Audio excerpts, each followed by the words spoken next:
Yeah, it's your boy PSA Sitch here with another Sunday show with everyone's favorite. He would also make sure he tells Benjamin Netanyahu to not take out the supreme leader of Iran in a conversation. Adam Friended. Yes, in lieu of telling them to nuke Tehran, of course. I mean, I think I might have a different view than old Trump, but anyway. Oh, really? So you would have been like, go for it. I'm more of a hardliner, right? Well, if you're going to take him out, I mean, why not just take out the whole city, right? I mean, geez. What are we talking about here? There was a story. You want to nuke a hurricane? Fuck the hurricane. The hurricane isn't funding terrorism, right? Exactly. There you go. There was a story we're going to talk about. We're going to talk about all the news. So much news that happened in the last couple of days.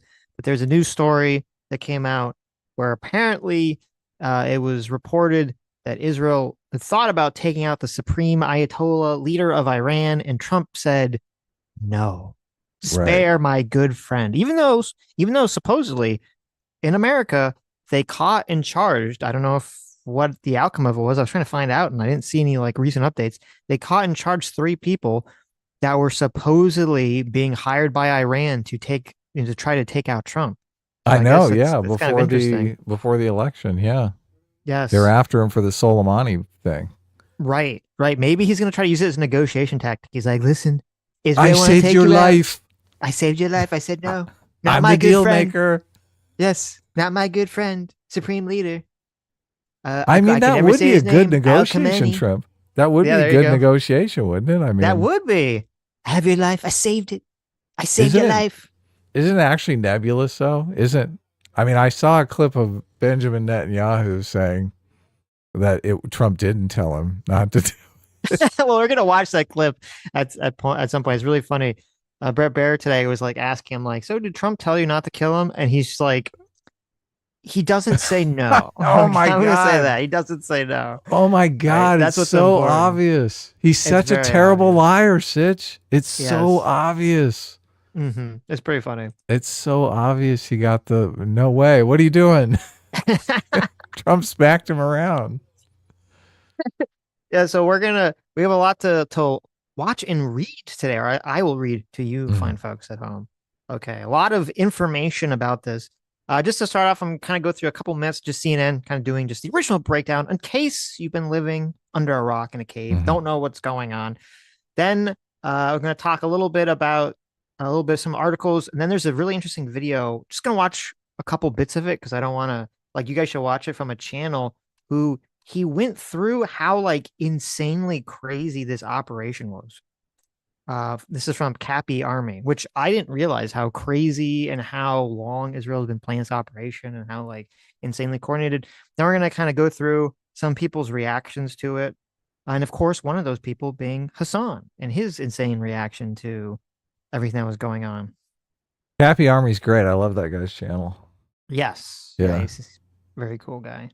So, and J-Mac, our surrogate father, thanks so much, Daddy J-Mac, for $20. Says, Happy Father's Day to all the daddies out there, old and young. Because of you, less women will exhibit fatherless behavior. Oh, look at that. That's the perfect super chat right there. There you go. That's right, everybody. Happy Hang in Father's there. Day. Yes. Hang in there for the daughters. Well, and the sons, obviously. And the sons, yes. Okay, let's jump into it. News this morning, major breaking news. Israel says it has launched an unprecedented attack on Iran, targeting the country's nuclear sites and top military leaders, and the operation very much ongoing. The Israel Defense Forces say they used 200 fighter jets, striking more than 100 targets so far across the country. And we just got new reaction from President Trump. We'll have much more on that in just a moment. Video shows explosions at one of the sites in northwest Iran. The Israeli Prime Minister Benjamin Netanyahu says the attack struck at the heart of Iran's nuclear program, and they would last, quote, as many days as it takes. Black plumes of smoke rose over Natanz. That's the site of Iran's main nuclear enrichment facility. The country's Atomic Energy Agency says the attack there caused, quote, superficial damage. Iran State TV says the strikes killed several top military leaders and nuclear scientists, including three of the most powerful people in the country. The commander of Iran's Revolutionary Guard, the country's highest-ranking military officer, and its former national security chief. It is kind of insane how efficient and effective Israel is becoming at doing these Precision strikes. These precision strikes about taking out these key targets. Yes. What were they doing? Having a hamburger together? Yeah. And then surprise, an IDF soldier jumps out of like the patty. Right. There Stabs you go. him in the ear. There was this crazy, just like the stupidest thing I've ever seen. I have to read this. So now that Twitter has changed the way like blocking works, you can see people even if they've blocked you. You just can't respond to them directly. Right. So I realize I can see all the beautiful, wonderful things the Twitter squirrel is saying. Oh yeah, yeah. That guy blocked us forever ago. It was a woman, but yes. It is supposedly, a woman? Really? Supposedly it's a woman. Oh, okay. Trans woman? Who knows, right? Who knows? And it was funny because I heard a lot of accounts, a lot of left-wing accounts, including Hasan, Glenn Greenwald, maybe some others, were praising the Twitter squirrel. Again? Twitter squirrel's coverage of some of the Israel-Iran stuff.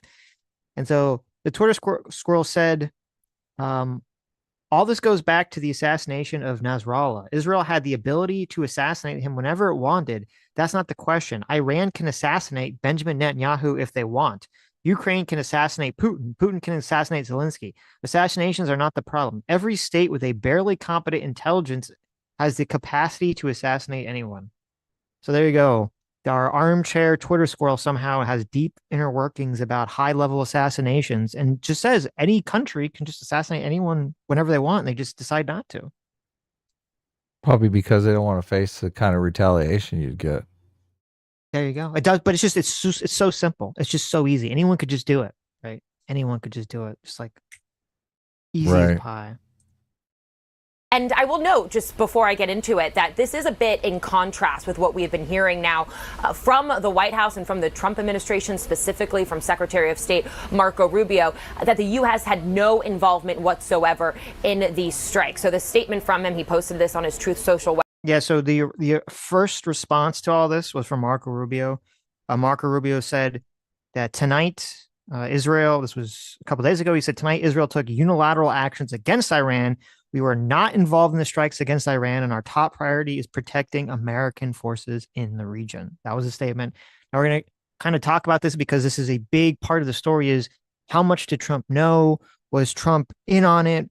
Was he not in on it? Was he working with Benjamin Netanyahu to sort of trick Iran in? I've heard a lot of people sort of make this claim that it was all part of some 100D chess plan.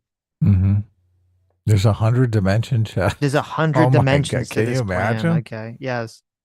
Wow. Website. He said that he gave Iran chance after chance to try and make this deal, but that they couldn't get it done. He said that he warned them of the manpower that both the United States and Israel has, and that those took a hardline position during these negotiations in Iran over a potential nuclear deal are, quote, all dead now. And then he said, quote, there has already been great death and destruction, but there is still time to make this slaughter, with the next already planned attacks being even more brutal, come to an end. Iran must make a deal before there is nothing left and save what was once known as the Iranian Empire. No more death, no more destruction. Just do it before it is too late. Now, so oh my God. very, very Trump tweet, right? God bless you all. God bless you all. She didn't read, what's up with that? She didn't read the God bless you all at the end. That's not allowed on CNN, obviously. Come on, CNN. What's going all on their here? secular audience will just shit a brick. What do you think? So, and this is another part of the story too, is that this idea that Trump is pushing that because of the attacks or after the attacks, this will make it, maybe provide some opportunity to be like, America's going to, I guess, be good cop and Israel's going to be bad cop. And they're going to be like, I can't control my friend here much longer. You got to make a deal with me. Do you think that's going to work? That's not going to work at all. Yeah. Not in the slightest bit. No. I mean, they've got a blood feud that goes back 2,000 years, Sitch. What do you think? You think this latest? Well, I don't. I mean, Iran doesn't have a blood feud feud with Israel for 2,000 years, but well, they act like it. They are in a bitter feud with, obviously, all of the Arab countries are. They want to see Israel wiped off the Yes. map, as it were. So, Well, it's a lot of the Arab countries are sort of, it's interesting. Hassan says something that's like really fucking stupid about they're not really being a Sunni Shiite divide anymore. And it seems like a lot of the surrounding Arab countries, even though their populations are very anti-Israel, the government is like okay with Israel because they feel like Iran is more of a destabilizing influence in the region. Because a lot of the countries are like, listen, we just want to like make money and be a productive country that can build itself up and our infrastructure up. right. Yeah, it's the other, if the other countries want to embrace some sort of economic coalition with Israel and Iran is standing in the way, maybe it does work. Maybe it does flip. Yeah.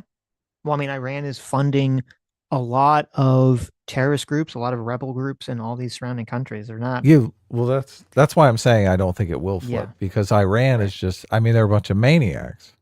Yes. And they're Yes. so far down the road. They're so invested in this, right? They've sunk so much of their cost into this perpetual war with Israel.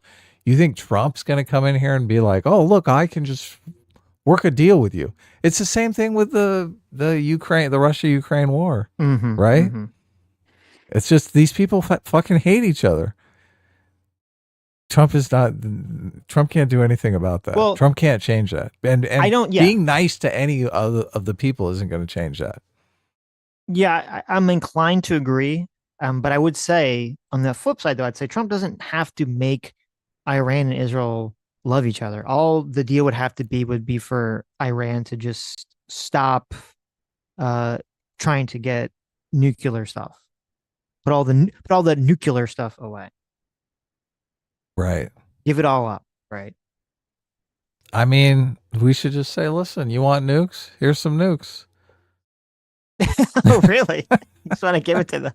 Here you go. I'll just hand it to you, right? No, I'm talking giving it to him tip first. That's what I'm talking. Oh, I'm talking, here's some nukes for you.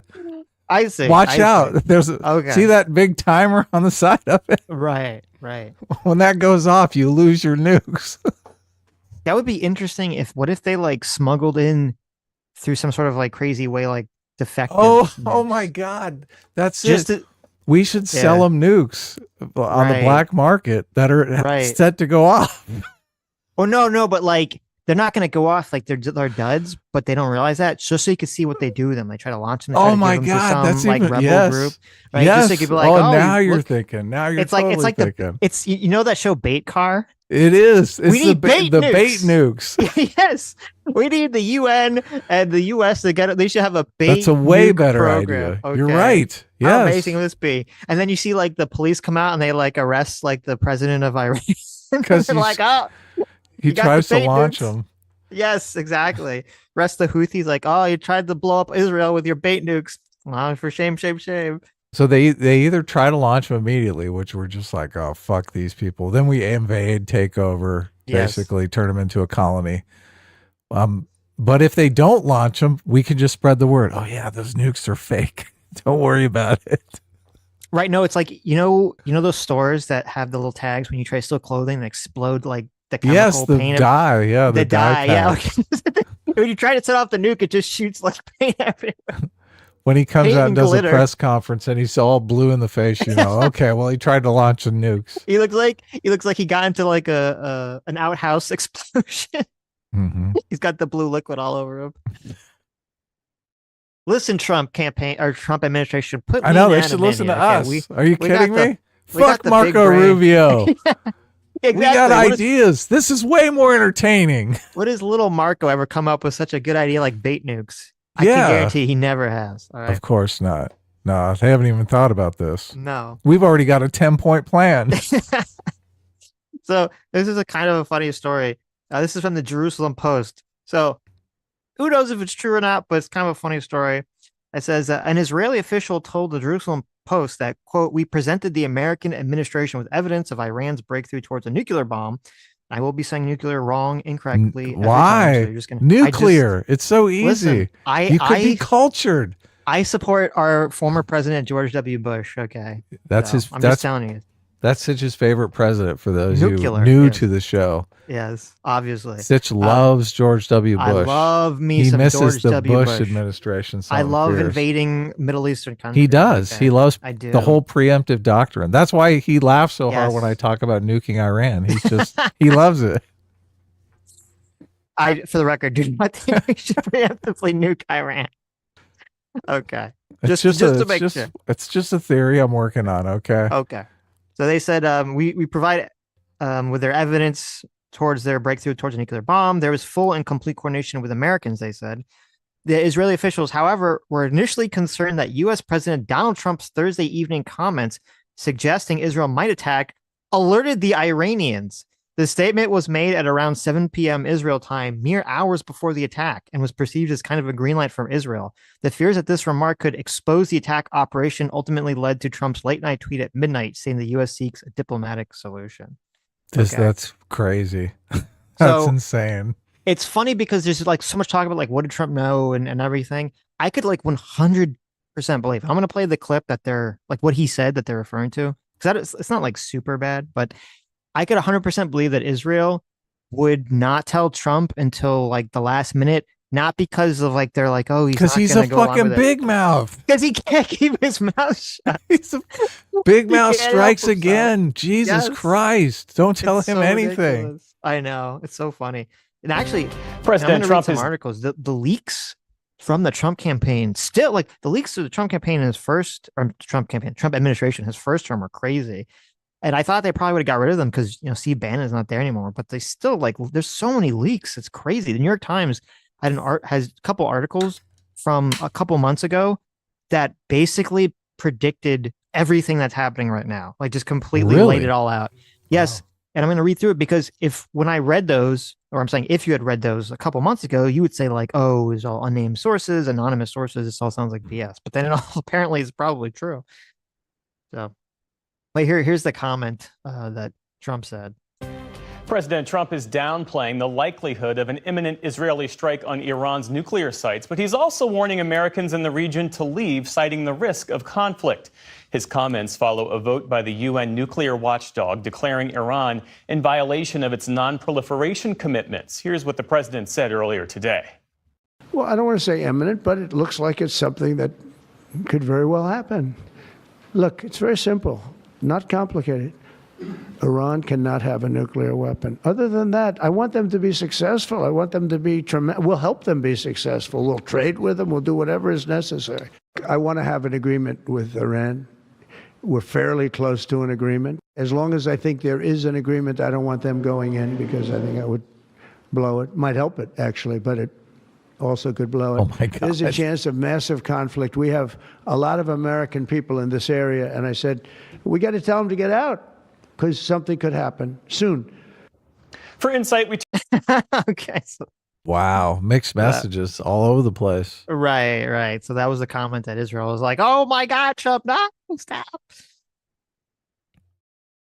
They're sabotaging all of their hard work. I know. Reuters said after months of urging Israel not to strike Iran while he worked toward a nuclear deal, U.S. President Donald Trump told Reuters in a phone interview on Friday that he and his team had known the attacks were coming and still saw room for an accord. Quote, "We knew everything and I tried to save Iran humiliation and death. I tried to save them very hard because I would have loved to have seen a deal worked out," Trump said. They can still work out a deal, however. It's not too late. Still uncertain is whether Trump's attempts to reach an agreement with Iran to halt uranium enrichment is still viable, with Iran canceling its 6 rounds of talk. Yes, today, Iran was supposed to have a talk with U.S. counterparts about this. The Trump administration at first had said like, oh, we're still open to talks, right? After Israel started blowing their shit up. Obviously, Iran said no, or Iran said no. They didn't say no, thank you. Oh my God. They did not. Trump continued saying, "We knew just about everything. We knew enough that we gave Iran 60 days to make a deal, and today is 61, right? So, we knew everything." Trump said it was unclear if Iran was still had a nuclear program following Israel's strikes in the country. Nobody knows. It was a very devastating hit, Trump said. It's a very Trumpian response. Like, do you think they have a nuclear program? But nobody knows. It's like, oh, okay. Trump repeatedly pushed Prime Minister Benjamin Netanyahu to delay an Israeli attack to give diplomacy more time. However, the president himself had threatened to bomb the Gulf nation if nuclear talks failed. Trump's shifting stance around the Israeli strikes, which he called excellent and very successful in a series of media interviews on Friday, offered one of the most striking examples yet of how he conducts high-stake negotiations through both frank public rhetoric and behind-the-scenes maneuvering. That's a nice way of putting it. United States President Donald Trump recently told Prime Minister Benjamin Netanyahu that the U.S. would consider striking Iran's underground Fordo nuclear facility if such a move would become necessary to prevent Tehran from acquiring a nuclear weapon, Israeli journalists told Channel 12. Which now I believe the White House has denied this. So this is some Israeli journalists claiming that they had this source. I think Israel doesn't have the bunker buster bombs that go down like a mile and a half. So, and their nuclear facility is underground. So it's Israel can't necessarily take out their nuclear facility. They need our big bombs. Yes, our big American bombs. Right. Wouldn't a nuke work though? Would a nuke go down far? It wouldn't. No. Because I don't know exactly. I remember we were talking about it at some surface. point. Yeah. Right. Yeah. There's some way in which the bunker buster does something to they get deep below. Or I think it goes in stages. Maybe. Like blows up and then drops down further, then blows up some more. Yeah, maybe. Yeah, right. So, according to Israeli officials cited by Ravid, Trump conveyed this message to Netanyahu in phone calls over the past several weeks. The Fordo facility may be beyond Israel's military capabilities to destroy without outside assistance. However, Ravid added that the White House has officially denied that Trump is considering a U.S. strike, stating that now is not the time to launch an attack on Iran. So they're saying no, they never said that. The right wing is going to be pissed because they've been talking so much about how Trump is anti-war. Yes, and that's why I think it's probably unlikely that America. Well, I don't know. Like if they just dropped one bomb on this thing, maybe they get over it. But it's my God, I'm skeptical. I'm more leaning towards I don't think Trump is going to have America do anything whatsoever. They're just going to take out the nuclear facility, huh? Isn't this a scene? Isn't this what happened in Top Gun 2? This is the plot of Top Gun 2. There you go. Well, here, how about this? Maybe Trump is going to be like, he's going to say, negotiate with me, or I will use my bunker buster bomb to like blow up that facility underground. Right. Maybe. I could see that, something like that. Isn't that coercion? I mean, if you're going to do a deal with someone and you have a gun to their head, are you really doing a deal? Like, I mean, isn't that kind of how all these sort of like military things work? I mean, maybe in some sort of military engagement or war, but normally that's not how trading works. So, well, it's not trading. We're not trading. We're doing some sort of military operation to basically get them to stop trying to be involved with. I guess they technically call it a peace deal. So. Mm-hmm. It is a deal. Sure, it's a deal. It's for peace. Let's make a deal. Right. The issue will be a critical issue in the coming days and weeks as Israel continues its newly launched campaign on Iranian nuclear and military sites. If Fordo survives Israeli airstrikes, Iran's nuclear infrastructure will remain intact, says Ravid, adding that Tehran could even relocate the rest of its nuclear program to the facility, placing it beyond Israel's reach and accelerating its path to a nuclear weapon. Scary. Okay. Now I will talk about whether I think they're actually trying to get a nuke or not in a little bit, but first, let's watch a little bit of Israel just went. Everyone should subscribe to this channel. This guy I really like his content. This is Cappy Army, and he kind of goes over some of the aspects of how insane this operation was. So let me play a little bit for you guys here. Politics. The first thing you need to know is the Israeli ground sabotage took place in 3 phases. Phase 1 started 8 months ago when Israeli operatives from Mossad were already inside Iran, living under fake identities. This is when they began work on the mission. For months, they covertly smuggled in drones and explosives through the borders. Ordinary civilian vehicles were then modified in country so they could launch attack drones. They were attack drone platforms. These disguised weapon weaponized trucks were then parked at key locations throughout Iran. Each one was placed within 20 kilometers of their target so that they were within range. They were focused on knocking out Iran's SAM sites. This means Israeli intelligence was able to get a fix on the location of Iran's radar network and their anti-air systems, and they were able to penetrate perimeter security to get close enough with these vehicles. So on the morning of Friday the 13th, these drones were activated and they flew out the backs of the vehicles to their targets, destroying air defense assets and crippling Iran's air protection. I would say that this is just like, so already we have like it's basically what Ukraine did, only even more. Same exact tactic as Ukraine. Yeah. Yes, only even more so because they've been doing it for basically setting it up for months, which I believe Ukraine had only been doing it like a lot shorter time scale. No, I thought Ukraine, their plan was in the works for months as well too. Yeah. Well, I thought with Ukraine they thought that they had like tricked Russians into driving the trucks maybe that had the drones. Right. It was like they had Israeli operatives. But they had Ukrainian assets in the country when they did it. The drone operators were there. So sure, of course. It's crazy that it's the kamikaze drone is the new weapon of war. Yes.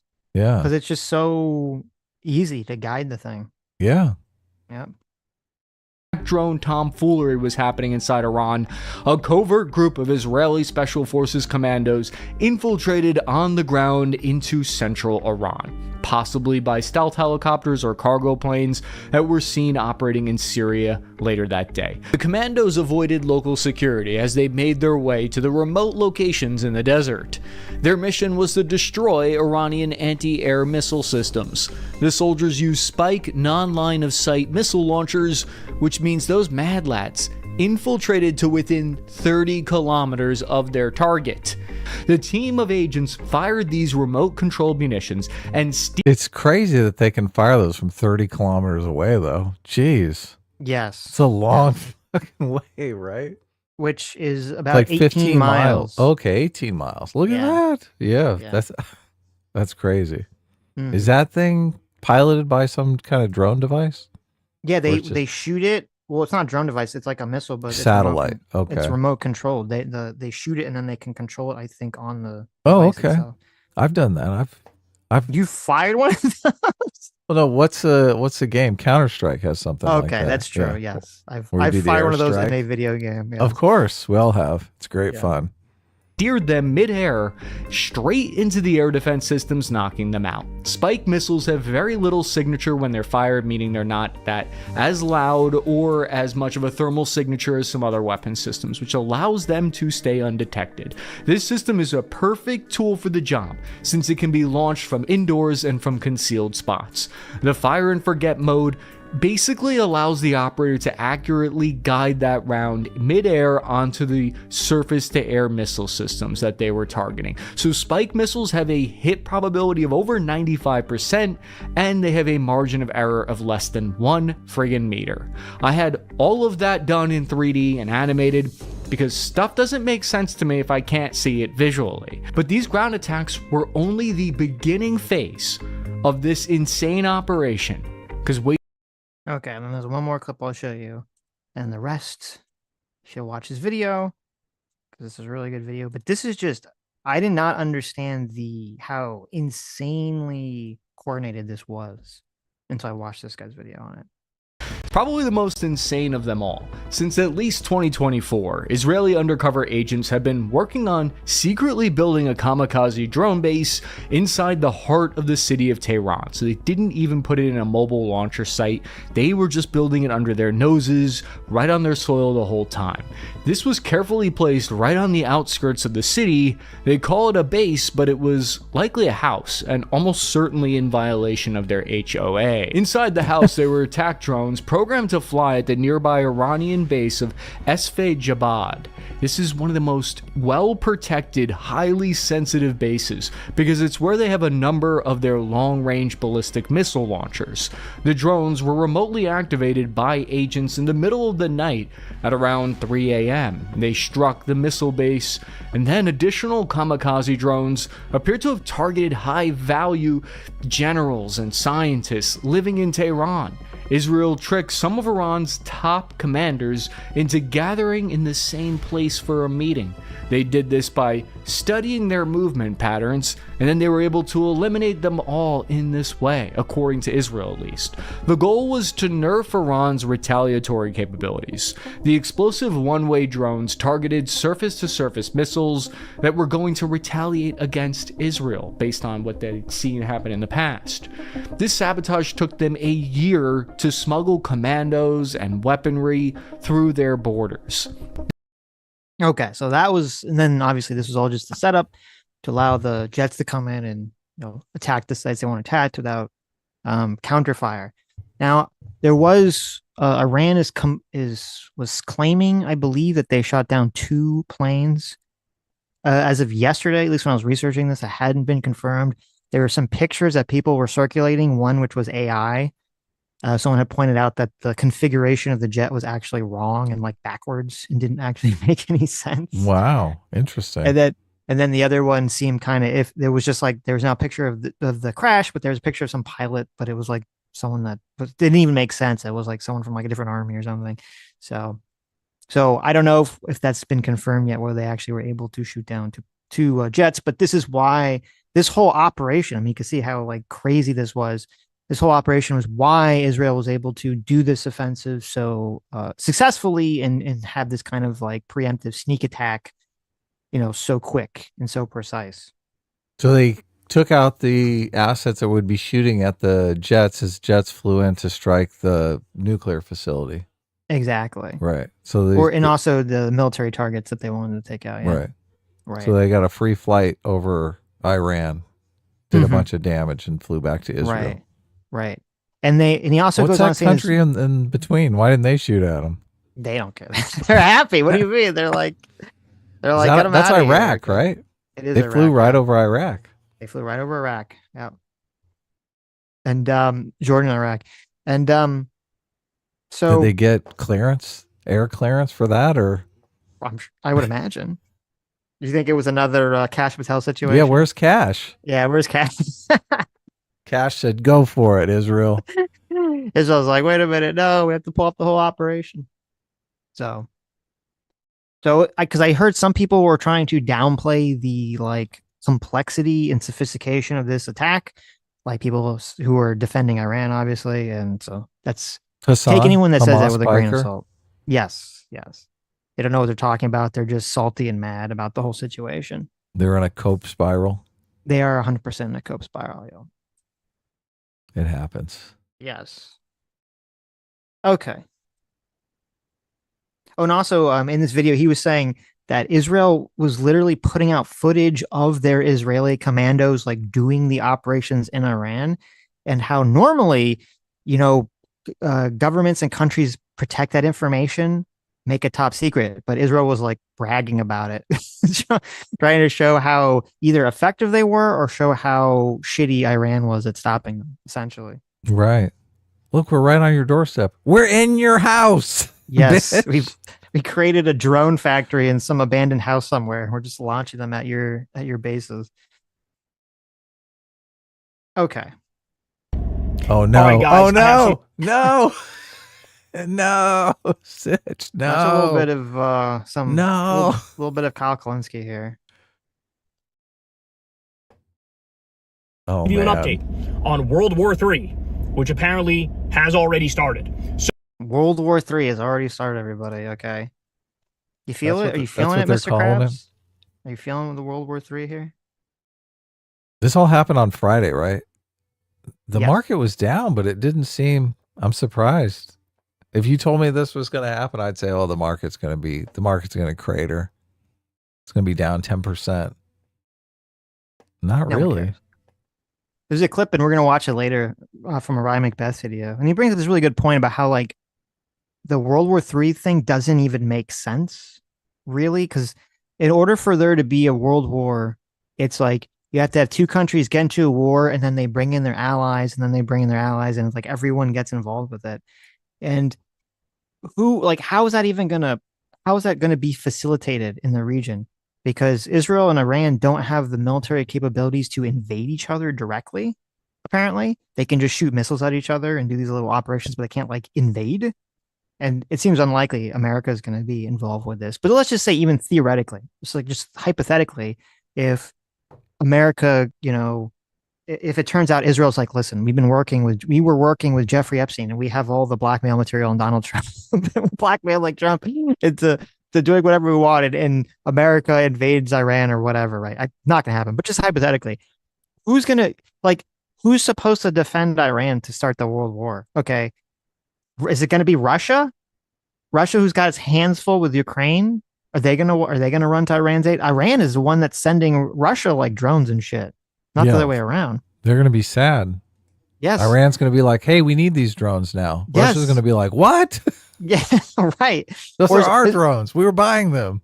Is it going to be China? China, who's trying to gear up for their own war over the next couple of years to invade Taiwan, probably in 2026 or 2027? Are they going to be like, "Oh, let's get into some world war with America now over Iran"? Like, the whole thing is ridiculous. All right, everything's safe. Everything is safe. Well, maybe not, but it depends where you live. As you all know, Israel launched a massive attack against Iran, taking out top military officials, taking out top political officials, bombing apartment buildings. There were children reportedly who died in these attacks. Well, it turns out Iran did have the capacity to respond. So they did exactly that, and they fired at Tel Aviv, at Israeli military targets. But understand something, Israeli military targets, they purposefully put it in civilian areas in downtown Tel Aviv. And the reason they do that is because it's the same thing they accuse Hamas and Hezbollah of doing. Oh my God, you guys are using human shields. Isn't it true? Well, I'll talk about that. But isn't it interesting? It's like, he's like, describes that Israel is attacking civilian targets. That's how he describes it, and killing children. But Iran, they're attacking only military targets. Okay. That's the way that he's describing this scenario, which is like totally fucking insane. He's pro-Iran, obviously, right? He is. And because, from what we know from the initial attack, Israel was targeting military targets and, the scientists and people associated with that. There was obviously, there's going to be, sadly, in any sort of military operation, there's going to be some amount of collateral damage. And while Iran did shoot at military targets, they also have been, for the last couple of days, shooting completely at non-military targets. And there was just a big attack that we'll watch a clip of happen last night. That was just like a residential area. That was not a military target whatsoever. Right, in Israel. Yeah, in Israel, yes. Israel does that. They did it on purpose. They put their military stuff in the middle of downtown Tel Aviv. So what happened was Iran was able to effectively strike what is the equivalent of the Israeli Pentagon. So there was a number of waves of attack yesterday launched by Iran against Israel. So now the gloves are off. It looks like Iran was able to draw some blood in the fight. Having said that. So the claim is that Israel's the one that's hiding behind civilians, right? They're being hypocrites. They always accuse Hamas and other people doing this. And his example of this is that he says that Israel has its Pentagon equivalent is in the middle of downtown Tel Aviv. Okay. Now, normally, when we think about Hamas or other sort of terrorist or rebel groups, when we talk about hiding military assets and civilians, generally they don't mean like, well, you have a headquarters in a downtown area. What they mean is you have the facilities that's literally shooting the missiles is in a school or a hospital or some other civilian area. The thing that like is actually like you need to just stop from shooting down, the stuff, right? Right. That's what they're talking about. So I thought like, so Kyle's big complaint here is that how dare Israel put their Pentagon in, civilian area, right? They're obviously using civilians as human shields. Well, if you guys want, you can do what I did. You can open Google Maps and you can type in the Pentagon. Mm-hmm. That's in Washington, D.C. You can bring up the Pentagon on Washington, D.C., and you can look at it and you can go, hey, look, there's the Pentagon right across the street from a giant shopping mall. Oh, look, it's right next to the Ronald Reagan Washington National Airport that people just use. Oh, look, it's right across the street from a giant suburb filled with houses. Oh my God. It's like America is putting military assets, hiding them in civilian infrastructure. Oh, the humanity. I remember this from 9/11 because obviously they attacked the Pentagon during 9/11 with a jetliner. Yes. It's so like ridiculous. Okay. It's so stupid. Obviously, we understand there's a very big difference between shooting missiles and hiding missiles and things like that in civilian buildings and saying like, oh, well, your Pentagon is like, it's not in a big open field somewhere completely detached from like the rest of society, especially in a tiny country like Israel. Okay. It happens to be in an area next to a bunch of shit. By the way, it's the exact same thing in America. Our Pentagon is next to a bunch of shit too. It's not in the middle of a fucking mountaintop somewhere like the fucking Legion of Doom in a swamp. Our nuclear silos aren't in the middle of the Pentagon. Yeah. Like, come on. Right? Are you sure? It's a bunch of office buildings and shit. Well, I don't know that shape. I mean, I think the top could open up and it could like shoot a missile out, right? It does look that way, but I don't think it does. I don't think it does that action. You're telling me, okay, that there's not like a Dr. Evil like rocket ship that the Pentagon people can like run away and hide into and like launch to the moon if they need to escape at the last minute? I mean, I'm curious what assets they have. I'm sure they have assets protecting it. I'm sure there's a nice big Air Force base pretty close that can scramble jets above the Pentagon, but I don't think they're flying out of the Pentagon, right? I mean, I don't think there's an airplane hangar inside one wing of the Pentagon. No, I don't know if you noticed the Pentagon is just a few short miles away from the White House. I know, yeah. And the Lincoln Memorial and the Smithsonian. Okay, the Lincoln Memorial is a tourist attraction, is situated in between the Pentagon and the White House. All right, so obviously it is very irresponsible for America to be putting these civilian assets that draw people to them just so clear they're military assets like the Pentagon. This is a ridiculous claim, and Kyle's audience is going to just gobble it right up because all they want to hear is, oh my God, Israel's terrible. They're such human hypocrites. Shields. They're using Israelis as human shields. The humanity. Not that I don't know why they would care. Most of the people are in favor of these attacks being very successful. There was Kyle Kalinski's in favor of that. Well, I don't know if he is, but I'm saying a lot of people in his audience are. In fact, let me read you. This was from the Twitter Squirrel. Twitter Squirrel said, breaking, Iran has launched its first retaliatory strike against a genocidal Israeli death cult. Missiles are directly impacting Tel Aviv right now. We need to see more than just buildings get destroyed. We need numbers, high numbers. Deterrence must be reestablished now. So there's the Twitter Squirrels literally salivating over killing Israeli civilians. Now, how do you feel about that nuking Tehran comment? I mean, I'm in favor of nuking the Twitter Squirrel. Okay? Why don't we nuke the Twitter Squirrel? All right. Okay. That's a good compromise. Yes. Now I think he gets into I don't remember what clip this is. This might be, he's talking about the person who shot the two Democrat Minnesotan politicians. Oh, I know. He goes crazy on that. Right. And this is a little side quest, but like he has like a really weird take on this. Now I will say there are a lot of right-wing pundits on X that were very quick. Whenever there's one of these like terrorist attacks or assassinations or whatever, everyone runs out to try to like blame the other side because no one wants to be like have their ideology be responsible, obviously, for some heinous attack. And so everyone starts pointing the fingers about it. Who's responsible? Which I think is fucking stupid because my position is always everyone just chill the fuck out. You don't really know any information. You'll find out, right? Just let the police at least fucking capture the person first, right? Everyone wants to solidify the narrative though. Yes, everyone wants to solidify the narrative.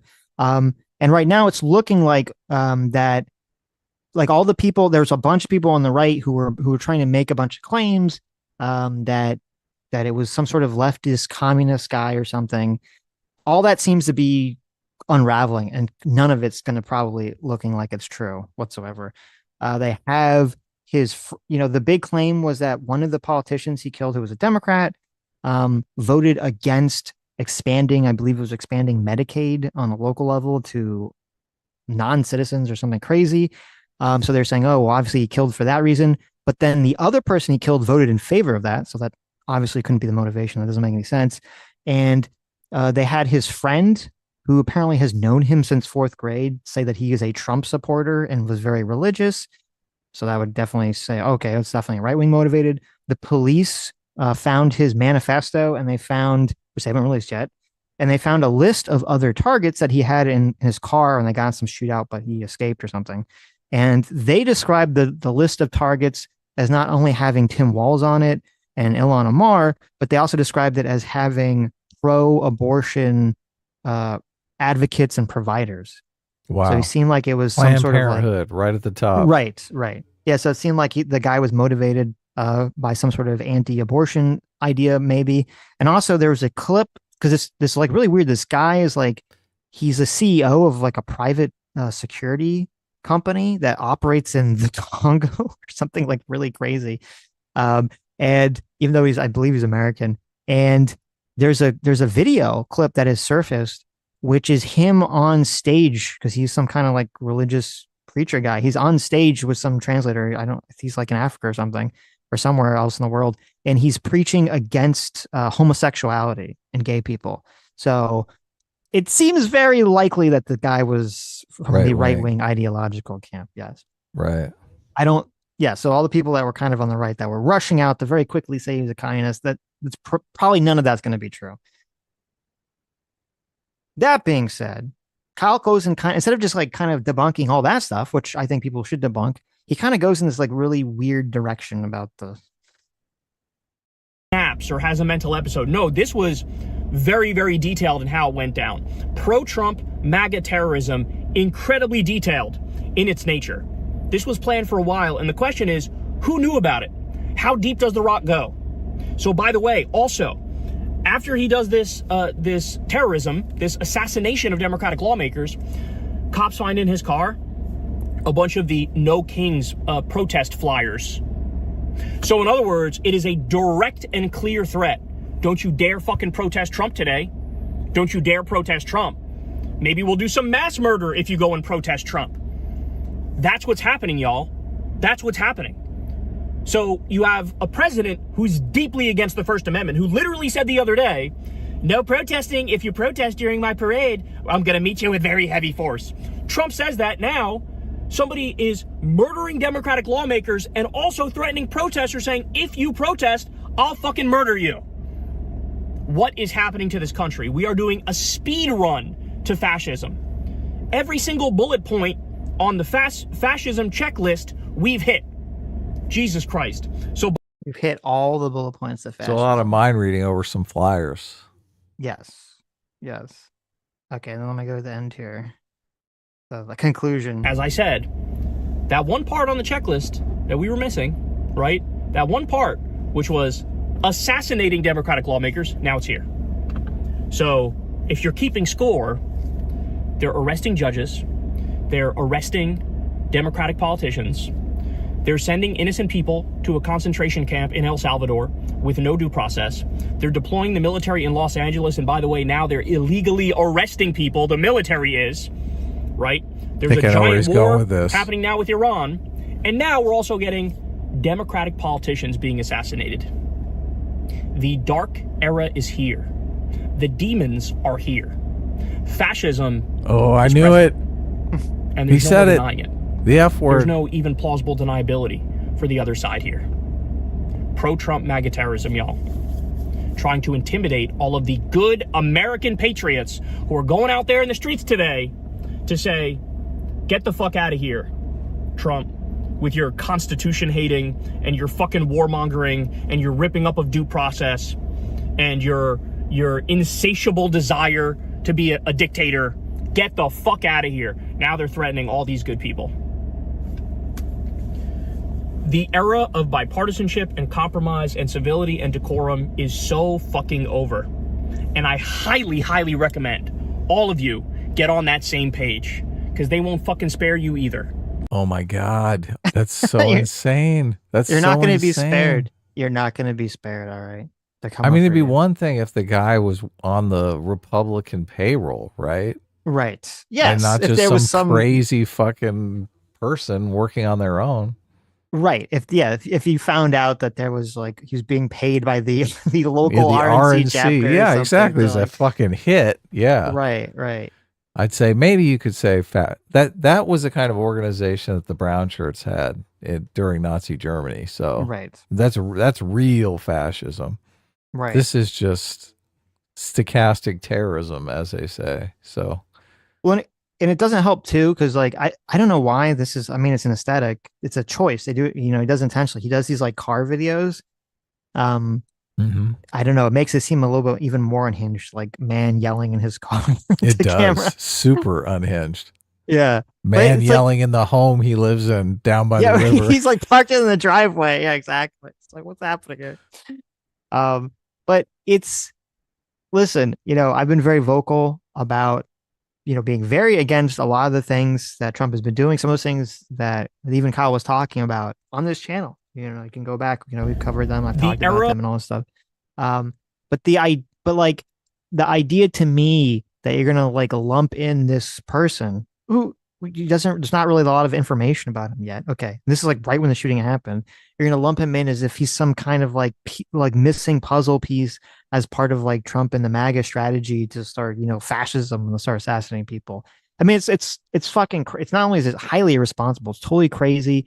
It's totally irresponsible to get everyone in your audience like so fucking hyped up, like, oh my god, the fascist takeover's here. And it definitely feels to me like you're bordering the line of stochastic terrorism. Yeah. Of promoting for people to do crazy unhinged shit. And it's so stupid because it's so counterproductive too. Like if you fucking hate Donald Trump with every ounce of your being, there's nothing that's going to help Donald Trump more than Kyle Kalinske or these other people hyping up their audience to the point of like fucking paranoid, schizophrenic fear that they go out and go start to do violence, against Republicans or against Trump or against Trump advocates or something. That's going to play right into the Trump campaign's hands and say, oh, look, are the violent left, at it again. So it's just, it's so fucking stupid. They have every opportunity to now because they're talking directly to the people who are going out to these protests, these anti-immigration protests. Yes. And so he's saying, look, they're in a violent stage now. We need to get on the same page. We need to be violent. I just want to listen to it one more time because I'm a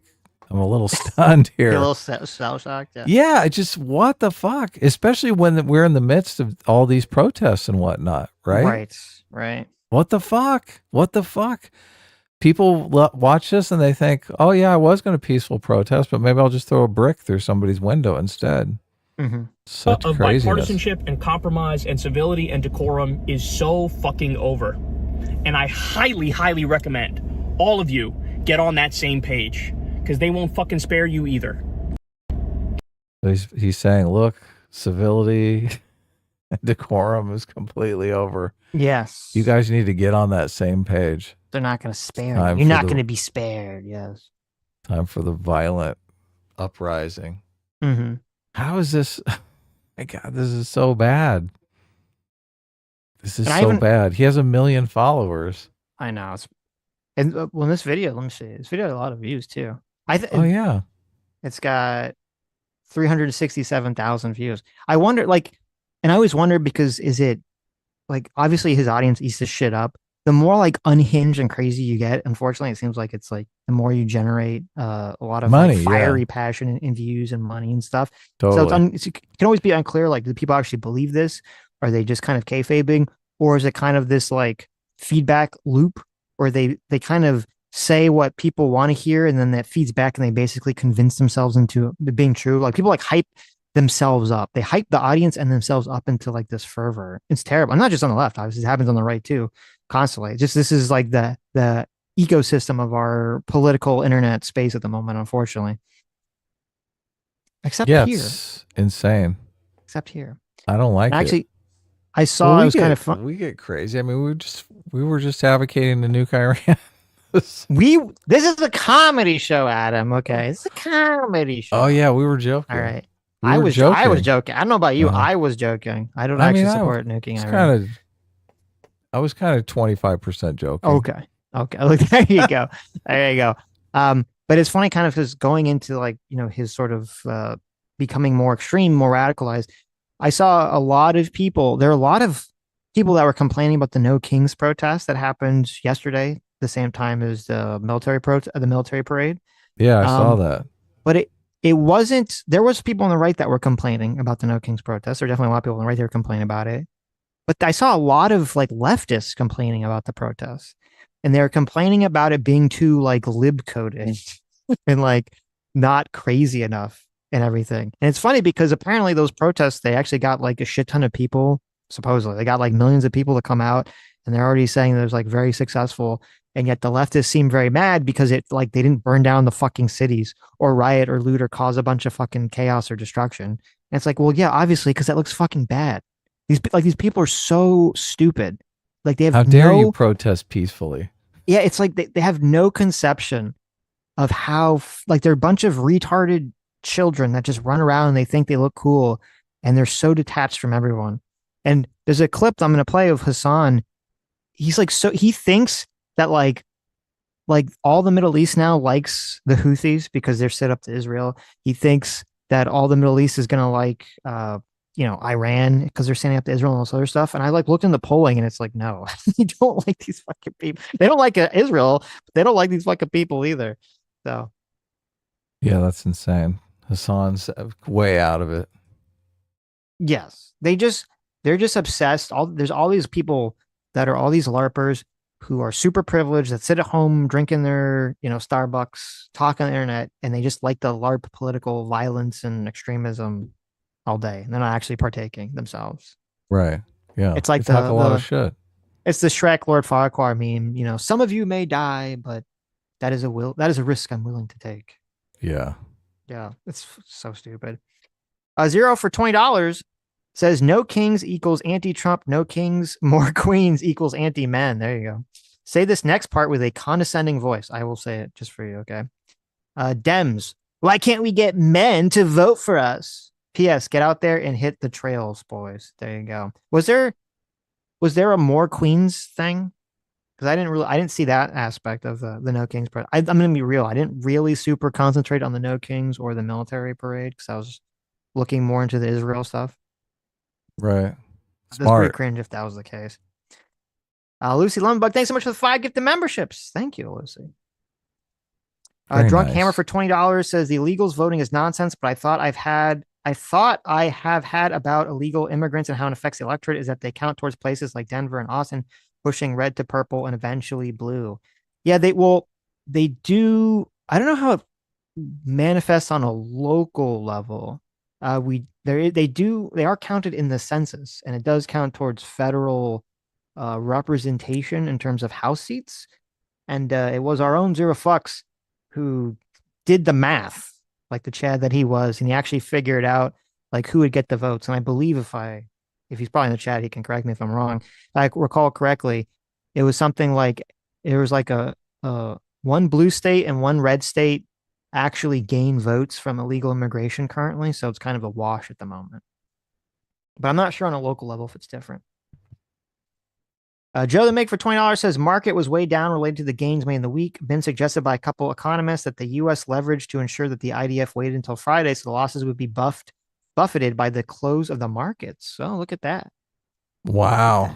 Thinking ahead. Maybe Trump is a deal maker. Yes. Loser Dobin for 20 Canadian. Thank you, Lucifer. Says, please explain why all these leftists will jump on a grenade for all these Muslims that kill LGBT and obvious criminals as long as they aren't white. It makes no sense. Also, A-Team reigns supreme.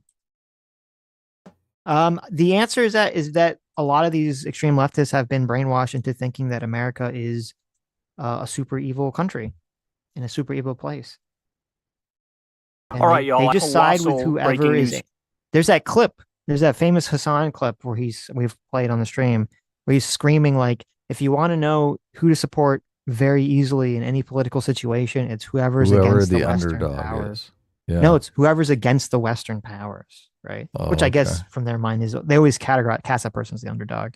So kind of the same, but the Muslims are perceived as brown people, so yes, and they always ignore that they hate LGBT people. Yeah, and they always, I mean, all these people. It's so funny too because they're all majority in their in the Middle East in their own countries, right? It's so funny for all their whining and complaining about Eurocentrism. They all have the most Eurocentric view imaginable. Of They'll basically course. view like white European countries and people as having Agency. agency, yes, and that no one else in the world has agency. Everyone else is just some sort of course. pawn controlled by white people or something. We are the protagonist. It's We funny, do things and things happen automatically. they have the same racist notion as like that old picture, the white man's burden, where Yep. it's like the white people dragging the non-white people into like the future. They have the exact same notion in their mind. They do, yeah. And that's why I'm sure you saw there's a lot of these viral clips of like these like American and Western leftists went to Egypt to like Oh, I complain and did. beg Those are for great. them to allow Palestinians in, and the Egyptians are like, go fuck yourself. Because obviously they're going to say go fuck yourself. And they're just so shocked that the Egyptians are like not on board with, you know, their message, because everything they think about like brown people is like so stereotypical and racist. How is that not complete white privilege? I mean, it's delusional, right? It But is. they think, look, my white privilege will carry all the way over to Egypt. It is. It's completely, yeah. It's really funny. What? You're not listening to me? Don't you see I'm white? Okay, I'm here's coming another. here from a long way. I, as a white person, demand respect. I, as an American white person, demand you listen to me, you savages. Now, Exactly. let those other savages, those poor creatures that have no self-control or agency, let them in, because I'm such a magnanimous, empathetic person. I've come here to save them all. I'm trying to save you from those other evil white Jews. I mean, Israelis. Yes. Yes. Okay. This is another real short Kyle clip about the situation. It's kind of interesting. Oh man. Iran did nothing wrong. Nothing. They're not creating a nuke. They're only insisting on having nuclear power for their power grid and for scientific research. That's all they've ever done. How do you know that? How do you know that? He knows. He knows it. Okay. He knows. How do you know? Look at that face. He knows. He's in front of like a corn stalk or something. All right. He knows. He's knows what's down. going on. He's down by the river right now. Yeah, exactly. You're right. The aesthetic is completely bonkers. He went out for a He jog. looks like a homeless Okay. person. It's weird because he does it intentionally. Like he's got his studio, he's got a home. I don't know why. He's been doing this for years. Where he does these like, I guess people like it. It's got kind of like the tick. There's like this. Maybe it's like he's like trying to appeal to the TikTok vibe because they have all the like random in your car videos or something. Right. Which those were like for necessities purposes because they were people Of course. who, you know, they didn't have a studio. They probably have kids or neighbors or roommates, and they're the car is the only place they can get some semblance of quiet. So it seems weird to sort of like copy that when you don't really need to. It's your mobile studio. Yeah. And they're surrounded by absolute bloodthirsty, psychopathic, frothing at the mouth Israeli warmongers. That's who they're surrounded by. And so between that and the U.S., which never met a war we didn't fucking love, this is where we are. That's interesting. They don't believe in democracy at all. It's insane to me. No. And also, I mean, to be clear, you know, for all the complaints about, you know, Israel treating Palestinians that live in Israel, even ones that have Israeli citizenship, as second-class citizens, in Iran, they literally treat the Sunnis as second-class citizens. They don't have the same rights. And I believe they've actually prevented Sunnis from running for office and stuff. You mean it's apartheid? Yes, I don't know. Yeah, well, exactly. It's like an apartheid situation going on in Iran, and you know, no one talks about it. I guess that's it was going fine, on in right? Iraq too for many years. Yeah. Yeah. But who cares? That's why Iraq devolved into civil war. Yep. They just want it for scientific purposes. Yeah, exactly. You'll see that from when I've been like kind of looking at people who are like on the far left, kind of like Kyle, but not quite fully like full-blown socialists like Hasan. They seem to be adopting the position that Israel is an innocent baby angel Aladdin and did nothing wrong, not trying to get nukes. And then Hassan's position, as you'll see, is that Iran should be getting nukes, and that's a good thing. Okay, so that's sort of the gambit of thought processes here. Okay, here's an article about this. That says the idea for an operation simultaneously targeting Iran's missiles and nuclear programs, which Netanyahu has described as an existential threat to Israel, took hold after Iran struck Israel in October during a cycle of tit-for-tat escalation between the countries. Motivated both by Iran's fast-growing missile arsenal and its weakened air defenses following Israel's retaliation, Netanyahu ordered the military intelligence services to begin planning. The Israeli military said another factor was intelligence about nuclear weaponization research and development that indicated that Iran could build the bomb more quickly if it elected to do so. The planned opening in the coming weeks of a new underground enrichment facility that would be immune to even massive U.S. bunker busters added to that urgency. So Iran was, and this is kind of what even the UN was talking about, which I'll go into a little bit more later, was planning to open a new, deeper underground, nuclear enrichment facility that would be immune to even U.S. attacks. Okay, now I'm just a simple man on the internet, Adam. Okay, I'm a simple person of shadow, but I ask myself, why, if you're just doing nothing wrong, okay, if you're just an innocent baby angel Aladdin, and why would you want to build a nuclear facility so deep under the ground that not only can satellites not actually see what you're doing to confirm whether you're actually making nuclear weapons or not, but it's just like no one will ever know what you're doing down there. It's just totally for completely innocent, energy and stuff, right? Of course, yeah. Well, obviously, you're worried about the Americans putting you out of business. Oh, okay. I mean, we have nuclear power plants in America. I don't believe that they're like 10 miles underground. Yeah, but we're not worried about Iran hitting us, obviously. Okay. So right. Even as we're like Trump, in your face. Right. Well, we wouldn't, if we actually believe that they were just doing it for energy purposes, we wouldn't care. It's not the issue. Right. Yeah. We don't buy that cover story. Yeah. Even as President Trump pursued a nuclear deal, Israel was preparing for the strike, gathering intelligence, positioning assets, and eventually conducting drills. Those preparations alarmed some in the White House who worried Netanyahu might move even without a green light from Trump. Netanyahu assured Trump he wouldn't. The White House, for its part, told Netanyahu that if Israel attacked Iran, it would do so alone. Trump himself said several times in recent days, including several hours before the strikes, that he opposed an Israeli strike that could blow up the negotiations. But in the hours after the attack began, Israel officials briefed reporters that this was all coordinated with Washington. Two Israeli officials claimed to Axios that Trump and his aides were only pretending to oppose an Israeli attack in public and didn't express opposition in private. We had a clear U.S. green light, one of them claimed.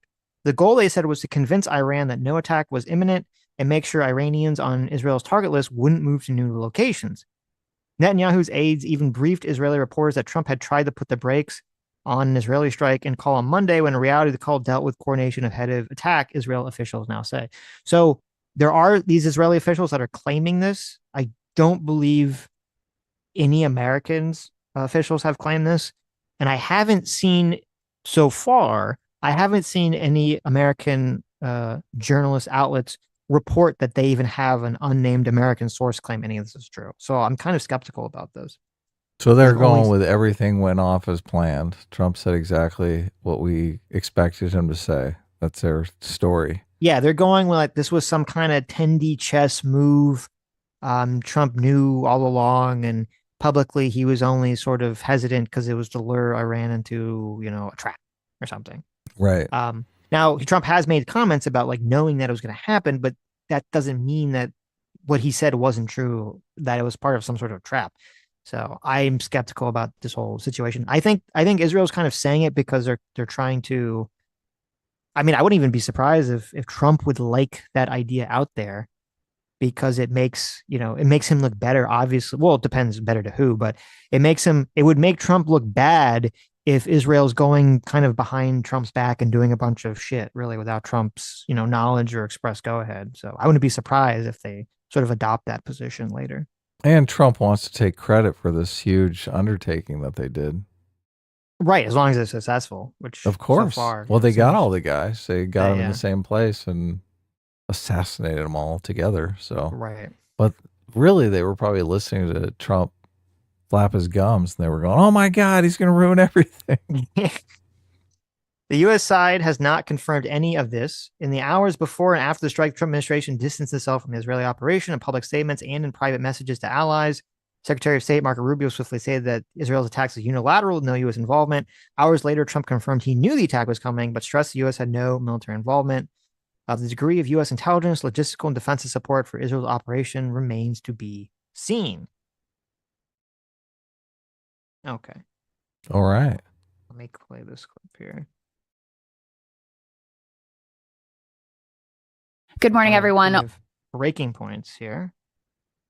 Nice. This is Kyle's wife. That's right. Question, Ryan, before Dr. Now, I just want to play this question that Ryan Grimm asks, which I find chuckle-worthy. Okay. This is his response to this whole situation. Dr. Parsi has to run, but he's got a CNN hit he's got to get to. Okay. So this guy's got to run. This is an important expert. Okay. He's got to run. He's going to talk to CNN. He's got time for one question. This better be a good one. A simple one. Yes or no? Yes. Real quickly then, like, was this all inevitable? Is this just the inexorable logic of American empire? Like, despite all the kind of public pressure towards non-interventionism, despite the fact that Trump built his political career and his campaign on ending wars, not starting new ones, is the logic of the U.S. foreign policy apparatus just such that this is what it is? We just have to look right at its face. Yeah. Hey, listen, we're just evil. Is America just evil? It's just the evil empire. What's his response? It's not very. Doesn't really matter. I just thought the question was so silly. It's like I have one chance for a question. Is America an evil empire? I guess. For all this. Okay. Okay. I mean, the cat wandering around on the desk while he's asking it was a nice touch. That was a nice touch. Now, when Israel first engaged in these strikes, I was in this position where I was like, I didn't know whether this was good or bad or not, because, we had said years ago, after October 7th, we said that, and then stream, go find it, you can go look it up, that I was worried, that because Netanyahu has a bunch of investigations and other corruption charges and things pending against him. Benjamin Netanyahu. He's got a lot of skeletons. He's got a lot of skeletons in his closet. And there's it's kind of like in Israel, it's kind of the same thing here, where like once you're like, well, it's prime minister, not like president, but if you're prime minister, all these things kind of get put on pause while you're prime minister. And so I had a fear, which I think is a valid fear, which is Netanyahu could attempt to prolong the conflict with Gaza, which I think he has, and start additional conflicts with Iran, which maybe is what's going on here, in order to basically try to be president for as long, or prime minister, as long as possible, just so that he can avoid going to jail, right? Which is a classic dictator's handbook maneuver that sort of dictators and people like that engage in. They never want to give up power because they don't want to go to jail or be killed or something. Stay in power so your political rivals don't incarcerate you. Right. And so when these strikes first happened, I thought, I was worried because I'm like, oh no, is this just him trying to start a war with Iran in order to do that? And maybe on some level that is what's going on here. So I don't really fault anyone for being critical of it from that perspective. From the perspective of whether Iran has nukes and what they're doing and not, I think I have a completely different take, which is that I think if they were serious, and I'll go into this after I play this clip a little bit more, I think if they were serious, it'd be very easy for them to shut down their nuclear program. If Iran was serious. Yes. I think Iran 100% wants to build nukes and is trying to build nukes. Right. And I'll go into weapons. Yes. Yeah. How it's positioned. Like it didn't read his own intelligence assessments, which have always said Iran is not interested and is opposed. Like Iran's leadership is opposed to pursuing a nuclear weapon for a variety of reasons. Here are the reasons. The only way they would try to pursue a weapon is if their civilian nuclear operations are targeted. then we assess, this is the U.S. intelligence, then we assess that they would pursue a nuclear weapon. So according to that, I don't know if it's right or not. They were wrong on WMDs. Maybe they're wrong on this. But according to that, Iran now will be trying to pursue a nuclear weapon. And Israel and the U.S. can just bomb them every 5 years. Right. They would be in a much better position if they had pursued a nuclear weapon instead of getting in the deal originally with Obama.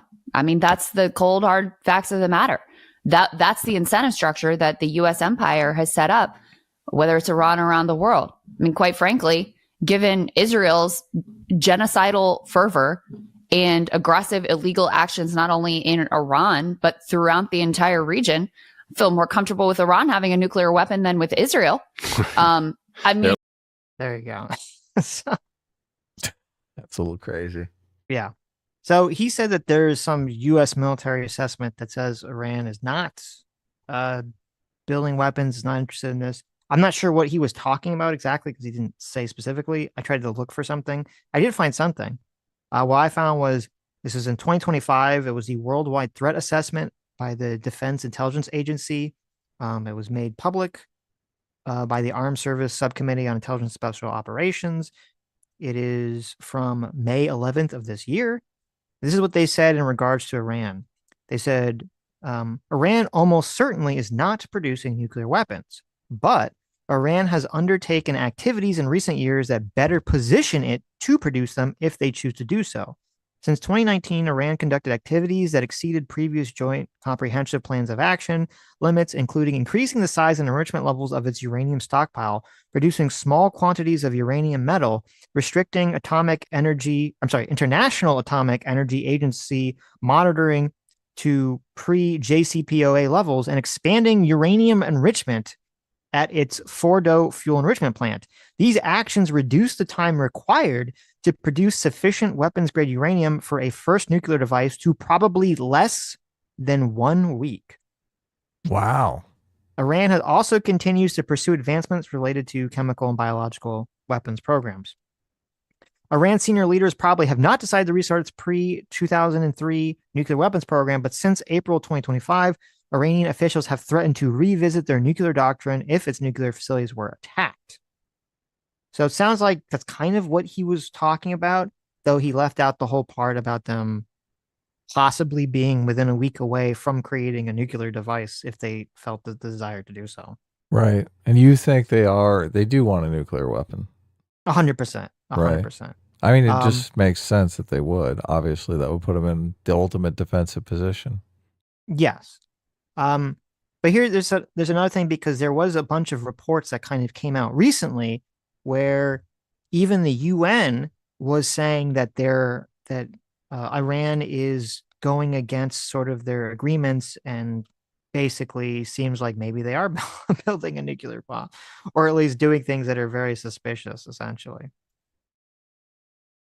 The IC continues to assess that Iran is not building a nuclear weapon, and the Supreme Leader has not authorized a nuclear weapons program that has been suspended in 2003. We continue to monitor closely if Tehran decides to reauthorize its nuclear programs. In the past year, however, we've seen an erosion of a decades-long taboo in Iran on discussing nuclear weapons in public, likely emboldening nuclear weapons advocates within Iran's decision-making apparatus.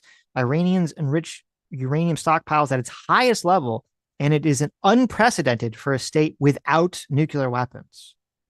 Okay. So they have a higher stockpile of enriched uranium than any other country in the world that doesn't have nuclear weapons.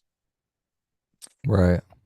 And this is June 12th. So this is right before they attacked. June 12th. The uranium's the hard part, though. Putting together a nuclear weapon is not that difficult. Yes. Yeah, exactly. Iran, this is on June 12th. Iran said it had built and will activate a third nuclear enrichment facility, ratcheting up tensions with the UN on Thursday, immediately after its atomic watchdog agency censured Iran for failing to comply with non-proliferation obligations meant to prevent it from developing a nuclear weapon. Hours later, Israel attacked. Yeah, exactly. The International Atomic Energy Agency, which is a UN watchdog organization, declares that Iran is in breach of its non-proliferation obligations.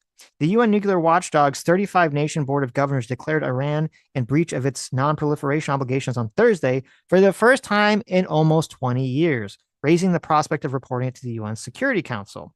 The text seen by Reuters declared Iran in breach of its obligations, giving a damning report that was sent to the member states on May 31st. A central issue is Iran's failure to provide them with credible explanations of how uranium traces detected at undeclared sites in Iran came to be there, despite the agency having investigated the issue for years. The May 31 report, a board-mandated comprehensive account of developments, found 3 of the 4 locations were part of undeclared structured nuclear programs carried out by Iran until the early 2000s, and that some activities used undeclared nuclear material. U.S. intelligence services and the IAEA have long believed Iran had a secret coordinated nuclear weapons program and halted in 2003, though isolated experiments continued for several years. A separate IAEA report sent to member states on Saturday said that Iran's stockpile of uranium enrichment enriched to up to 60% purity, which is close to the roughly 90% purity of weapons grade, had grown by roughly half. That is enough, if enriched further, for 9 nuclear weapons. Both IAEA reports said enrichment to such high level was of serious concern, since it is the only country to do so without so far producing nuclear weapons. So you don't need that kind of enrichment to do nuclear power, which is the smokescreen that they're claiming. Yes. We just want nuclear energy, guys. Be cool. Be cool. Right. Right. As a refined to 90%. Yes. Here's my argument why I say I'm like 100% certain that Iran is making a bomb, or is like wants to make a bomb in the future. Okay. Because you have some people, and this is what Iran's public statement is. You have some people who say, listen, they just want to make nuclear power. Okay, they just want energy, right? They just need electricity. Mm-hmm. That's all, right? They just need electricity. Now, there comes a point, I would say, where if you are a rational country or nation, you would say, even hypothetically, if you hypothetically just wanted nuclear energy and no one trusted you and was causing all this trouble for you militarily and with sanctions and with all this pressure, you'd say, listen, maybe it's not worth it. Maybe all of this hassle, this continual spying, this continual military engagements against us, the continual sanctions against us, all this shit, is it really worth having a nuclear reactor? Maybe it's just not worth it, right? Even if you were being 100% honest about just wanting nuclear energy. Maybe it's not worth the cost to have all these countries sanction us, hate us, blah, blah, blah, blah, blah. Well, just to have some percentage of our power grid be nuclear. How does that make any sense? You could have the nuclear power, though. You just would advertise the fact that you weren't trying to enrich uranium past a certain percentage. You'd advertise it. Right. Well, that's what I'm just saying. Like, even if, like, theoretically, say that they were completely above board, completely being honest, but all these powerful countries with powerful militaries don't trust them. Why is it so important? Why is it so fucking important for them to have nuclear energy? I don't know. So, like, energy profile. Well, don't they have a bunch of oil? That's a good question. But here, oil producers, I believe they are. Let's see. So here's some of the costs. Okay, here's some of the costs associated with them having, quote, their peaceful nuclear energy. Okay, there's a comprehensive, long-standing U.S. sanctions against Iran's nuclear and missile development, as well as its support for groups like Hezbollah. So that's part of it. They have trade embargoes and prohibitions on oil and other financial transactions. They have restrictions on aircraft sales and repair parts.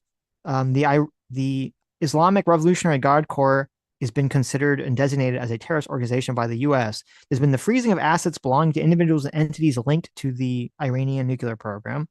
In February 2025, President Biden, I guess right before this must be a mistake. Or unless it was right before he left office, issued a new executive order, imposing, further sanctions and other pressure to deny them from getting nuclear stuff.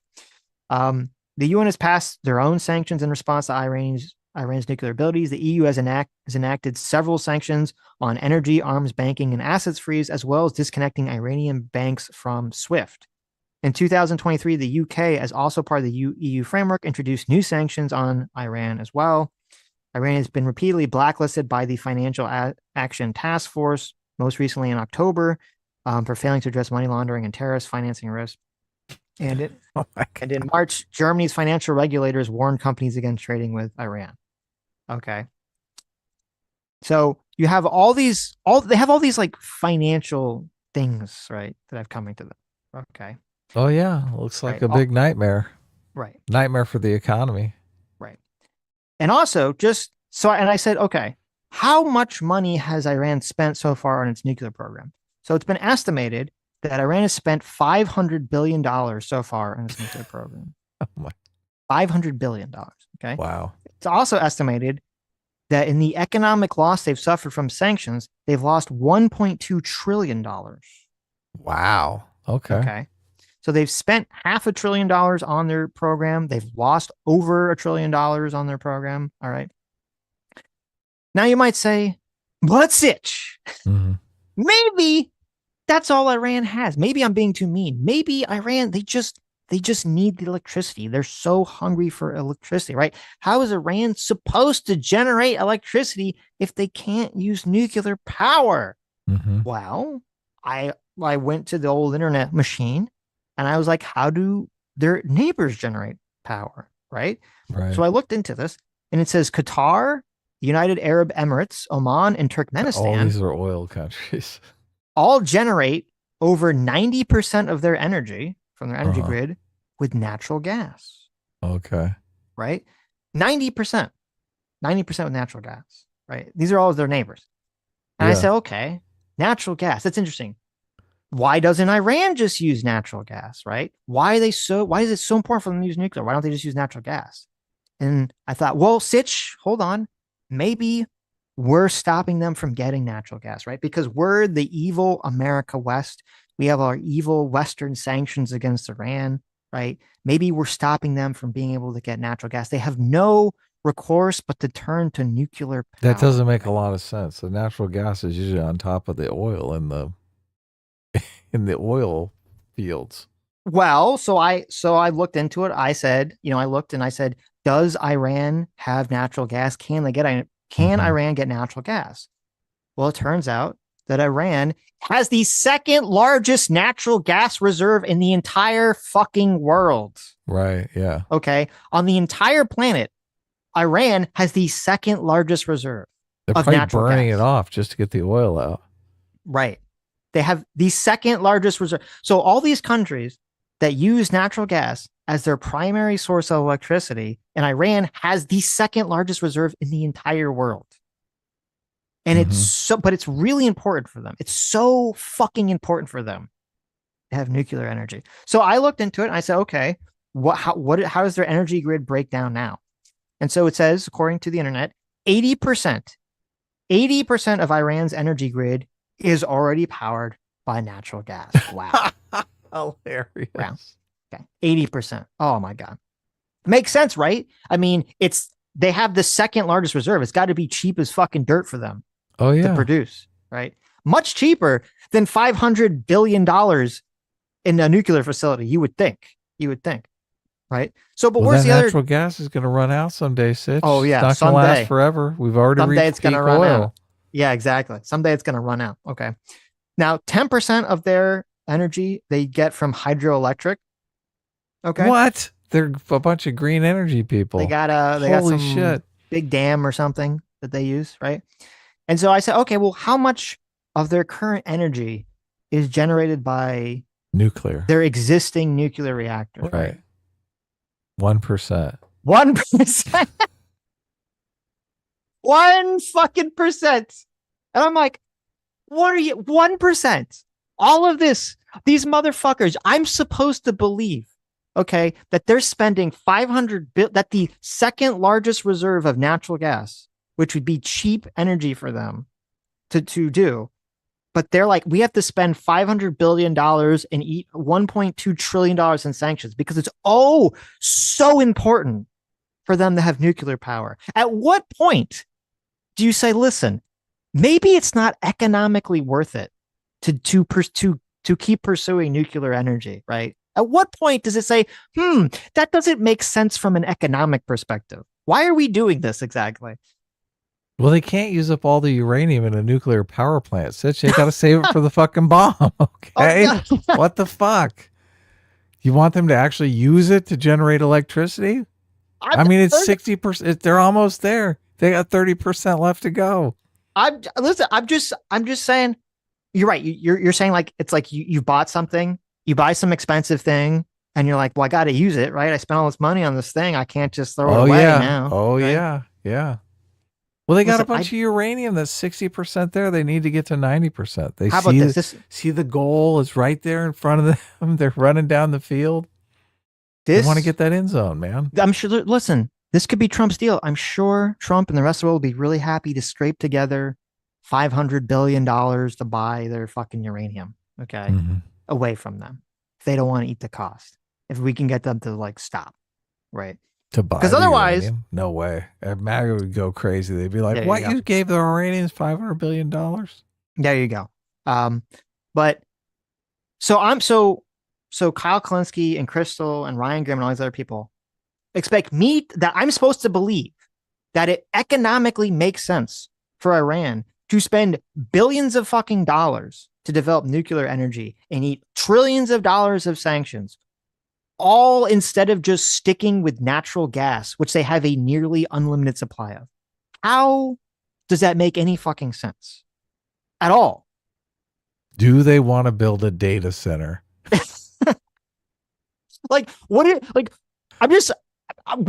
How is anyone supposed to believe this? It's the most obvious fucking thing on the planet that they want to have a bomb. It's literally the most obvious. There's no fucking other explanation for this whatsoever. Okay. Right. If they said, listen, we don't need this stupid nuclear energy shit. Okay. You can have all you can have all uranium. You can come in, dismantle all these things. And in return, you take sanctions off and all this other stuff. It would be such an economic benefit from them. It'd be such a PR win for them. Right. Maybe even though they still be funding terrorists, so they wouldn't be like 100% great, but it would be such a good thing for their country economically and in the world stage. There's no fucking reason for them to do this except if they want to build a bomb. Yeah. There's no other fucking explanation for it. And it would totally, like, the whole argument that Israel has about going after Iran. I mean, they are supporting terrorism, but the whole argument that Israel always uses to go after them is the nuclear threat. And if they didn't have that anymore, America and the rest of the world would be so much less inclined to give a shit about Iran. Of course. Yeah. Them wanting a nuclear bomb, they want the nuclear bomb to protect themselves from us. And all of these left-wingers want them to have that nuclear bomb because they just see America as this horrible threat. So, well, it's completely retarded. So this is one of there's two possibility things, which is either A, I'm correct, they just 100% want the bomb, or B, they're just fucking. Well, actually, even if their reason for wanting the bomb is retarded, it's totally fucking retarded. Because after Iraq and after Afghanistan, America's appetite for Middle Eastern wars is gone. Okay. I think it's gone for the rest of my life. Unless Iran does some crazy terrorist attack or something, unless there's some crazy terrorist attack on us, America's appetite for these sort of Middle East excursions is gone. Okay? Yeah, regime change didn't work out in Iraq. It's we're gone. Going to try it again. And if Iran had been spending the last 20 years of America being over this shit, instead of like trying to get nuclear weapons, funding terrorism, just saying, hey, listen, why don't we just be a normal fucking country, trade normally with people, not fund fucking terrorism and engage in this like bullshit power struggles across the region, and just try to make our country good. What fun is that? Oh, I know. It's so like it's an autocratic regime. They need to entertain themselves. Of course. It's so stupid. It's so fucking stupid. It's so obvious. It's like the whole thing with the nukes is they're just going after nukes. Their refusal to get rid of their nuclear energy program is what causes so much strife for them. I cannot believe for a second that they'd be so stupid that it's just for nuclear energy purposes. It's retarded. I'm sorry. It is fucking ridiculous if for anyone to believe that. So you think they should just drop it? They should give up on going after the nuclear weapons. 100%. They're so scared of America. It's maybe they want the nuclear weapons so that they can continue to fund terrorist activity around the world, and then they can just give everyone the finger over it. But would that really stop America from engaging with them because they had a nuke? I don't think it would. No, because this is the problem. And this is why like the people complain about the nuke or don't know what the fuck they're like saying that they'd be safer with the nuke are fucking retarded. I don't think it makes them safer. The issue isn't, I don't think the issue that America or even Israel has is the fear that Iran is going to build a nuke and then shoot it at Israel or America or someplace. Okay. The fear is that they will build some kind of portable nuke and give it to Hezbollah or the Houthis or Hamas or some other terrorist organization. And those fucking crazy fuckers are going to go blow it up in Israel or America or some other fucking country. Yeah. That's what everyone's afraid of. That's what no one wants to happen. That's what that's the concern is. Okay. Right. So when Crystal and all these other fucking people talk about, oh, they'd be smart to get, it's like, what the fuck are you talking about? That's insane. It's so fucking stupid and detached from the reality of the situation. Yeah, because they'd give it to Hezbollah. Hezbollah would be in Jerusalem the next day. Yes. And then World War III really would begin because everyone would be nuking everybody. And this is what would happen. They would make a nuke. They give it to one of these fucking terrorist groups. The terrorist group blows up probably someplace in Israel or America. You had the little Satan and great Satan is what they call us. So obviously they're not too happy about us. Okay. We're all going to know. Everyone's going to know. Everyone's going to say, oh, well, obviously they got the nuke from Iran. Where the fuck else would they get it? And then you're going to have all the lefties come out and they're going to say, well, they didn't come from Iran. You can't attack Iran. You have no proof it came from Iran, even though there's like no one fucking else that it could have possibly fucking come from. Right. And then we're going to have to go to war with Iran. And they're the whole time screaming, I can't believe you're going to war with Iran. It's so horrible. It's so terrible. Right. Yeah. And America doesn't fucking we don't want to go to fucking war with Iran. Nobody wants to fucking, why can't they just chill the fuck out?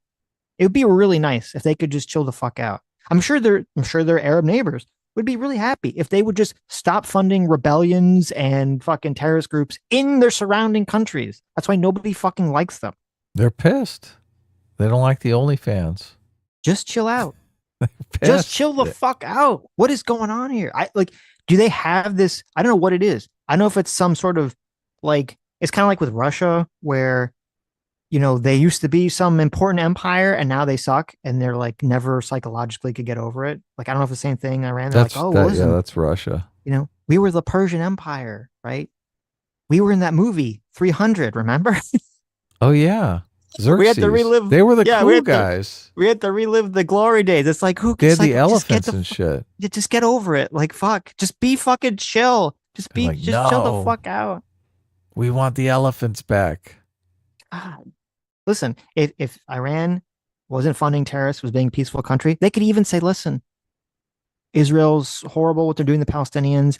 So we've used the last 30 years to develop our country to make it an advanced first world country. And we have enough resources and space to welcome in all the Palestinian refugees so that they will not be killed by Israel. Right. I thought Iran was super westernized until the mullahs took over. And the religious sect basically took over the government. So that is what happened. Yeah. Yeah. That is what happened. So now they basically have the Westboro Baptist Church in charge of their entire country. Right. Yeah. It's almost like Westboro Baptist Church going to give up their nuclear program? I don't think so. No. It's almost like their crazy, terrible ideology has ruined their ability to coexist peacefully in the world and led them down a pathway of destruction and wasting all their resources instead of, helping their actual citizens. Can you imagine Kyle Kalinske saying he would be safer with Westboro Baptist having a nuclear weapon than America? No. It's hard for me to imagine that. If you framed it that way, they'd completely get it. They'd be like, oh, fuck that. Holy shit. What? They're religious zealots. Well, it's so annoying because all these people, they have like Israel derangement syndrome just because they have that enemy of my enemy is my friend, brain rot. Okay. Just because Iran doesn't like Israel and you don't like Israel doesn't mean that Iran is your fucking friend. Because they're not. Mm-hmm. They're not your friend. No, they hate your guts. They do. They think you're the great Satan. They do. They're like, how dare you women show your face in public? Fucking heathens. That's what they're like. I mean, yeah.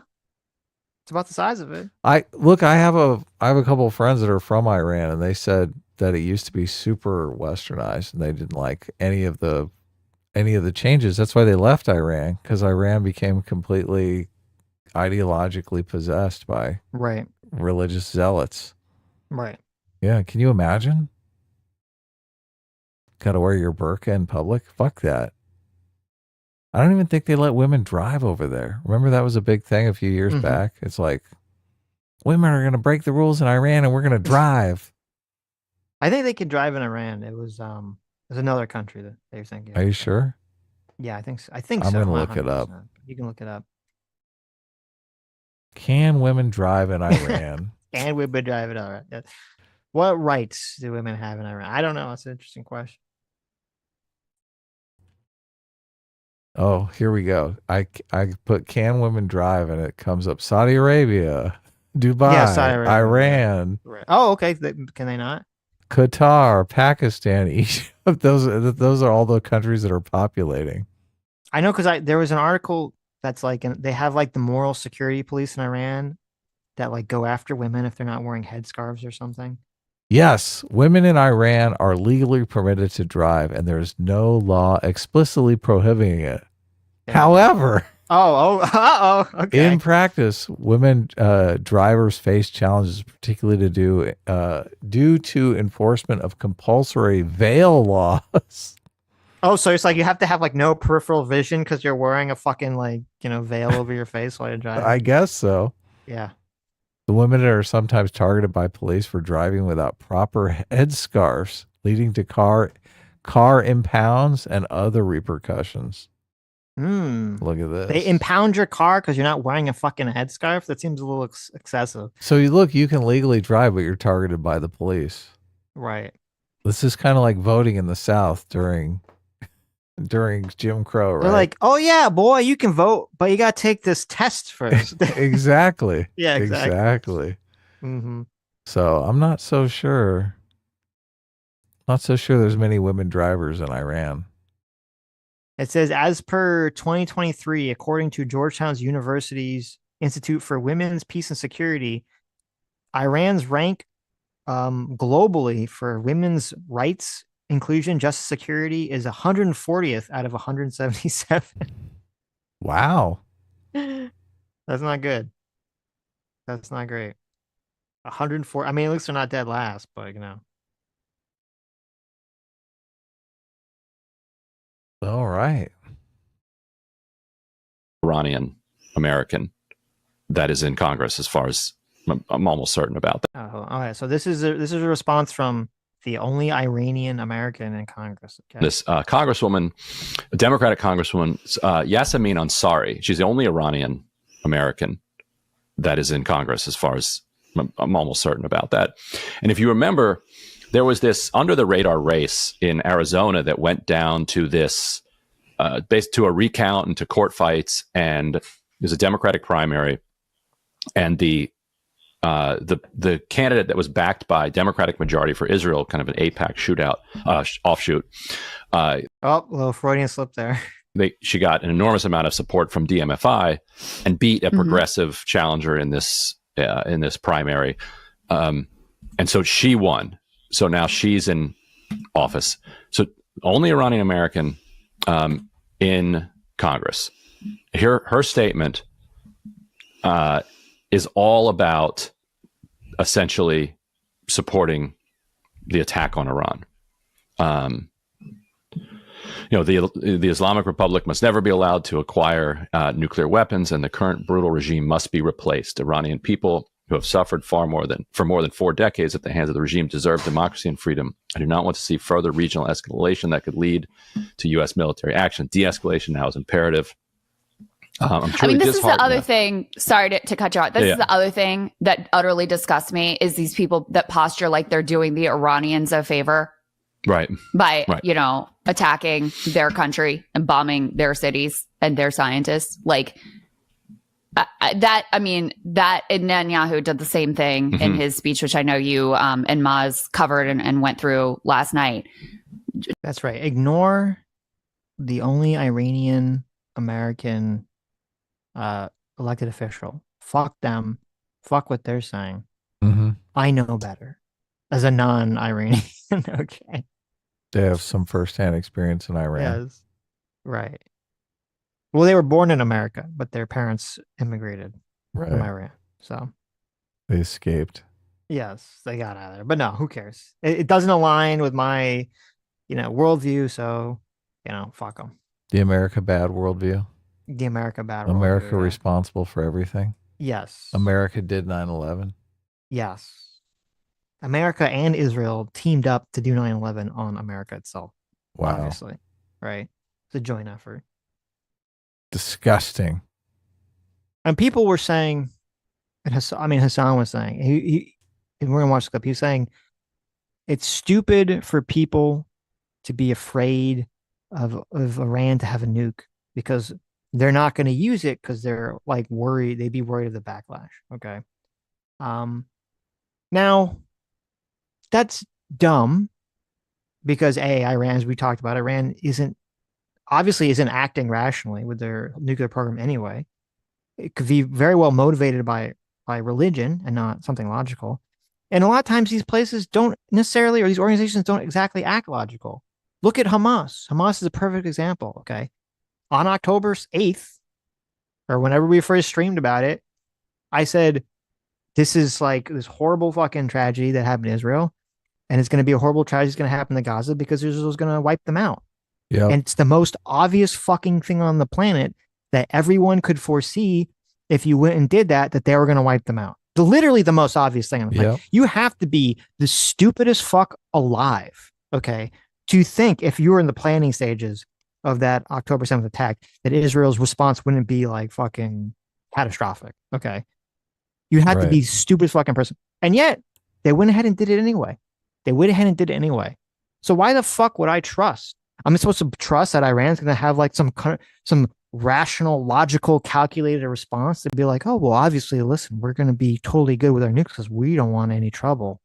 Even though that's all they want right now is fucking trouble. They ain't no Jackie Chan, all right? They're asking for lots of trouble right now. They don't care if we nuke Iran. They're like, go for it. They're going to do what they're going to do. You have people that are acting completely not rational from the sort of Western perspective and are definitely motivated by other things than just having a functioning rich country. And they're telling us, oh, don't worry. They're going to totally behave and be nice with nukes, right? Fuck off. Right. Fuck off. Last night. Okay. Ryan. Let's watch actually a good video, a little bit of a good video here. So this is Ryan Macbeth. He does good content. You guys should all subscribe and check him out. He talks about the attack a little bit here. Reading in that. So look, I kind of figured that something was going to happen a few days ago when the U.S. evacuated its embassy in Iraq. In the intelligence community, this is what we call a clue.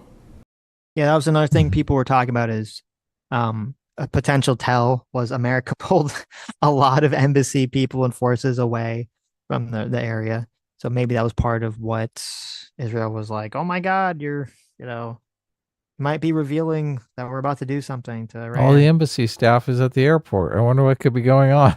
Right. Though that makes me think that because people were pointing that to say, aha, that's proof that Trump and everyone knew.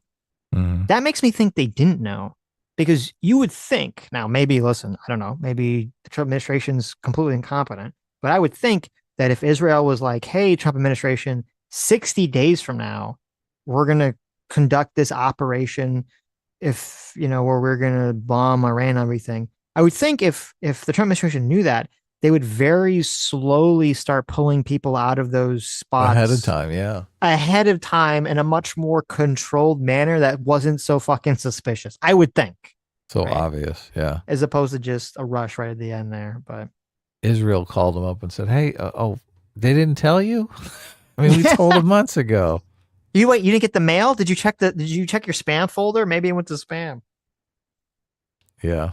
So it was a rush job. Maybe. There's a non-zero chance of that. Another interesting thing is the June 12th moon was a waning gibbous. That means that Israel was dealing with 98% illumination in the night sky.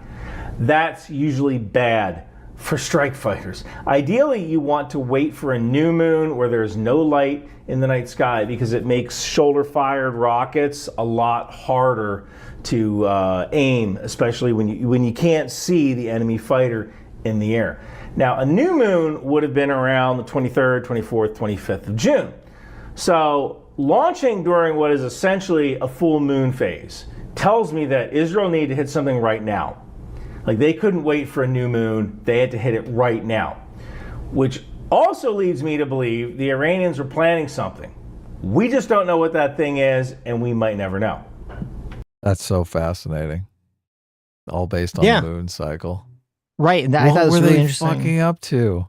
I thought that was really interesting because no one else said that. I haven't heard anyone else say that, which is, that it would indicate that they were rushing. Now, were they rushing because Iran was going to do something? They made, Israel's made some claim that they were like a week away, which maybe they were just always like kind of a week away. So I don't know. Maybe they had intelligence that they were going to do something. Maybe it had to do with opening that new facility. There was a story I'm going to read where Iran a few days ago claimed that they stole a bunch of nuclear secrets from Israel, which I'm surprised didn't get more publicity, because maybe that's part of why this all went down. So it could be that Iran was doing something, or maybe it was, they got worried. Maybe they were playing the wait a week and they got spooked because of Donald Trump's comments. They thought they had to go quickly. I don't know. That's it. Yeah. Maybe like, they this is told all Trump, going to fall apart. Holy shit. Right. Or maybe it could have been unrelated. Maybe someone, because we watched that video in the beginning of the stream that Cappy was talking about, where they had all these like agents and secret operatives in Iran. Maybe they were going to be discovered, or they were threatened to be discovered soon, so they just had to go. Someone got outed. Yeah. Right. Interesting. Another question. Let me jump ahead here. Is impossible. Neither Israel nor Iran leads you toward what they're doing. Another thing is that people say, could this lead to a regional war? I've said before, regional war is impossible. Neither Israel nor Iran have the physical troops or logistical ability to capture or invade each other. Both Iran and Israel have what we call short arms and short legs. They can't get to where they're going. They don't have the logistical ability to do it. And once they get there, they can't sustain. So before you listen to people going, OMG, World War III, just stop and ask yourself, what does World War III look like? Try to war game it out in your head. Look how far away Israel and Iran are. Shit. And it kind of leads you to believe, like, really a war between Israel and Iran would just look like them lobbing missiles at each other until one side runs out. And Iran is already dangerously low on ballistic missiles. It fired about 200, 300 missiles and drones at Israel in October of 2024 in a fairly ineffective attack. Now, Israel's response to that attack was to destroy Iran's planetary mixers. You see, rocket fuel is mixed in these special mixers called planetary mixers that are designed to be airtight to prevent bubbles from being formed in the fuel as the rocket fuel is being mixed. If you destroy the mixers, you essentially eliminate your production of new rockets, right? You have no way of feeding those rockets rocket fuel to launch them. I know that Iran just ordered more missile ingredients from China, which tells me that Iran might not have the weapons remaining to launch a ballistic missile attack against Israel of a similar kind that they performed back in October of 2024. Next question is... Okay. So we do know that obviously, there was an attack last night. They still are attacking, but this would be like, it's unclear that they could just keep the sustained, missile fire attacking constantly. Well, they got to shoot like 200 missiles too to make, just so one gets through Iron Dome. So right. They're going to run out pretty quick if that's the situation. Right. And they don't have an Iron Dome, right? So no. Israel can just precision shot. Yes. Now, they did have an attack last night that did get through. Yeah, till I saw it. Yeah, one got through, but it was a big attack where they shot a bunch of different missiles. I don't know how many in particular, but if they shoot a dozen missiles and only one gets through. So it is super interesting that I love it when we're in a situation where we have information that, you know, we're not going to stress about World War III, but everyone else is going to be out there running around with their hair on fire about World War III. Well, that's what's important. That's why I wanted to show that clip. Is like, yeah, there's always people running around like, it's happening. Oh my God, get the dust off the Rand Paul memes, okay? Or the Ron Paul memes. It's happening. It's happening. And it's like, it's not. It's not going to be World War III. People are gonna so excited for that to happen. They always that's going to are. be. It's a conflict. Don't get me wrong. It's definitely a conflict. It's going to cause instability in the area. It's going to maybe cause instability in America. Maybe we'll suffer a terrorist attack in the future because of something like this. You know, Iran's already blaming us and stuff. So I'm not going to say nothing's going to happen, but the idea that this is like World War III is stupid. I prefer to conceptualize it as angry birds in the Middle East. There you go. I like where that. They're just, I like that. Yeah. You know, they're slingshotting angry birds at one another. Right. Russia invading Ukraine was far more likely to spark World War III, and it hasn't yet. China invading Taiwan is far more likely to spark some kind of World War III or something. So I would say save your happenings for China invading Taiwan, because that's when, unfortunately, that's when we can all run around with our hair on fire. Okay, so this is Preston Stewart. And let's watch like a couple minutes of this. He kind of talks about that attack that went through last night. And he kind of shows the pictures of the damage. Iran launched the deadliest missile attack of the war so far, an attack that threatens to further escalate this conflict. And what you're seeing here is what remains of a neighborhood south of Tel Aviv. Can you imagine just this is your apartment? Oh, that's so fucking devastating. Well, it's Every kind of crazy. Every time I see photos like this, I can't help but empathize with the people. Of course, it is kind of crazy that more people didn't die. I guess because they have like the warning systems, and a lot of people. Well, they all got into the bomb shelter, so these abandons these buildings are. Yeah, you're not hanging out on your terrace up here when they're shooting rockets. I mean, you're like fucking. A lot of people did get hurt from this. Like 200 people got injured to some capacity. So they stuck it out. I don't know. I don't know. Wow. I don't know how long their warning was before this missile came. Right. So. And I was trying to find video and pictures of what the missiles and what the damage looked like in Iran. And I couldn't really I found some of it, but I couldn't really find a lot of it.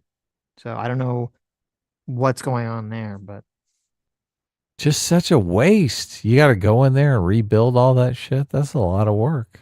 Yep. It was targeted and struck by an Iranian missile in the middle of the night. So today we're going to get into what we know so far about this most recent wave of attacks and new details of Israeli strikes deep inside of Iranian territory as they continue Operation Rising Lion. Now, starting with some statements from senior ID.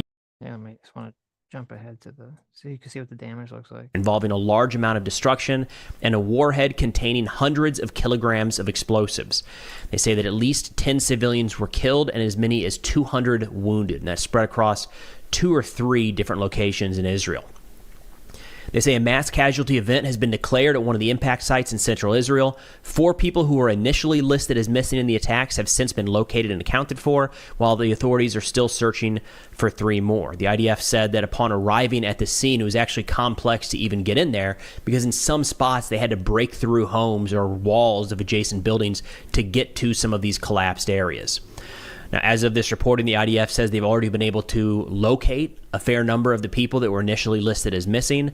Some, fortunately, are alive. Others, unfortunately, are not. Now, the mayor of this area...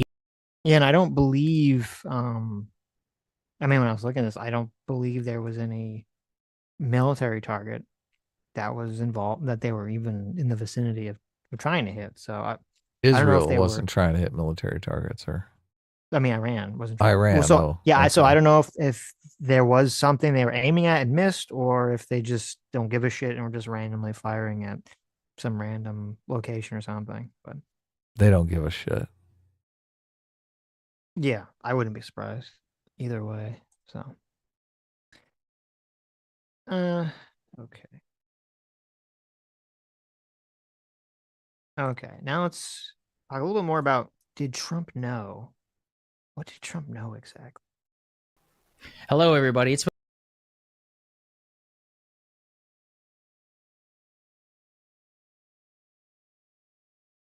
Washington, President Trump, quote, said he wanted an agreement with Iran and stressed that the United States is close to a good deal with the Iranians. This was, again, literally hours ago. Look at the timestamp here.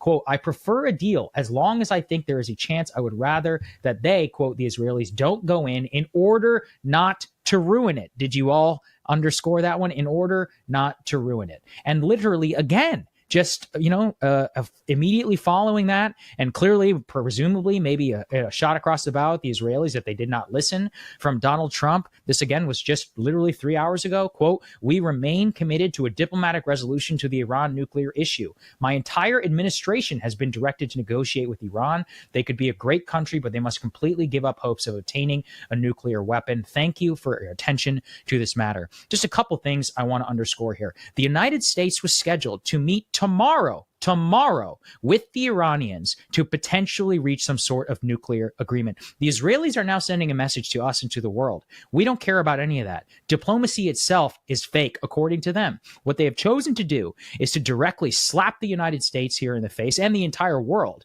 for any chance of diplomacy. They have now forced our hand and their own by creating this geopolitical crisis here in the United States. Remember, all of this comes from the fact that the United States got either wind, perhaps they were supporting something like this on the back end. We will soon learn if details become clear on that front. We will remain tuned for that because it is certainly possible all of this has been a giant head fake from the Trump administration. They knew the entire time. They supported them with intelligence, and you will certainly hear that from me and from the show if we are able to get that information. But in terms of what we know publicly, and I can say I've been on the phone literally all day with my sources in and around Washington. Many of them warned me that something very, very bad was going to happen, but the general optimism was both Trump's rhetoric, as we saw from a couple of hours ago, and the fact that we still had perhaps a chance at these nuclear talks with Steve Witkoff that were going to happen tomorrow. Israel has now wiped all of that off of the table. So this was a video from 2 days ago, so sort of like what the mood was in terms of what people knew, what Trump Israel knew. wrecked it. We had a big deal planned, and Israel totally fucked it up. Right. Now, Trump did put out a statement on Truth Social after this where he said, 2 months ago, I gave Iran a 60-day ultimatum to make a deal. They should have done it. Today is day 61. I told them what to do, but they just couldn't get there. Now they have perhaps a second chance. That doesn't say that it was part of this deception campaign, because there was this article I saw. This is from the Times of Israel that I saw Glenn Greenwald and a bunch of other lefties sort of cite. And this Times of Israel article claims that everything Trump was doing, all these tweets and all these things on all these negotiations, was all part of some sort of massive ruse from the beginning to lull Iran into a false sense of security to allow Israel to strike. Which now they name some anonymous Israeli source. That's where this information comes from. That's their only proof. So I'm highly skeptical of this. I have not seen an American publication claim that they even had an American official, even anonymous American official, repeat this claim or anything like that. I'm highly skeptical. I'm going to read a little bit. There's some interesting pieces from a Wall Street Journal article, a New York Times article that to me makes it sound like the Trump administration was actually legitimately trying to engage in this whole deal-making process and just, it didn't really go through. Great. Fantastic. Okay. And also, like, just from the perspective of Trump's perspective, even before I read the article, would Trump really want some conflict with Iran right now anyway? I mean, it's like on the day of the military parade, which kind of detracts from that. You had the LA riots going on, which probably helps Trump. This could raise the price of oil. It doesn't really make sense to me that Trump would even really want this conflict, especially right now, to be a thing to kind of pop off. Yeah, of course he doesn't. Yeah. Let's see. You think Trump is egging Israel on, saying, "Oh, go attack Iran"? I don't think so. Yeah, I don't think so. It doesn't really make sense to me. Yeah. Though, Okay, let's see. But he wants to appear to be in the know. Like he wants everyone to think. I mean, this may be the case. Israel may be looking to America to sign off on whatever they're doing. Well, it's one of those situations where, like, if Israel is going to do it, it's going to look better for him to say, I was on board with it from the beginning. He doesn't want to, like, it would make him look worse, I think, or make, from his perspective, probably make him look worse. He doesn't want to look like he's feckless and they're just doing, going around his back and doing sorts of crazy shit. Here's some parts from a Wall Street Journal article. It says how a once resistant Trump decided to back Israel's attack on Iran. On Sunday, Trump summoned his national security team to Camp David and told them during a discussion on the Middle East that he was increasingly pessimistic about Tehran agreeing to a deal, according to U.S. officials. Trump and Israeli Prime Minister Benjamin Netanyahu were due to speak the next day, and the president said he would tell the Israeli leader to delay any attack until Special Envoy Steve Witkoff's diplomatic efforts had run its course, a U.S. official recounts. In a letter to Iran's Supreme Leader Ayatollah Ali Khamenei in March, Trump had set a 2-month time limit once talks got underway to reach a deal, a deadline that was expired to due this week. But Khamenei rejected a U.S. proposal to allow Iran to temporarily continue uranium enrichment in the country if it agreed to eventually halt its domestic centrifuge operation. Always in the background was Netanyahu's push to launch strikes against Iran's nuclear strike, a threat that loomed even larger. In a call Monday with Netanyahu, Trump said he wanted to see diplomacy with Tehran play out a little longer, according to U.S. officials, but even Trump was losing faith in this strategy. Quote, I'm getting more and more less confident about it, Trump said of the prospects of a nuclear deal with Iran in a New York Post interview Wednesday. Quote, they seem to be delaying, and I think that is a shame, but I'm less confident now than I would have been a couple of months ago. U.S. intelligence agencies concluded in January that Israel was conducting strikes on Iranian nuclear facilities. The intelligence analysis concluded Israel would push Trump's new team to back the assault, viewing the incoming president as more likely to join an attack than former President Joe Biden. The Israelis, according to assessment, believed the window for halting Tehran's pursuit of nuclear weapons was closing. In a sign of mounting concern about an Israeli attack and the Iranian response, the State Department on Wednesday ordered the departure of all non-essential personnel from U.S. embassies in Baghdad and authorized the departure of non-essential personnel and family members from Bahrain and Kuwait. At the same time, Defense Secretary Pete Hegseth authorized the voluntary departure of military dependents from across the Middle East. When Trump and Netanyahu spoke again on Thursday, the Israeli leader told Trump that it was the last day. This is kind of interesting. So the Wall Street Journal is sort of casting it like Netanyahu's the one that's like told Trump like, hey, that 60-day time period is up, not Trump. When Trump and Netanyahu spoke on Thursday, the Israeli leader told Trump that it was the last day of his 60-day timeline for Iran to make a deal. Israel could wait no longer, Netanyahu said, according to officials familiar with the call. Israel had to defend itself and enforce the deadline that Trump himself had set. Trump responded that the U.S. wouldn't stand in the way, according to administration officials, but emphasized that the U.S. military wouldn't assist with any offensive operations. At the White House, Trump told reporters he wouldn't describe an attack as imminent, quote, but it is something that could very well happen. While the U.S. and Iran were close to a deal, he claimed Israeli strikes could blow it. Israel had acted unilaterally, and the U.S. played no role in the attack, Marco Rubio said in a statement that acknowledged Israel notified Washington before the operation began. So the Wall Street Journal definitely makes it seem a lot more like it wasn't some sort of master 10D chess move, that it was an actual, Trump was actually legitimately trying to broker some sort of deal, but that it didn't fall through. Yeah, Iran didn't go for it, so No. Israel was like, fuck them. Right. And then there's this kind of interesting. There's I mean, it's interesting. It's not dissimilar from the Ukraine situation. Only MAGA and Trump like Israel. So, and they hate Ukraine. So they handled it completely differently, right? Well, it's weird. Some people, I think MAGA is very split on Israel. There's some people that like it. There's some people that hate it. And then the people that hate it are split between the isolationists who just don't want anything to do with any other country, and then the people that just hate Jews. So right, yeah. I don't know what the percentage breakdown of that is, but it's definitely there. Okay, now this is very interesting. This is a New York Times article from April 16th. that they had two articles. They have an article from April 16th and an article from May 28th that both were citing anonymous sources, but now in retrospect seem to be totally on the money. Okay. So this is a New York Times article titled "Trump Waved Off Israeli Strike After Divisions Emerged in His Administration." Israel had planned to strike Iranian nuclear sites as soon as next month, but was so they're saying in April they're going to do it next in May, but was waved off by President Trump in recent weeks in favor of negotiating a deal with Tehran to limit its nuclear program, according to administration officials and others briefed in discussion.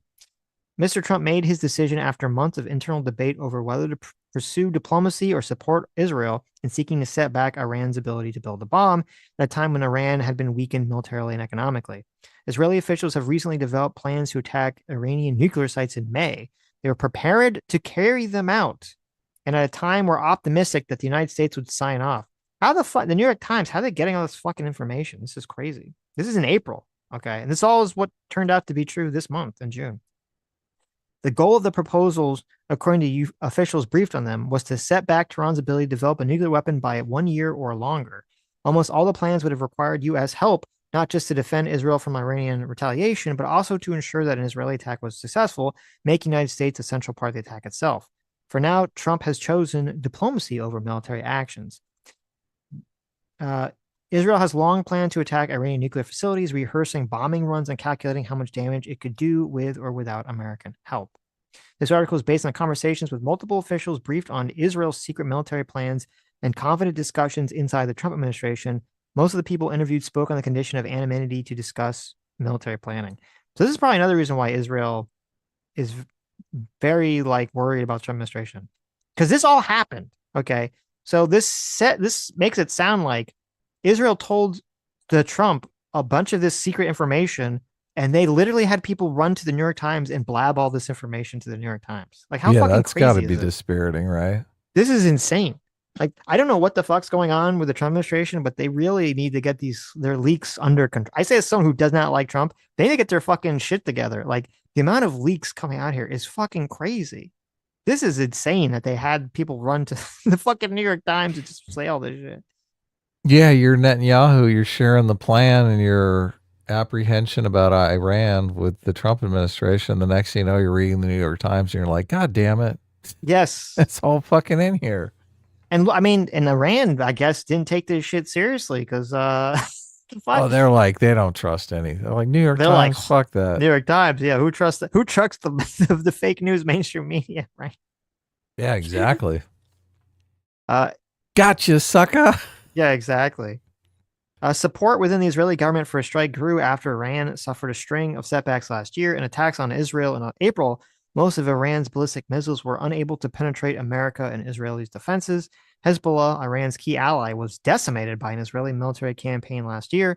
The subsequent fall of the government of President Bashar al-Assad in Syria eliminated a Hezbollah and Tehran ally and cut off a prime route of weapons smuggling from Iran.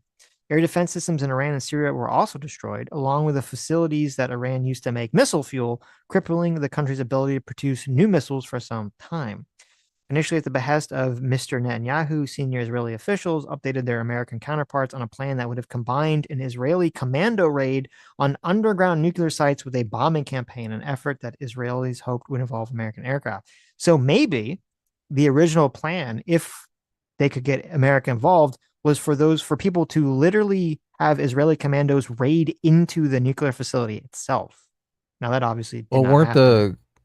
Weren't the commandos already on the ground to take out the countermeasures? Wouldn't the only difference be it would be American jets with? Well, I guess it would be Israeli jets, but with American bombs. The bunker. Well, no, this is making it sound like there was Israeli commandos who were involved in shooting down their anti-air defense systems and shooting drones and stuff. But this is making it sound like they literally, now maybe their point is wrong. This is making it sound like they literally wanted Israelis to go into the nuclear facility on foot. Right. Yeah. Do something, right? To set up a bomb or something. So that doesn't make a lot of sense. I don't know. I'm just saying it's making it sound like. Israeli military officials said the commando operation would not. Oh, wait. It says, but Israeli military officials said the commando operation would not be ready until October. And Mr. Netanyahu wanted to carry it out more quickly. Okay, never mind. So they're saying maybe they had this plan, but it require too much logistics to carry out. How does the New York Times know all this? This is fucking crazy. Israeli when was officials, this article? April 16th. Okay.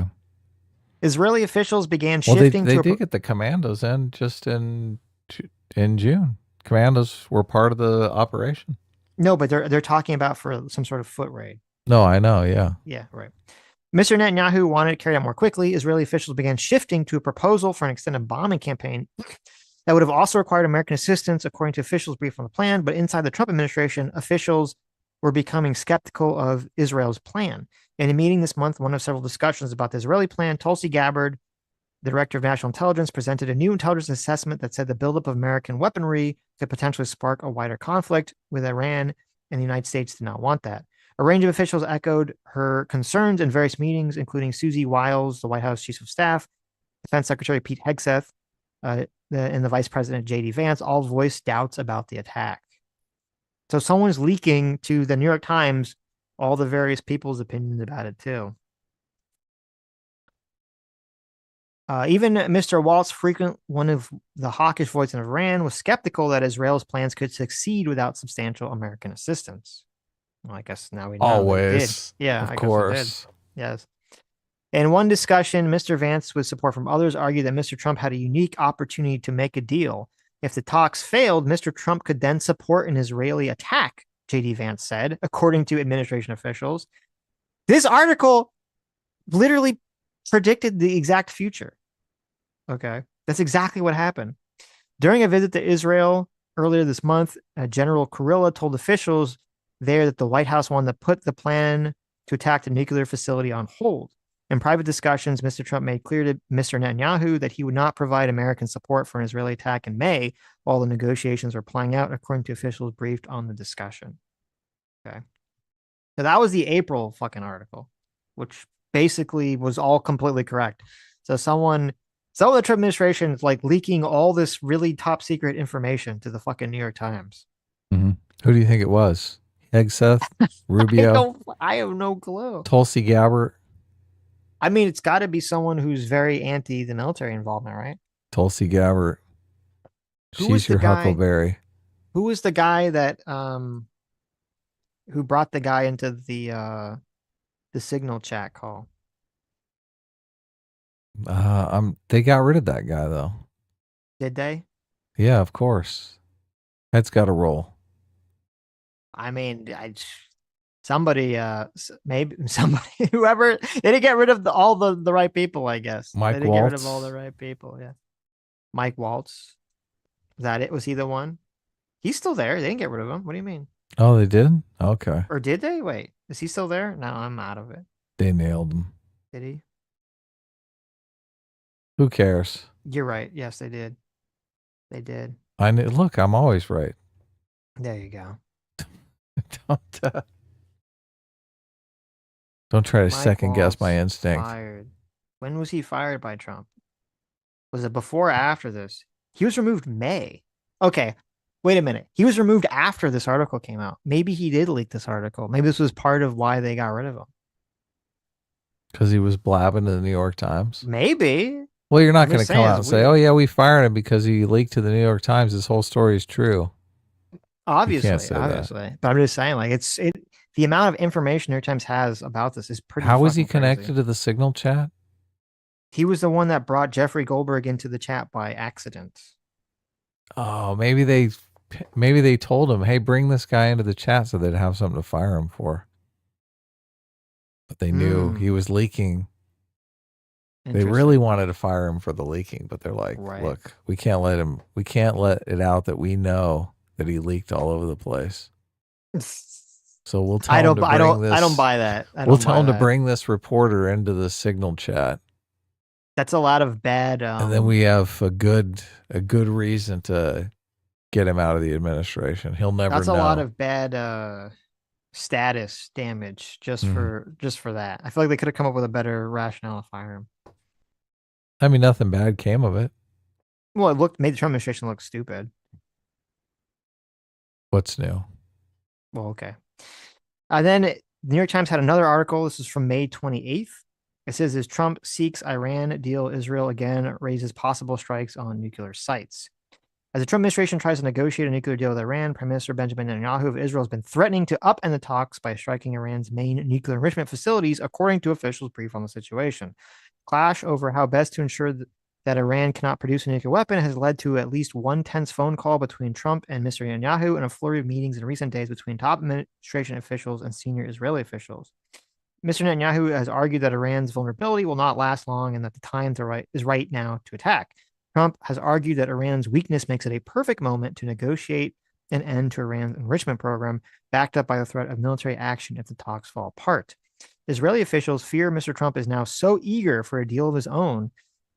One he will try to sell stronger than the one Obama administration struck in 2015, that he would allow Iran to keep its uranium enrichment facilities. Ooh, ouch. Yeah, that'd be bad. This account of the tensions between the two men is based on interviews with officials in the United States, Europe, and Israel who have been involved in diplomacy and the debate between American and Israeli governments. They insisted on anonymity, obviously. On Wednesday, after the article was published... Anonymity? Yes. Okay. On Wednesday, after this article was published, Mr. Trump acknowledged that he had warned Mr. Netanyahu about launching an attack while negotiations were underway. Quote, I told him this would be inappropriate to do right now because we're very close to a solution, he said in response to a question from the reporter at the White House. Mr. Trump's comment came after Mr. Netanyahu's office described the article as fake news. So Netanyahu said the article was fake, and then Trump said it was true. So, it's pretty funny. The central division and the central divide negotiations between Mr. Witkoff and his Iranian counterpart focus on the Trump administration's position that Iran must halt all enrichment of nuclear material on its soil. The Iranian counterpart has repeatedly rejected the restriction, repeating in a social media post on Tuesday that if Western powers insist on zero enrichment in Iran, then there's nothing left for us to discuss on the nuclear issue, which is stupid. And why would they care? Like, if they weren't building a bomb, why would they care about that? What would be the point of that? They're building a bomb already. Yeah, I just okay, stupid. Everyone knows. I know. No one's falling for any of this shit. A lot of people are falling for it. Really? Yes. Oh, I guess Crystal and Kyle were falling for it. Oh, so sad. Now, this is interesting. In an effort to keep negotiations from collapsing, Mr. Witkoff, who's acting, is acting and discussing creative options. Among them is a possible regional joint venture to produce the fuel for nuclear power reactors with Iran, Saudi Arabia, and other Arab powers, as well as some U.S. involvement. But where the actual enrichment would take place is undetermined. So they were literally spitballing an idea. They said, listen, if you really are just so fucking hard up to have nuclear reactors for energy purposes, so important to you, maybe we'll have a joint deal where we enrich the uranium or the nuclear fuel somewhere else and then give it to you and then sell it to you or give it to you cheap so that we don't have to have this worry, right? And surprise, surprise, they weren't in favor of that. I wonder why they wouldn't be in favor of that plan. We'll do it at our house. It'll all be on the up and up. Right. We'll just sell you the nuclear weapons. Listen, we totally just want to mix this home brew of cough syrup in our basement, okay, away from prying eyes. We're definitely not making meth, all right? Just relax. Yeah, the good stuff. Over the past 4 years, the Iranians have not only revived and improved their nuclear facilities, they have also produced uranium enriched to 60% purity, just below what is considered bomb grade. It'd only take a few weeks to turn that into 90% enrichment fuel for a bomb, and somewhere between a few months to a year to produce an actual nuclear weapon, American intelligence officials have estimated. This time, Israeli officials have dusted off an old playbook of threatening to strike Iran, even without America's help. They insist they are not bluffing, even though they have made such threats and backed away several times over nearly 2 decades. Well, now we know they did not back down this time. Israeli officials signaled to the Trump administration shortly before Mr. Trump's before his first formal foreign trip to the Middle East earlier this month that they were preparing to attack Iran's nuclear sites, according to 2 people briefed on the discussion. U.S. intelligence also detected Israel's preparations for a strike. So listen, either the Trump administration has some high-level person who's leaking everything, or they're just telling fucking everyone in the White House everything. And there's just like a million people that are just blabbing because this is like ridiculous. Trump has a bunch of people in his office. They all stand around his desk. He holds It's like court crazy. with hundreds of them at a time. My Everyone's God. They're all running the New York Times. This is what everyone was getting mad about. Right.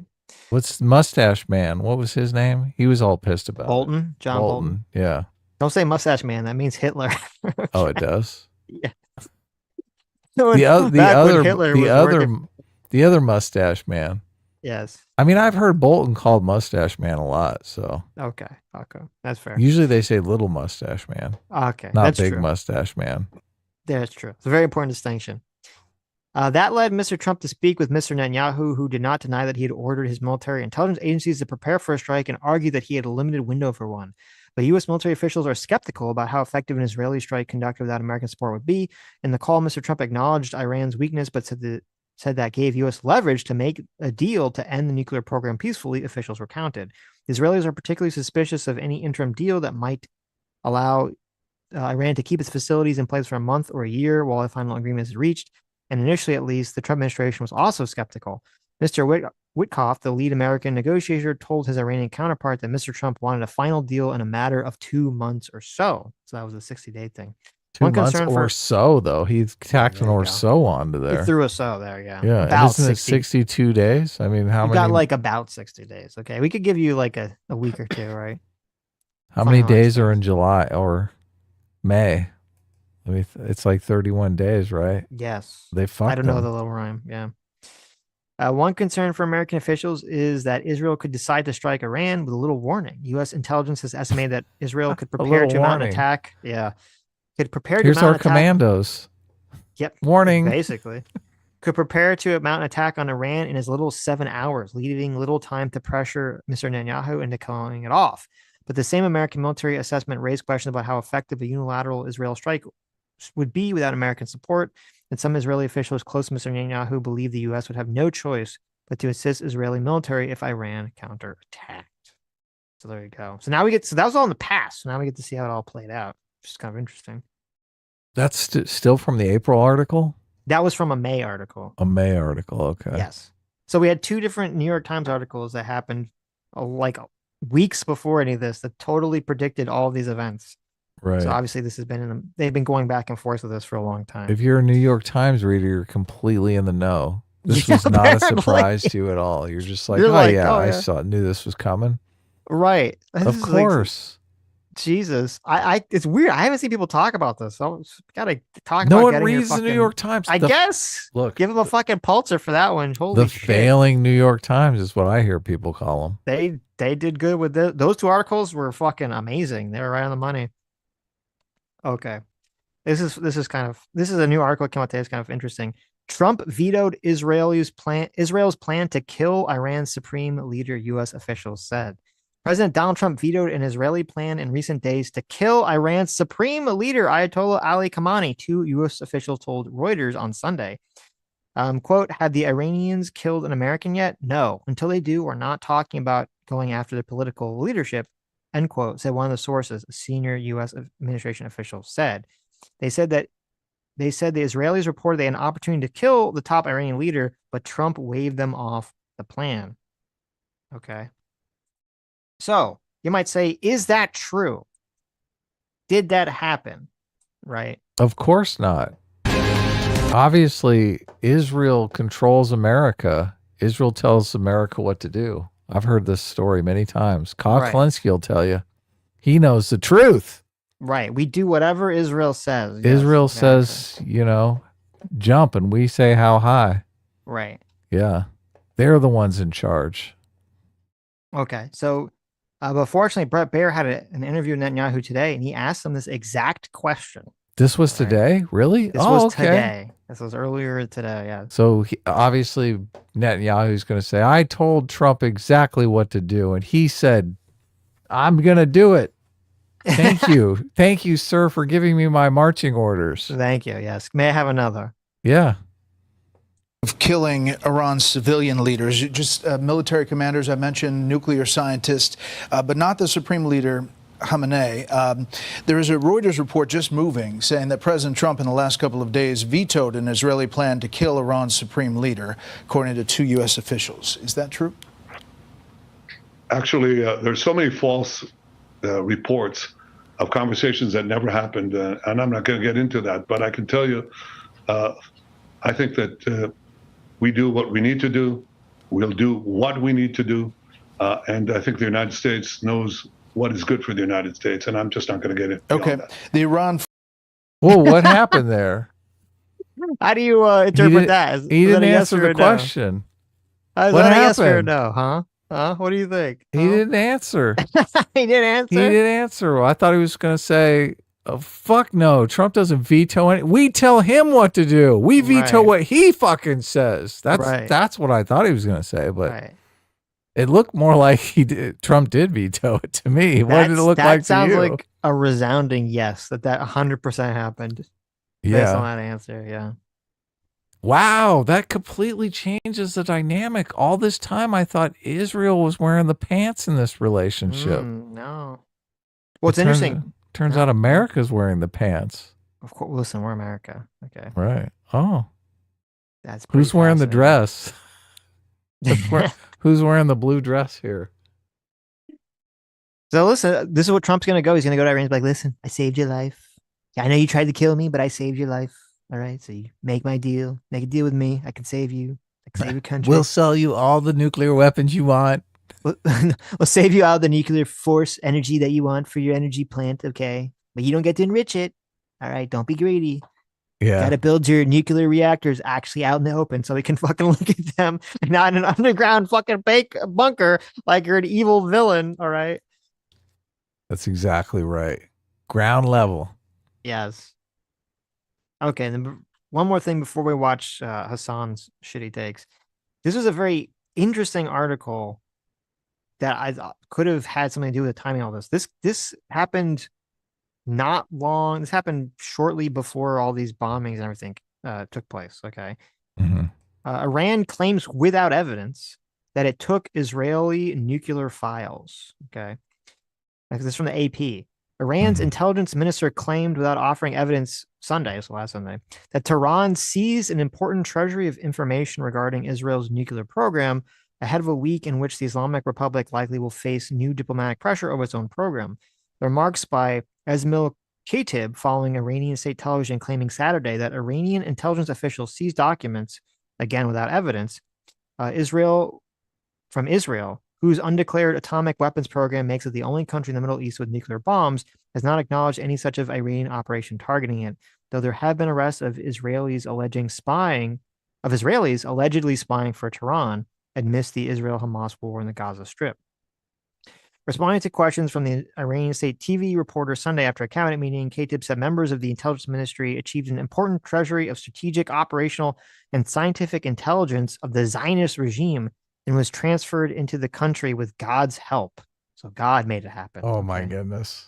He claimed when God's getting involved. Oh, that's what shit's serious. Right. He claimed thousands of pages of documents had been obtained and insisted they would be made public soon.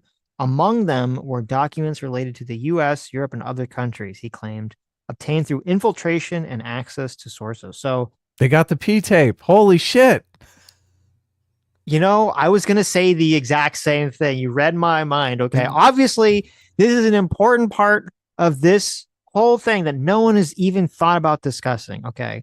It turns out, guys, that all this talk of Israel's trying to stop their nuclear weapons, that was all, a scam. I know you got my P-tape. Yes. It was all bullshit. It was all a ruse. What actually happened, was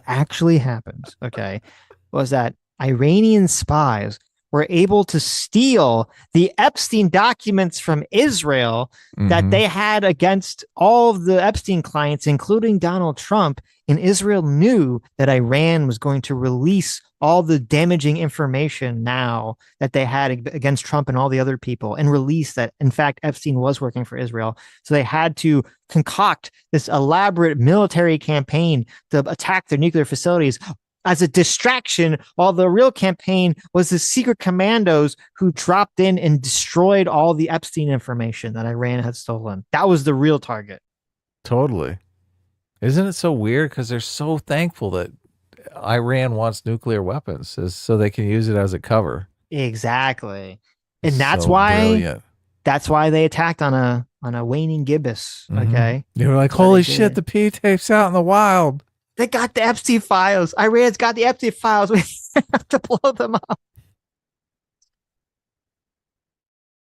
I think the P-tape was the Steele dossier, Russian. Though. Yeah, I know. But it still works. Nobody's paying attention. What's this? I love that music. Oh, my God. Our good friend, Hasan Piker here. Sounds copyrighted, but whatever. No, I played for like a quarter of a second. I mean, I think we'll be okay. You know, we didn't get hit on the Pink Floyd. We got hit on the Theo Von. Yeah. That's pretty funny. I was like, holy shit, we did get away with the Pink Floyd. Yeah, what the fuck? I thought Theo Von was cool. Yeah, turns out not to be cool at all. No. Theo Von, we play a little bit of that conversation. And he takes all of our copyright money. I know. What the fuck, Theo Von? I thought you were cool. You seem like a cool, chill dude. Yeah. I think he's still doing cocaine. I don't believe him now. I mean, if he's after our copyright money, if he's after our ad money, he's definitely probably got a cocaine habit. Right. I mean, I've seen these tweakers with their cocaine habits. And Theo Von fits the bill. Okay. Hey, let me go to the bathroom real quick. No. You read a super chat or two. No, I'm just going to play the video. No, you're not allowed. I'm not allowed. Look, I'm not allowed to read. You're allowed to read. Okay. People do not let me read. You are allowed to read. I give you full permission. Okay. I'll read a super chat. Are you gone yet? Head on, bro. Oh, shit. Tehran, bro. I'm watching the stream from Tehran. Do you have any advice? God, Hasanabi heads are fucking universal, dude. What the hell's a Hasanabi head? Motherfucker could be in Iran and will still be like, bro, you have to read what I am saying. What advice can I give you, big dog? Like, be safe, you know?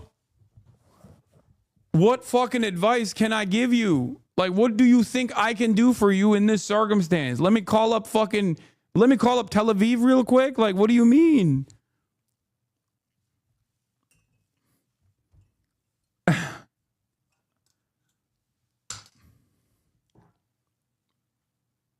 Okay. Hasan's drinking his soda pop. He's rocking his head. I could do more. I wish I could protect you. Ritalin's finally kicking in. I'm not lying. I swear. Bro, I believe you. There's hella fucking chatters from Iran that tune in. I know. Bro. Why has he got all the chatters tuning in from Iran?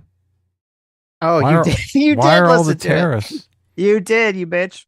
Why are all the terrorists tuning into Hasan's live stream? It makes absolutely no sense. Isn't that funny? He's like, oh my God, look, we have so many people from Iran.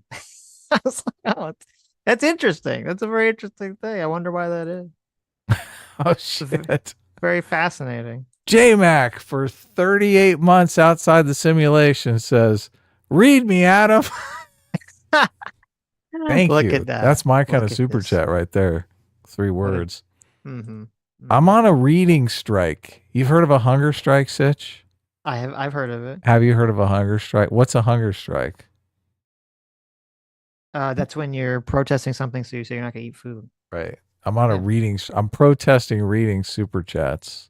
Because I'm a terrible reader. Every time I read, people think I'm dumb. When I'm actually relatively intelligent. I'm not that dumb at all. Just say you're an artist.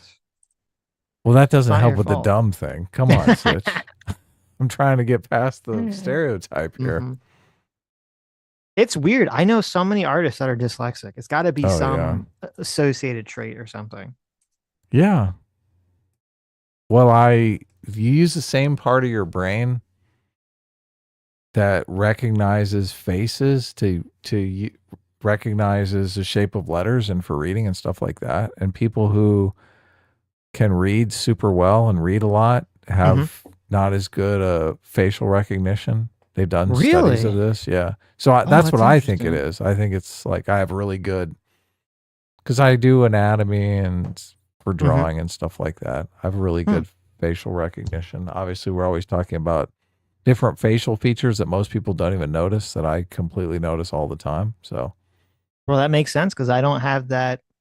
I can read me a good book, and I've read me many a books, and many text scrolls from video games back in the day before everything was voice acted. And I can't visualize faces or anything. So I guess that could make sense. So you only have so much hard drive space in your brain for this pattern recognition. Mm-hmm. And a lot of people take from the facial recognition part to give to the reading part. And I'm like, fuck that. Well, I don't, it's not like a to me, I'll conscious go through the decision. auditory. Like I didn't plug in like my brain to be this way. It just is this way.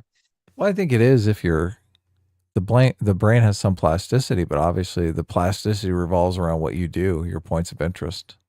I don't buy that at all. Mm-hmm.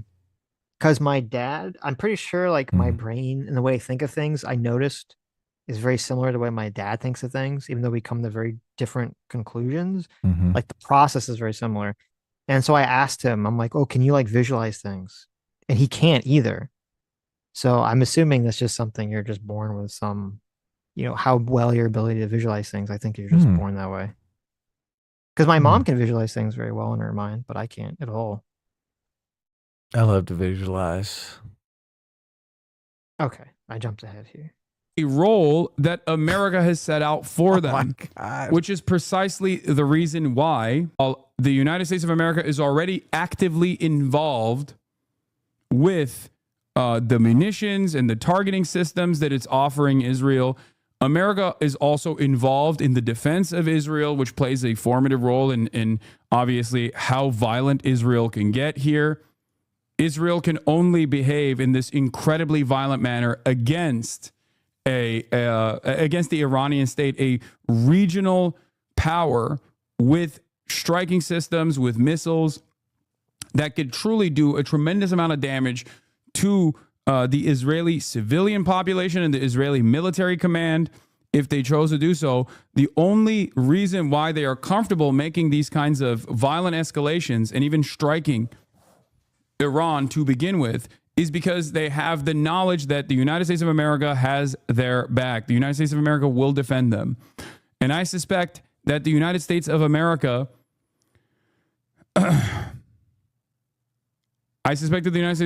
will most likely also join the battle as well. Oh my God. Okay.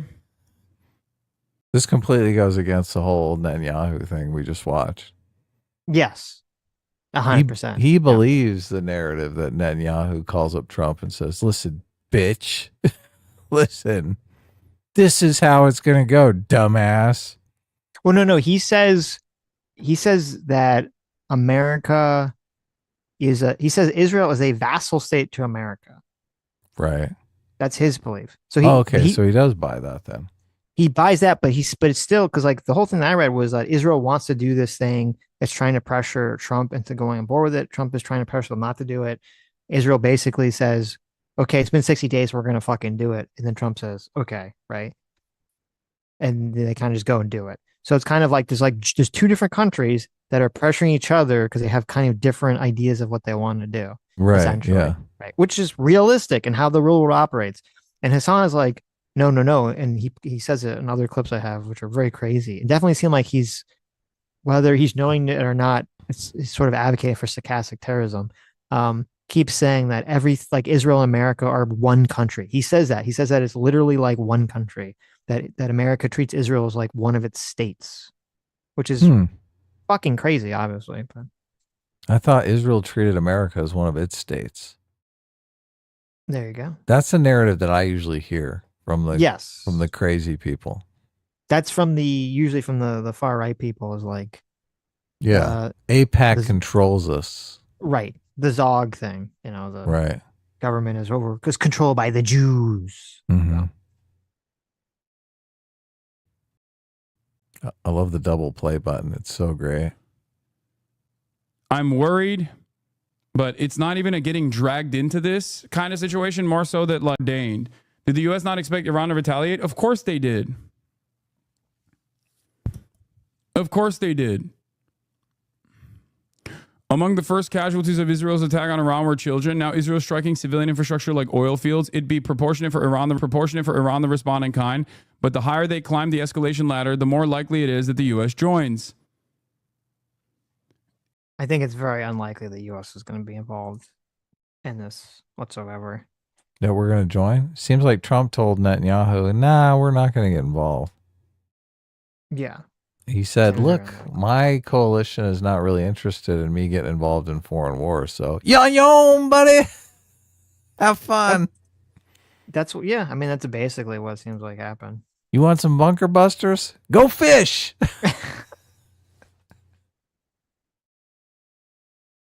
That's right. We need our bunker busters. We might bunk some bunkers. There you go. We never know. You never know when you got to bust some bunkers, all right? What is this Hasan's normal haircut? I guess. Why? What do you versus what? I don't. It looks like he put a bowl on his head and just kind of cut around it. He did the bowl cut. I mean, it looks that Maybe way. he did the bowl cut. I don't know. This is very anime hairstyle, right? Really? Yeah, the anime schoolboy bowl cut. I see. You don't think so? I see what you're saying. The circumcised head. Yes. Okay. I gotcha. When you say anime, usually people think like spiky hair, but I understand what you're saying. You're saying the schoolboy, Japanese schoolboy haircut. Oh yeah. Yeah. Yeah, there's something going over in the sky over there. I think, can we see that, Basil? Drill, because Jordan is a holdover state designed by Western imperial powers to do specifically this. Egypt is also a vassal state that is completely captive and servile to Western interests. Then why the fuck are they not opening up and letting all those Gazans in, dumbass? Fuck. So funny. He has like this crazy worldview, and he says that such bullshit. Like Israel just wants to genocide all of it, like all Arabs or something. You're like, well, obviously that's not the case. It's like, there's a bunch of, it's completely surrounded by Arab countries. And he's like, well, it's because obviously Jordan and Egypt are just vassal states to the West, right? He's so ingrained in just this like mind rot of America bad, West bad, communist revolution LARP that he just cannot perceive anything outside of that lens. You know what Trump would give to be able to call up Egypt and tell them to open up and let all the fucking Gazans go live in Egypt? God, he would fucking love that. He would. Yeah, of course he would. Yes, that'd be like the biggest feather in his cap. He'd be like, look at all the people I saved. Okay. Too bad Egypt is like, fuck you. Yeah. It's so weird. Why doesn't he listen? Why doesn't he just think logically, Sitch? Makes no sense. Well, because his worldview is so stupid that it defies logic. You have to put logic aside. Okay. Actually, he probably believes that he's like, nah, America wants to genocide those people. They're calling Egypt and telling Egypt not to let them in. Right. That's probably what he believes. Right. So it is logically coherent. It's just insane. Okay. Here he start talking about it's kind of hard to get the time codes right on Twitch and watch together, but he's talking about missiles coming in, and it just seems to me, you can interpret how you want. It seems to me that he's happy about Israel not intercepting all the missiles. Sort of how I interpret it. What? That's crazy. You let me know how you guys interpret it. Oh, you have to press this. I'm pressing the wrong. There's two play buttons. And it's oh no, it's terrible. The missile artists, the ones that light on fire, is it after interception? What you need to do. It's on fire because it's like about to. Yeah, I think is it because it's about to fucking fall, or is it post interception? Sort of way beyond it. You can see it all there. All that coming down. So that, I'm guessing, is what has been destroyed on its way. Because sometimes it could be from the As I say, speed. the Jordanians had previously, and when Iran previously launched missiles, I'm having another one right above me. They're on fire due to air resistant, causing plasma to form around the warhead. Yeah, I don't think it's interceptions, chat. We've seen a bunch of those missiles. The very fast. Oh my God, that's a lot. Wow. Oh, they are not stopping these, dude. There's a lot coming down from the sky my there. God. Boom, there they go. Blow up that one. This is right over. God. This is just beyond the city centre. Oh, they are not intercepting these at all. A man, I can't, and there's clearly some impact over there because you can see. My God. When they hit the ground, you can see sort of red. It's just, to me, it feels a little bit like half mast, full mast, mid orgasming, as he just screams, "Oh my God!" again and again and again, closer and closer to his microphone. But that's just my interpretation. Maybe he's definitely very excited about all those Israeli citizens dying, burning up in hellfire. Yes. So he's excited. Super stoked about it. Yeah. Not great. Fascinating. Yeah. Okay, let me jump ahead here a sec. Try to jump ahead here. Honorable and He's like, I need to see the instant replay on that. Right. energy targets. Well, actually, the attack on Haifa, now, we don't know what happened now. We just saw the rockets, we saw the interception. But the attack on Haifa was, I spoke about it just like, yeah, because over there, the gas fields Why is he picking his are nose? located. And it seems that this is the retaliation. Supporting Iran in going into an unwinnable war is dumb. What do you mean? Oh, shit. Says he, someone in the audience is like, come on, what are we doing here? Okay, this is stupid. Supporting Iran and going into an unwinnable war. I support peace, okay? Israel is very clearly the unstable, incredibly dangerous. Iran didn't start fucking attacking Israel out of nowhere. What the fuck are you talking about? What are countries in the region supposed to do? Israel just blows your shit up, strikes Tehran, and then you just have to sit there and take it, and then expect another fucking attack in retaliation. This is the expectation. You have to just eat it, otherwise you're fucking anti-Semitic, I guess. With earlier today said, look. Well, no, the expectation would be, don't build nuclear weapons, don't fund terrorism, and just compete the same way that the Western countries compete, which is, you know, you build up a strong economy, you produce something people want to buy, you create a happy, thriving country, right? That's what I would say that they should do. That'd be my recommended advice to Iran and all these other countries. You build up a Western, liberal, democratic, capitalist economy. Like all those things Hasan hates. He hates democracy. Right. Okay, he hates capitalism. He hates liberalism. What are you talking about? Yeah, you know, that's a good point. He hates it all. He's like, holy shit. What am I talking about? Yeah. He'd rather go full mullah than any of that shit. Right. Capitalism. Oh my God. Fuck that. Women driving? Hasan's like, women driving? Well, listen, okay. Maybe I could be on board, you know. With the women not driving? Right, right. Some women are great drivers. Okay. I don't know any, but I mean, I'm assuming. Yes.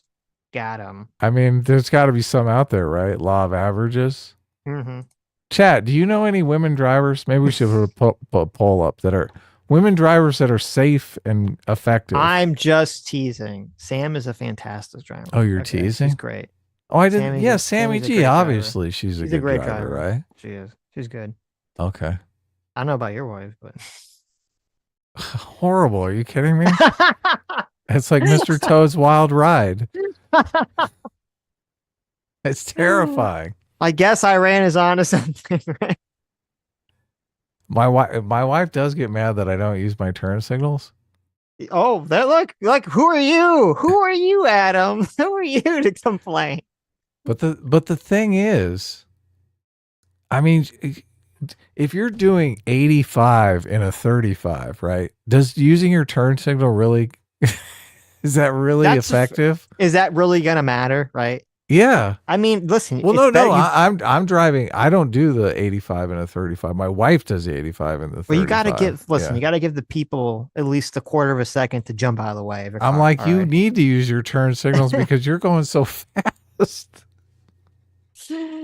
Like you're gonna drive in. You're gonna hit the side of the mall over here. Right.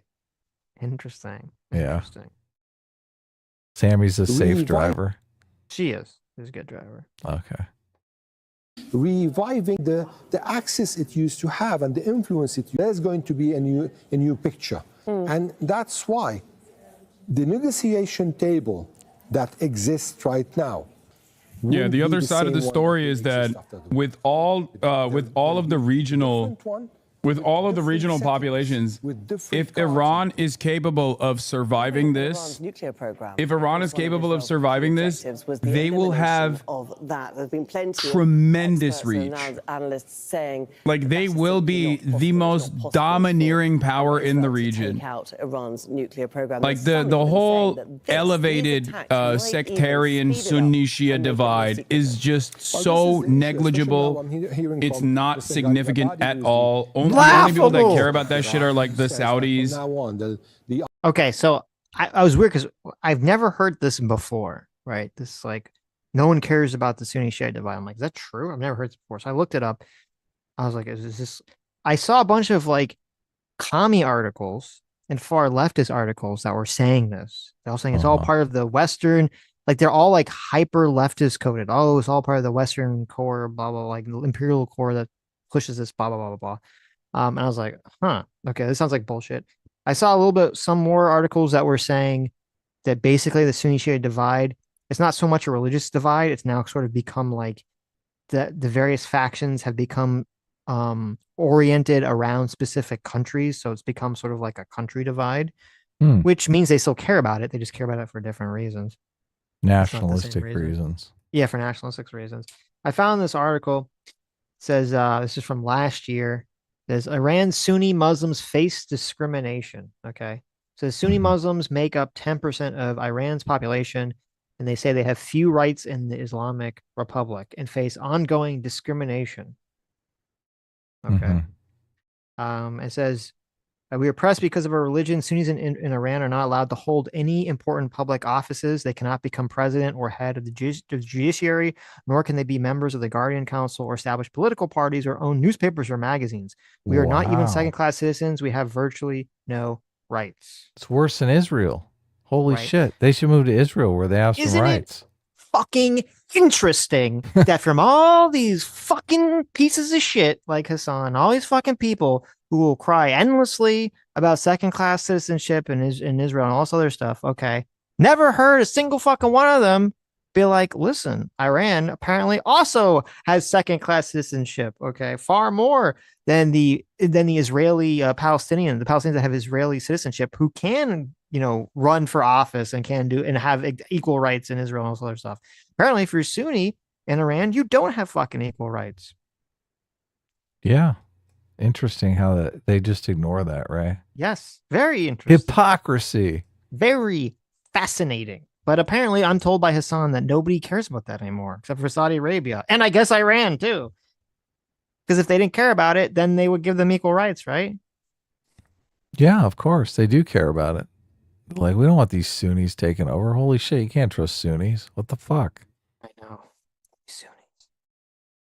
Now on the IAEA, The only people that actually play any people that actually play any role within this are people in power. ambiguity states. Like, the populations don't care. Obviously, in the entire Muslim world, Yemen and the Ansar Allah movement has reached godlike status. Such situation. Any Muslim you talk to, and remember, the Ansar Allah movement is entirely comprised of the Zaidi Shia Houthi family. Okay, they're Shia. But if you go to any fucking Sunni Muslim anywhere around the planet, they will say they stand with Yemen, they love Ansar Allah. Iran, obviously, in the eyes of a lot of Sunni Muslims, is... So he just said that if you ask any of these Muslims anywhere in the world, they all love the Houthis. They love the Houthis, okay? Now, I think Hasan thinks that because he talks to a bunch of fucking commies, right? So all of his commie friends and the ones that have to be Muslim, they all love the Houthis, right? Of course. But I was curious. I was like, what is the polling on Houthis? So I sent you a picture, if you can bring it up here. I got it right here. Look at this. Okay. I'm on it today. He's on it. Okay. This is from the Sana Center for Strategic Studies. They polled late last year in Yemen. In Yemen. Okay. Asking them how they felt both about Houthis' Red Sea operations and the group as total. And you can see there's 3 different color bars here. The yellow means that they asked someone who's in an area controlled by the Houthis. The teal means that it's in a non-Houthi government controlled area. And the orange means it's in an area of divided control. Okay. Right. They said, they asked them what their feelings were towards the Red Sea operations. Okay. So you can see that the majority that answered, that preferred to answer, a lot prefer not to answer, said that they had positive feelings towards the Red Sea operations. Okay. So 35% in the Houthi areas, 28% in the government areas, and 25% in the divided areas said that they had positive thoughts towards the operations. That is stopping the ships, shooting rockets at the ships and doing all that stuff. Okay. 17% in the Houthi areas, so they had negative thoughts towards that. 9% in the government areas, which is interesting. 19% in the divided control areas had negative thoughts of it. And then the rest had preferred not to answer. So the majority, so it is true, the majority, at least that preferred to answer, said that they had positive thoughts toward it. Now, maybe you could say those that prefer not to answer probably would be more inclined to have negative thoughts towards it. That's why also they'd be afraid for reprisal, but whatever. We'll grant them that. Okay. Maybe not. Because then they asked what's their overall feelings towards the group beyond just the operation. Okay. And there you could see a huge decline. Only 8% of respondents in Houthi areas had positive feelings towards the Houthi group. 8%. All right. Hasan just said that these people have been elevated to God status. And according to the people actually in Yemen, only 8% in Houthi areas had a positive feeling towards Houthis. Not quite God status. Not quite, right? Only 3% in government areas and in divided areas had a positive attitude towards Houthis. 3%. Okay. Wow. Yes, right. So just so you know, there it is. There's your God-like status. All right. Isn't that interesting? From Hasan. More bullshit. There you go. Debunked. Right. Oh, I don't know if this was in the chat or a message. Aristocracy said the deaths and injuries in Israel, I guess from that last attack, were due to an app warning system error. That's awful. Yeah, she sent me a message. Well, that's really bad. So there was some issue, and that's why people weren't notified. That's terrible. Yeah, it's awful. Yep. They have some app system set up to warn you to get into the bomb shelter. Right. And there's some technical difficulty with the app. That's terrifying. Okay. I mean, 4,000, however long you want to say it is. I don't know. So we speak to people, this sentiment of fear is there, this sentiment of anxiety is there, but this is How can people listen to that when it's so low? I can't hear what the dude is saying. sense of anger commonly shared among different citizens with different mindsets, with different mentalities. Now he's eating his finger. They are 100%. So you okay with Iran making news and no one doing anything about it? Yes. What is this question? Yeah, if Iran had fucking nukes, they wouldn't be getting bombed right now. And they wouldn't be bombing Israel. Really? Yeah, really, bro. Really. Nuclear doctrine. Ukraine should have never given up the nukes. Okay? You give up the nukes, you don't have sovereignty. That is what it is. I want denuclearization across the board. But without nukes, look at what's going on in your country. No, he said he wants denuclearization, but without that, everyone should get nukes. Essentially, this position, Okay. So, right. Democracy should have nukes. Right. And apparently this is like some weird, long-standing belief system of his that he goes into here. Oh, great! I can't wait to hear it. Marxist culture 9 months ago. Hasan Abi doctrine. See, someone has literally on his Reddit made a infograph visual that Hasan believes everyone should have nukes. Okay, if you're watching her, you can see it. A guide for nation building. Get one, nukes. Rule number 1. Number 2, do not give up your nukes. Rule number 3, if you're accused of having nukes, drop everything immediately and find some nukes. What does rule number 3 imply? What is going on in Iran right now? Countries that were accused of having nukes and then successfully dropped everything and found nukes. North Korea. Country that is not currently lit on fire. North Korea. Countries that were accused of having nukes that dropped everything and did not find some nukes. Libya. What is happening in Libya? Open slave markets. Open air slave markets. So what does that have to do with nukes? I don't know. It's so first of all, this is like the child brain rot retardation of things. Okay. If Iran didn't have nukes, it didn't even have, if they actually said, listen, we're going to stop our nuclear program because we don't need to have 1% of our energy grid be nuclear power. Okay. That would go a long way to the rest of the world chilling the fuck out in Iran. They go a long way. That wouldn't be 100% because they're still funding terrorism, but it would go a long way to everyone kind of just chilling the fuck out on them. And the reason that North Korea was basically allowed to build its nukes and nukes up was because they had China backing them. It wasn't because they're like, oh, we're so quickly going to run in to create nukes. It's because China would have prevented anyone from attacking them or invading them.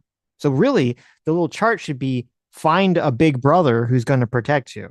Okay. That's really what the chart should say. Yeah, find someone with nukes. Yes. And also, I just like that Hasan is basically just advocating for his audience to increase nuclear proliferation. This is how much he hates America and the West. Everyone should have nukes, just to spite the West. I don't know that Iran has a liberalized capitalist economy, though. They're an autocracy, right? Right, yeah. They're a theocracy, some kind of theocracy, yeah. Right, so their people aren't really free. No. So their free people aren't going to use their labor to develop products and services that are going to serve them or the world. So it's not going to work. According to that's a big difference. Google box and the Wikipedia box, it says Iran has a mixed, centrally planned economy with a large public sector and a smaller private sector. Right. So yeah. So they have a primarily controlled, government-controlled planned economy, I guess, the small private sector. Yeah, their people aren't really free. Right. People can only do what the government says that they can do. Right. So that's why they're focused on getting the nukes. It's not like the only way that you can develop economically is to liberalize market-based incentives. That's all you can do. So, but they're never going to do that. So they're constantly going to be in this situation. I mean, I agree with everything you're saying, pitching them about giving up the nukes, developing the economy. You're basically saying what you need to do is stop focusing on your military and start focusing on growing economically. And they're just like, fuck that. Are you kidding me? If people get any level of economic success, they're going to turn that into political success. And the next thing you know, we're going to be gone as the leaders. And they don't want that. That's what they're mostly afraid of. Yeah. Yeah, that's the problem. Yeah, it's a huge problem. Yeah. But obviously people like Hasan never bring that up. They never bring up, oh yeah, it's really liberal Western capitalism that prevents these nightmare scenarios. No, because that completely destroys that's the whole, I mean, that's his worldview, Yeah, that's the key element here. That destroys his entire argument and worldview for everything. If he were to actually acknowledge that, yeah. He wants a centrally planned economy. Right. That's so funny. Iran is what he wants. Yeah. But because Iran has what Hasan wants, they're the ones that are getting picked on always. Because they're never going to really develop economically. Hasan and these communist people are motivated. It's like the whole, they don't love the poor, they hate the rich. They don't love any of these people. They just fucking hate America. Yeah, they do. They despise America so much. They don't care who it is. Whoever is fighting against whatever America wants, they will cheer to the end of the time. Okay, these people are scumbags who should all leave America. It's so disgusting to me that these privileged pussy coward fucks I know, that's who what kills hate me. America so much while they sit in their fucking air conditioning American homes, scarfing down American food, drinking in the safety of America while they talk about how much they fucking hate this country. I guess, look, he came from wealth though, so he doesn't think of it as America made me wealthy. He thinks, Yes. I'm wealthy already. I'm the fucking big shot. I'm the shit. I can just live anywhere. So, yes. So he has zero gratitude towards the American system. No, that's a great point. But good luck doing this in Turkey, right? Yeah, it would literally be illegal. Yeah. I mean, that's the problem. There's lots of people who they come to this country, to America, their parents immigrated to this America, and they're not wealthy like Hasan's family was. And they're able to, make money, become middle class, become upper middle class, and they will be completely thankful to America and the American way of life. Yeah. But not yes. Hasan. They'll have major gratitude because they're like, there's no way I could have done this in my country. Right. But Hasan is like, I'm very wealthy in my country. I have 6 horses. I can do this anywhere. And I mean, this is Hasan, he went from his own familial wealth to college that was paid for by his family. And then immediately, he immediately got a job at Young Turks, again, a family gig. And then he immediately got a streaming job based off of that. Right. So it's like, he's not been a part of, the world outside of that. He's never had to participate. He's never had to go look for a job or do anything like that. Yeah. It's terrible. He did it the Donald Trump way. There you go. Exactly. Probably bitches about Donald Trump doing it that way too. Probably. That's it. Rule number 3, or another one, WMDs, Iraq. No WMDs. You didn't have WMDs. America claimed you had it. Look where you're at now.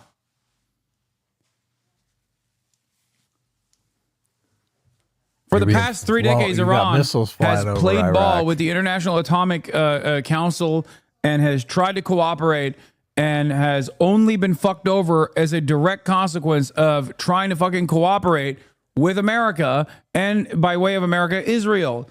And what has it gotten in return? Nothing. Death.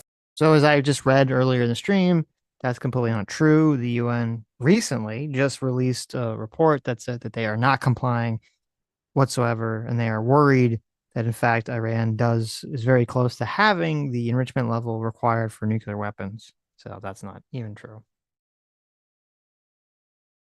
Nothing. Death, destruction, economic starvation, instability. Why the fuck shouldn't they have nukes, man? What are we talking about? Of course, they should have gotten nukes years ago. John Mersheimer believes, and I agree with him on this, that if Iran had nukes, the region would be more stable, and I unironically believe him. Well, there you go. As long as John Mersheimer believes it, it's got to be. That's a good source, right? The one time Hasan will believe in that. It's just so ridiculous because Hasan he literally believes that America deserved 9/11. That was his famous quote, America deserves 9/11. If Iran had nukes, there's a very high likelihood, a very good possibility that they would proliferate them. They would hand them out to some terrorist organization, some rebel group, and one of them would make its way to Israel, and one of them would make its way to America, or one of them would make its way to some other European country, and they'd be set off. And this guy'd be like, well, Hassan would be sitting there like, well, you know what? America deserved it because we keep supporting Israel. We keep doing all these other things, right? Yeah. He'd just be sitting there saying some stupid fucking shit like that. He famously said America deserved 9/11, right? Exactly. So the nuclear 9/11, he's not going to say, oh, yeah, we deserve that too. Why would he? Why would he? Yeah, why would he not say that? Of course he's going to say that. Of course he's going to fucking say that. So is it a surprise to anyone that the guy who thinks that terrorist attacks on America were deserved is like advocating for Iran to have a fucking nuke that they could use in a terrorist attack? Of course not. Oh, to full-throated battle. Look, he's going full-throated here. Why didn't they go through the... He wants an Iranian cock. He wants the full-throated cock. He wants to show us full-throated support for Iran. Right. He wants to blow Iran harder than he blew that Houthi kid. And their missile and their missile ambition. Right. There's a horrible AI picture. Hasan sucking off an Iranian missile. Like, oh yeah. Don't actually make that. The full-blown battle. Is Majin in the chat? Oh no, we're Don't fucked. do it. Ynet reports that one person has been killed in a new Iranian missile strike on Tamra, a town near Haifa in northern Israel. No religious state should have nukes, but I guess America is own religion, not gonna lie. What do you mean no religious state should have nukes? Israel has nukes. Israel has the highest nuke density per capita in comparison to every other country on the planet. Israel has more nukes per population than any other fucking country on the planet. And yes, you're right. America is also a religious country, and they still have their own version of nukes. By this estimation, the only country that should have nukes is the USSR and fucking China. And yes, I agree. So there you go, Hasan. First of all, obviously, when you say a religious state shouldn't have nukes, what you're saying is that a state that's a theocracy, okay, not the state that has people in it that are religious, a state that's guiding principle is one that's religious. Especially, I would say, especially a religion that seems to be okay with dying and martyring and suiciding. That's a little troubling, right? Death It's a little cult. troubling. It's a little interesting, right?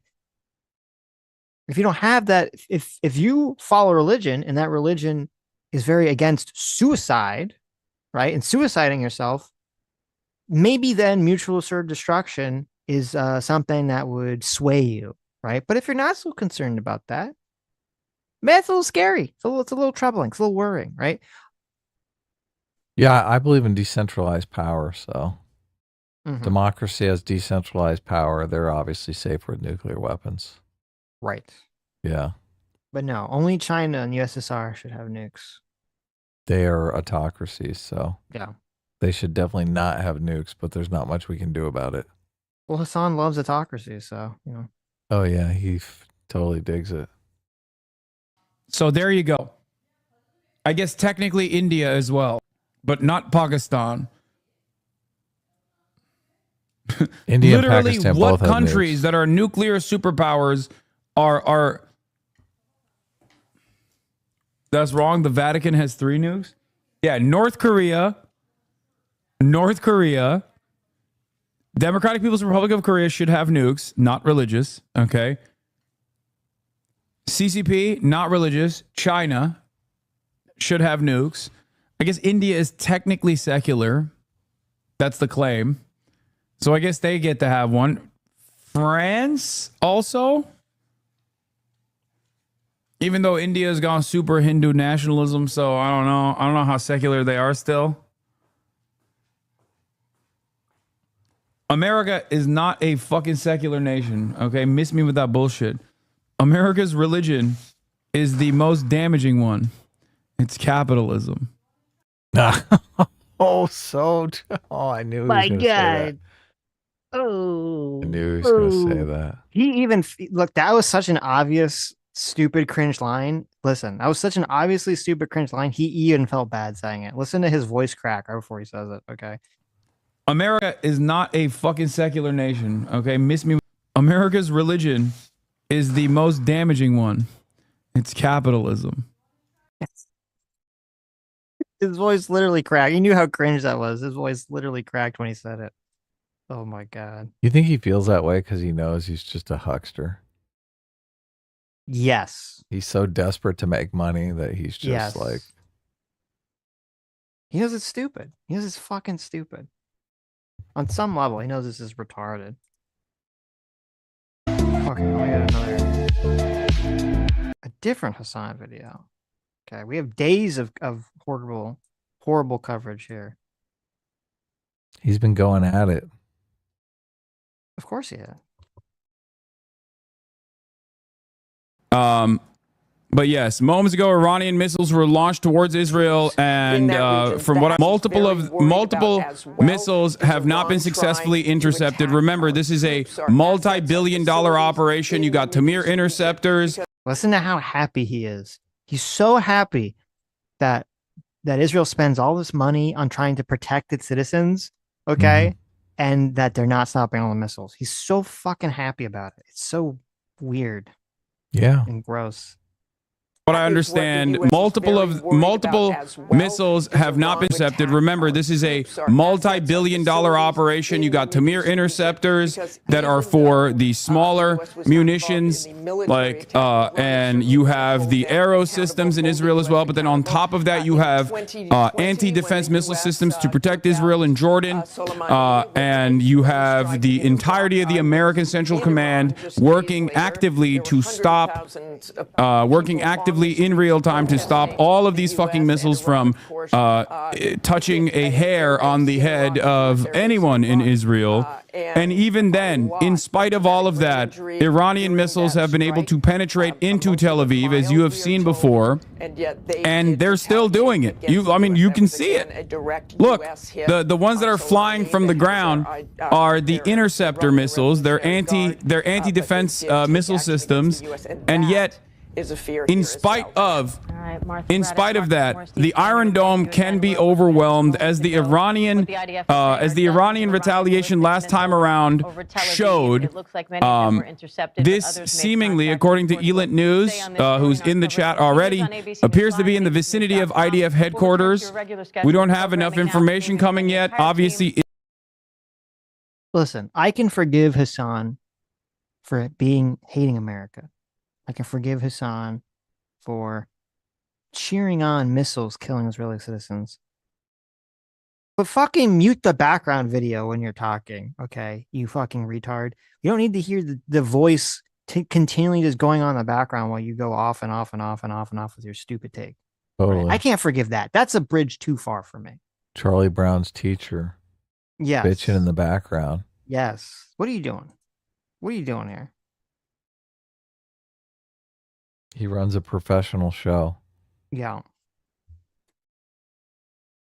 Imaginable. Are they willing to go to the place where maybe it's World War III?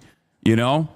Israel's goal, very clearly in unison with the United States of America, because Israel and America are not separate entities. They work alongside one another. They're hand in glove. Israel and America is the same. Okay? I need you to understand this. This is a very important thing that people refuse to recognize. This is the reason why I kept repeating myself over and over again, saying Donald Trump and fucking Israel are like this. There is no real divide. The only divide maybe could be from how narcissistic he is. But beyond that, in terms of foreign policy goals, this is not Israel's doing. This is America's doing. America is the primary responsible party here. America and Israel are like this. They are one inseparable unit. Israel is simply America's wishes in the region, America's grand design in the region. Okay? I saw this and just, it all reeks to me of advocating for stochastic terrorism.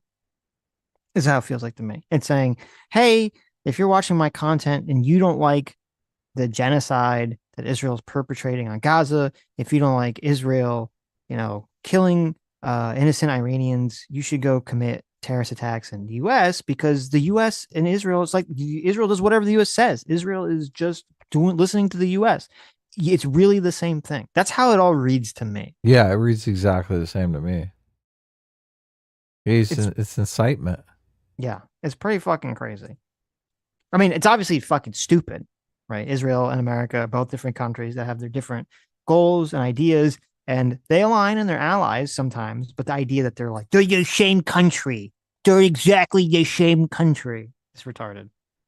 Yeah. But then, as you said, he says the same thing about Jordan and Egypt.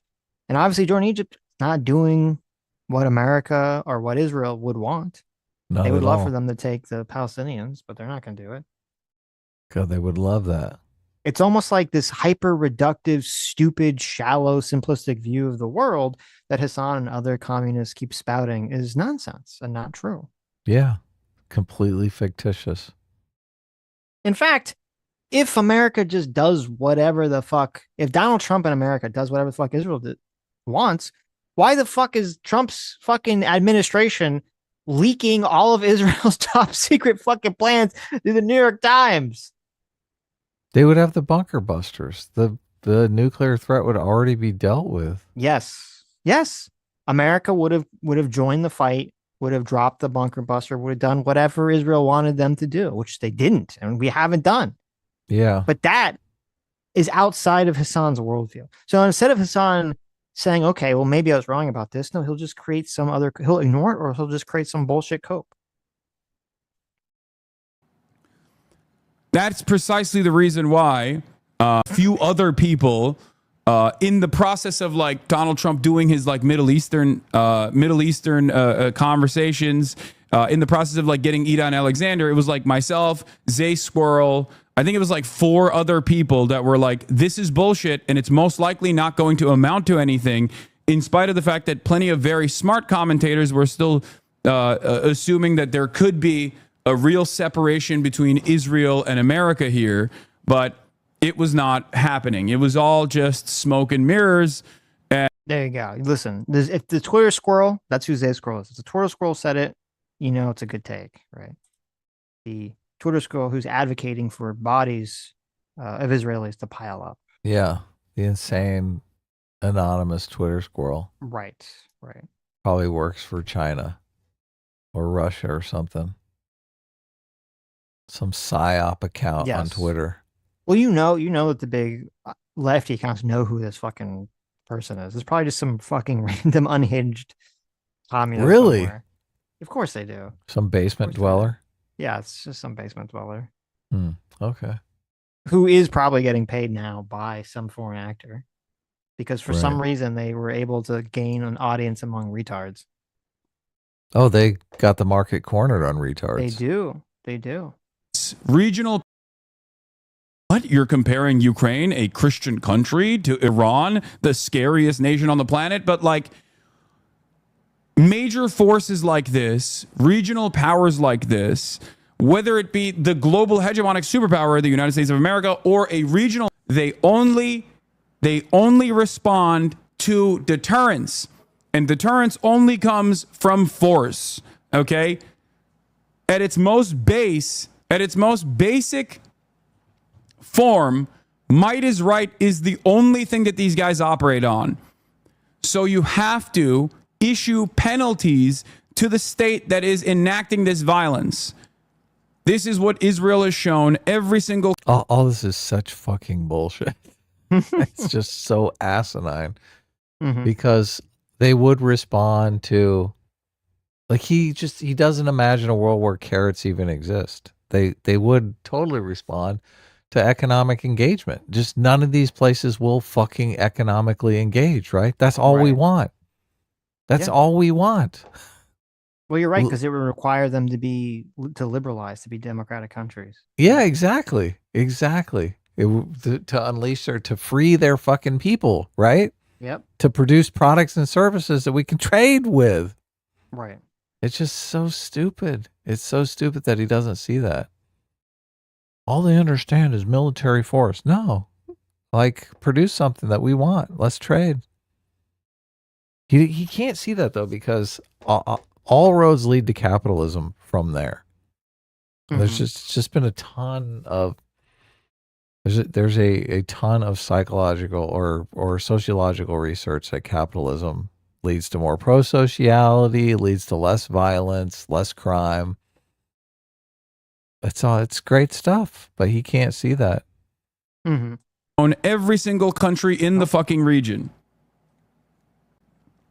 Therefore, lunch break.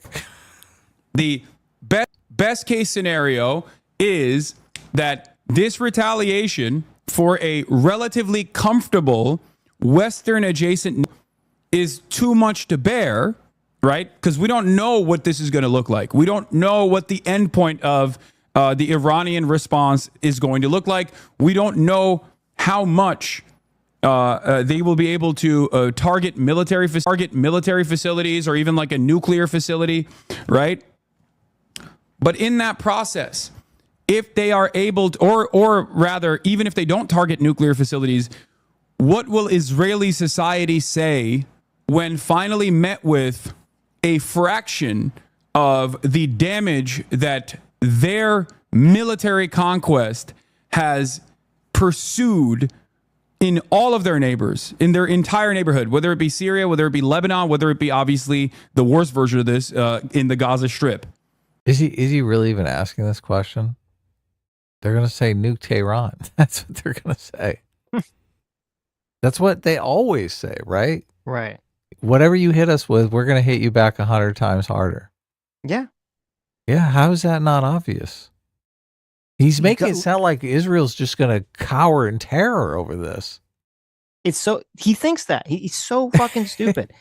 Like, when it comes to a Western country or Western aligned or backed country attacking a non-Western country, he's like, these people are so brave. They will, live in caves and they will, do whatever it takes to fight back, right? But if it's a Western country, all those people are just going to roll over and cower over the second you stop an Amazon package from them, right? This is like the insanely stupid worldview that Tell that to Afghanistan. Yeah. Right? Fucking fuck you. It's so dumb. Yeah. It's so dumb. And it doesn't matter how many times they get, like, he doesn't care. He doesn't fucking care because he's LARPing as a revolutionist. Because if he cared, he'd say, wow, he had like that chatter. It's like, listen, look at what Hamas did. That make the situation better or worse for everyone in Palestine? Oh, it made it fucking worse. It made it 1,000 times worse. The ethnic cleansing. Yes. It made it 1,000 times worse for everyone in the fucking region. Okay. It's the same thing with Iran. Same thing with these fucking countries. They just make, because they don't give a fuck. The people that are doing this shit, they don't give a fuck about their own people. And they don't, because they have no political power. Yes, exactly. And Hasan is too stupid or too brain rotted to hate America to look at it objectively and say, well, these people, they keep doing actions that fuck over their own populations. It doesn't seem to be exactly smart. Maybe we shouldn't be supporting them. Yeah. Americans do have political power. Israelis do have political power. Mm-hmm. So when the Israelis on the street say, how about we get even? Fuck Tehran. What are the people what is the leadership gonna do? They're gonna go, okay, I guess we're fucking with Tehran. Right. Yeah. Yeah. We Americans might not be in favor of that because obviously we have a bunch of people in America that have political power that are like, we don't want to be entangled in another war that's someone else's business. Mm-hmm. So the Israeli leadership has to weigh their options. They're like, obviously our people want us to fuck with them, but how much can we really fuck with them when we got a lot of shit going on in Gaza? Like, it's a resource problem for them. Yep. But look, fucking Iran doesn't have shit. Mm-hmm. Strip. What will Israeli society do? Will they go stop gambling with our lives? Enough is enough, or will they actually respond with increasing militancy and an appetite for more death and destruction? That's another factor to consider here. Okay? Same with the United States of America. Is this deterrence going to be enough for America to basically abide by the wishes of Israel, or for America to say, okay, we'll dial it back. We'll de-escalate here. Okay? That line of thinking is very American. They like us have to taste for their own blood. Wait, what? No, I'm saying that the only way, that the modus operandi here is responding to I tweeted this earlier. My God, I keep looking at this and thinking, oh, future of the Democratic Party right here. Bring him in. Have this guy speak at the DNC. It'll be great. Mm-hmm. What I'm saying. I mean, it's better than Sam Cedar. Slightly. Right? Sam Cedar's far more articulate than this. So, I mean, the are a problem with Sam Cedar, but I mean, what the fuck is he even talking about? He's just on a ramble here.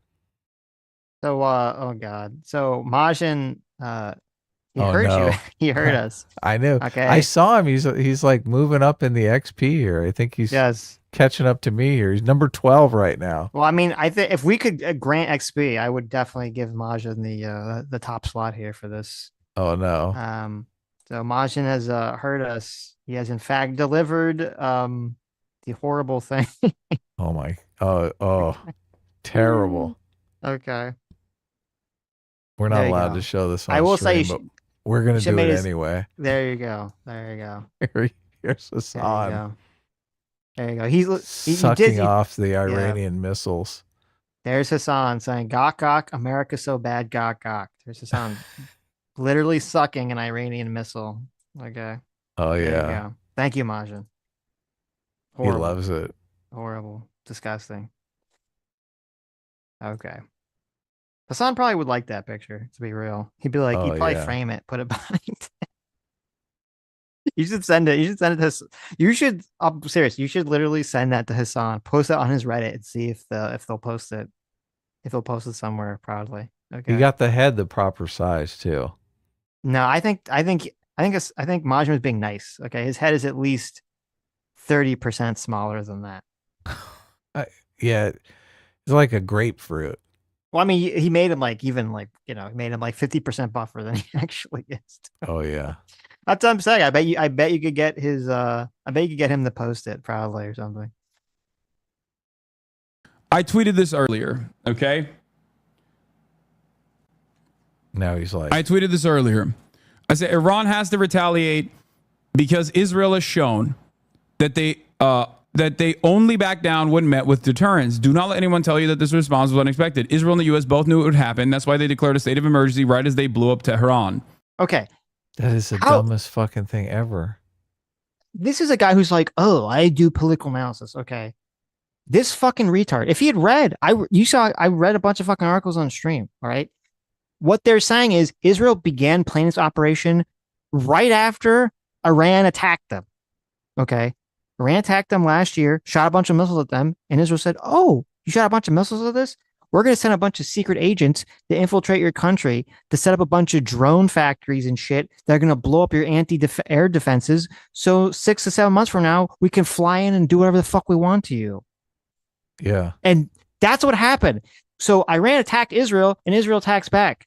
Okay, with this very efficient 10 times harder. Right, with a very efficient, devastating attack on their country. And Hasan, because he's a fucking retard and a spurg and doesn't give a shit about anything other than his LARPing of the revolution, says, no, you just have to keep attacking. You just have to keep attacking. I don't care if it works. You just keep attacking, okay? You got to die a hero. Everyone loves the Houthis. Oh, you got to do it. Just do it, bro.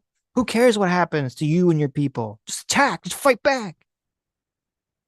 Yeah, all they understand is violence. That's the only thing that deters them and makes them step down. I mean, that was the thinking that went into October 7th, right? That worked out fucking swimmingly, didn't it? Yeah. How'd that work out? How'd that work out for Hamas? How'd that work out for the people of Gaza?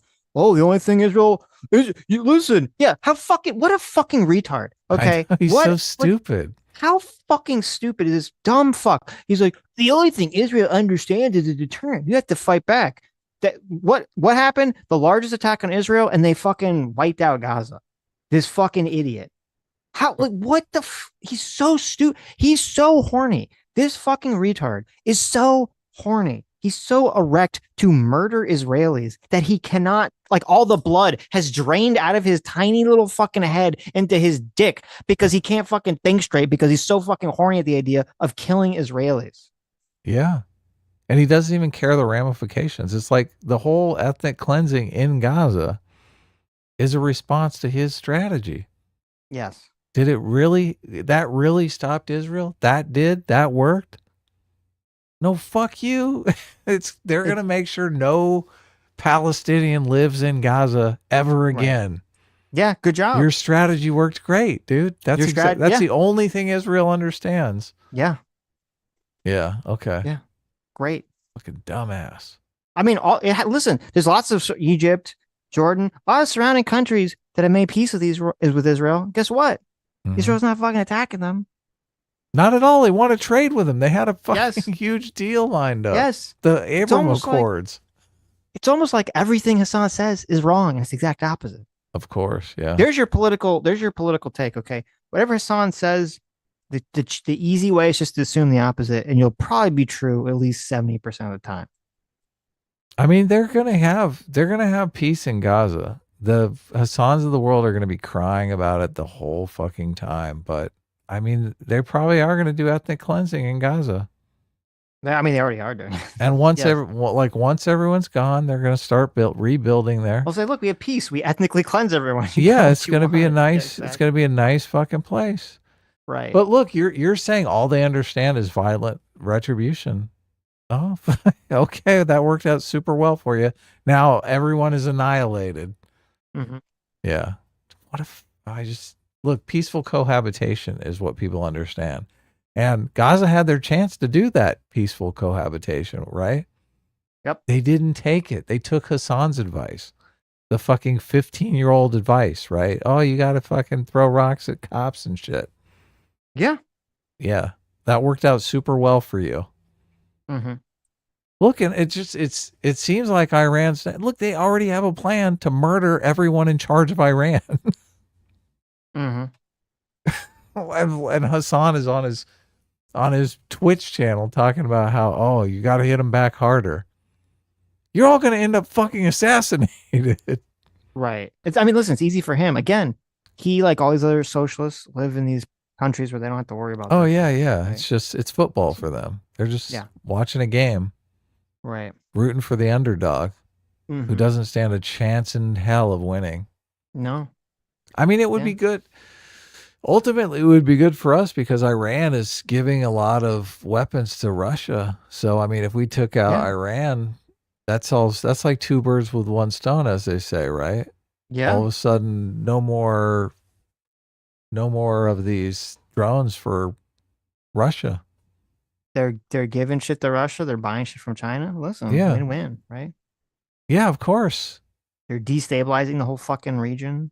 They're, supporting the Houthis who are attacking trade. Trump doesn't want to get involved because of his coalition, his anti-war coalition, and good for him, right? But I mean, Israel wants to get involved. They're dying to get involved. Mm-hmm. Right now, Benjamin Netanyahu's on the phone trying to talk Trump. Come on, you said I could. You told me I could nuke Tehran. You want to nuke a hurricane, Trump? What the fuck? Yeah. Let's do some good in the world. There you go. Look, this is the thing too.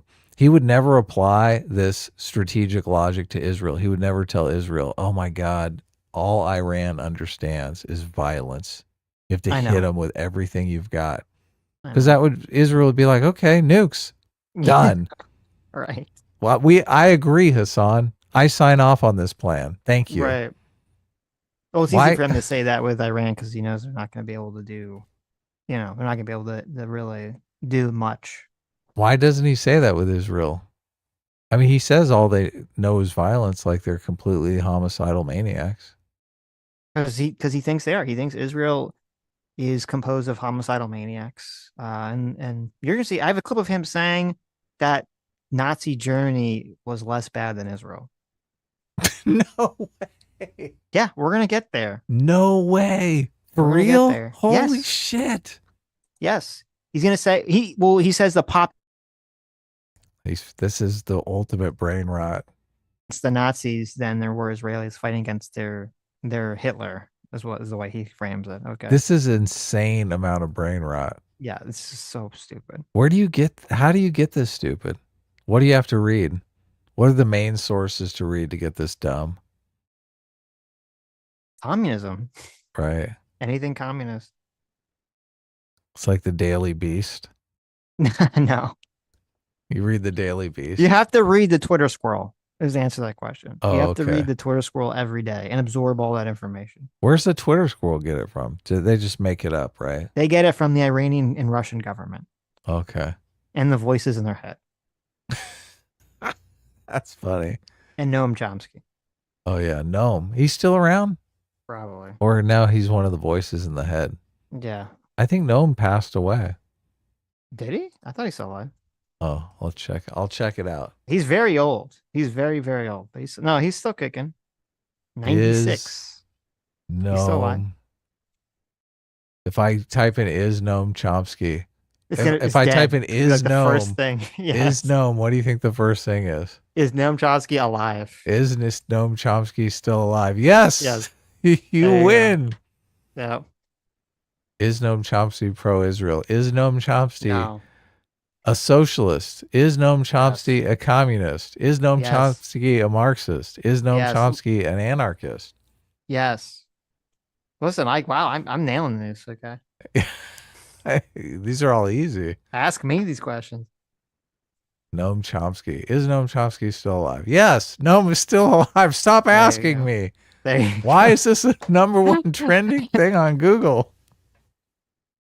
The AI is getting so tired of answering this question. Jesus Christ. Yes. Listen, the I dude's get it. Never going to die. Did you see there was some blog post? This is very tangentially related. There's some blog post from George R. R. Martin recently where like, oh no, he was talking about, because he does these blog posts, and he was talking about he's fucking blogging, and the Game of Thrones is not done. That's what listen, that's part of it. What the fuck? It's not like super like, it's like he blogs like, I don't know, like once a month or once every 3 months. Something. Still, how many words is that? That could have been in the Game of Thrones. And he was talking about, some friend of his did some movie, independent film or something that he helped in some fashion. I don't remember exactly what it was. And oh my God. Your reaction is the exact reaction, because he was talking about like how every time he talks about working on something that's not Winds of Winter, everyone fucking starts yelling at him and screaming at him. I can imagine. Right. Like every blog post that drops is like totally hated, downvoted, down. Yes. Yes. And it's funny because he's like really like complaining about and everything. He's like, oh, yeah. Everyone says I'm never gonna finish because I'm gonna like die. I'm just don't care anymore or something. And it's funny because listen, everyone looks at George R. R. Martin, they're like, he's getting kind of old, he's really fat. Everyone's like, I don't think he's gonna finish. What if he has a stroke? Exactly. And he still finishes. But it's like completely, the sentences don't make any sense. Yeah, it's just really bad because like, it's afterwards. So that'd be good. No. Yeah. Remember when Noam Chomsky was on the Bad Faith podcast, and what's her name? We haven't covered her in so long. I can't remember her name, but You're talking about Game of Thrones and you forgot her name. Oh, I know. You're right. Greyjoy. Brianna Greyjoy. Yes. Brianna. It's Brianna Joy Gray. Yeah, is her real name, but Greyjoy makes everyone pay the iron price. Yes. She made Noam pay the iron price. I was like, holy fucking shit. She did, because she was like, you got Noam Chomsky on. It wasn't Kamala. I guess was it 2020? She was like, you have to be against. No, she's saying you don't support the Democrats. You should support a third party because the Democrats are just as bad as Trump or something, right? Because he was supporting Biden in 2020. Yeah, I think it was Biden. Yeah. Yeah. He was making the case for Biden, and she was like, "Fuck that! I'm not voting for Biden." Right. Yeah. Which Noam is like, look, I know he's very old, but I'm sure he's cognitively there because I'm very old and I'm cognitively there. Well, he's 96. Boy, was he wrong. He's a little bit older, yeah. But, he still seems to be there. He's very tired, but he still seems to be there. 95. Oh, you're talking about with Biden. Yeah, no, he was wrong with Biden, yeah. He was totally wrong with Biden, yeah. True. He shit the bed on that call. He did. He's older than Biden. Greyjoy was actually correct. She was. Look at that. So let me just read this really correct quick. For the wrong reasons, but right. This is kind of funny. This is his post. I know. Some of you will just be pissed off by this. You are by everything I announce here. My God. That is not about Westeros or the Winds of Winter. You have given up on me or on the book. I will never finish Winds. If I do, I will never finish A Dream of Spring. There's no fucking way. Oh my God, he hasn't even started the other book. Yeah, no. He's got 2 books and he hasn't even started one of them. He's not gonna. There's no fucking way. He's never gonna finish Dream of Spring. Why doesn't he just get an intern? Someone to start writing. Crank out some pages. That's gonna come up. Oh, really? Okay, good. Yeah. Okay.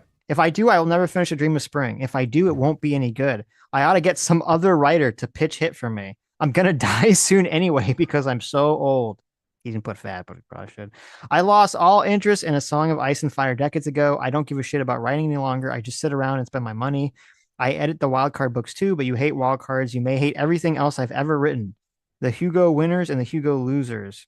And then he kind of lists all these other books he's written that no one cares about. And all the other anthologies I've edited. You don't care about any of those, I know. You don't care about anything but Winds of Winter. You've so often told me. The thing is, I do care about them. I care about Westeros and Winds, the Starks and Lannisters and Targaryens, Tyrion and Asha, Dany and Daenerys. It's weird that he cares about both of them. The dragons and the direwolves, I care about them all more than you can ever imagine. Wow, he's selling it here. There you go. That's the end of the post? Well, then he immediately goes back to talking about something else. Oh, okay. That has nothing to do with Game of Thrones. What is it? Trump? Politics? What's he talking about? You got me interested. I'm going to sign up for his blog. Where's his blog at? He says, for all you Howard Waldrop fans, I know you all are Howard Waldrop fans, right? Of course. Yeah, I love Waldrop. He's one of my favorites. Yeah, Howard Waldrop fans out there, if you enjoyed our short films, the adaptations of Mary Margaret Road Grader, Night of the Cooters, and The Ugly Chickens. Night of the Cooters. Night of the Cooters. That was one of my favorites. That was one of my 2024 picks. Really? Night of the Cooters? Night of the Cooters, yeah, wow, definitely. Okay. Breathtaking. I preferred Mary Margaret Road Grader more than Night of the Cooters, to be honest. Okay. Not a Cooter fan, huh? Not a Cooter fan. I know it's just I'm not saying it's bad. I'm just saying I personally didn't like it.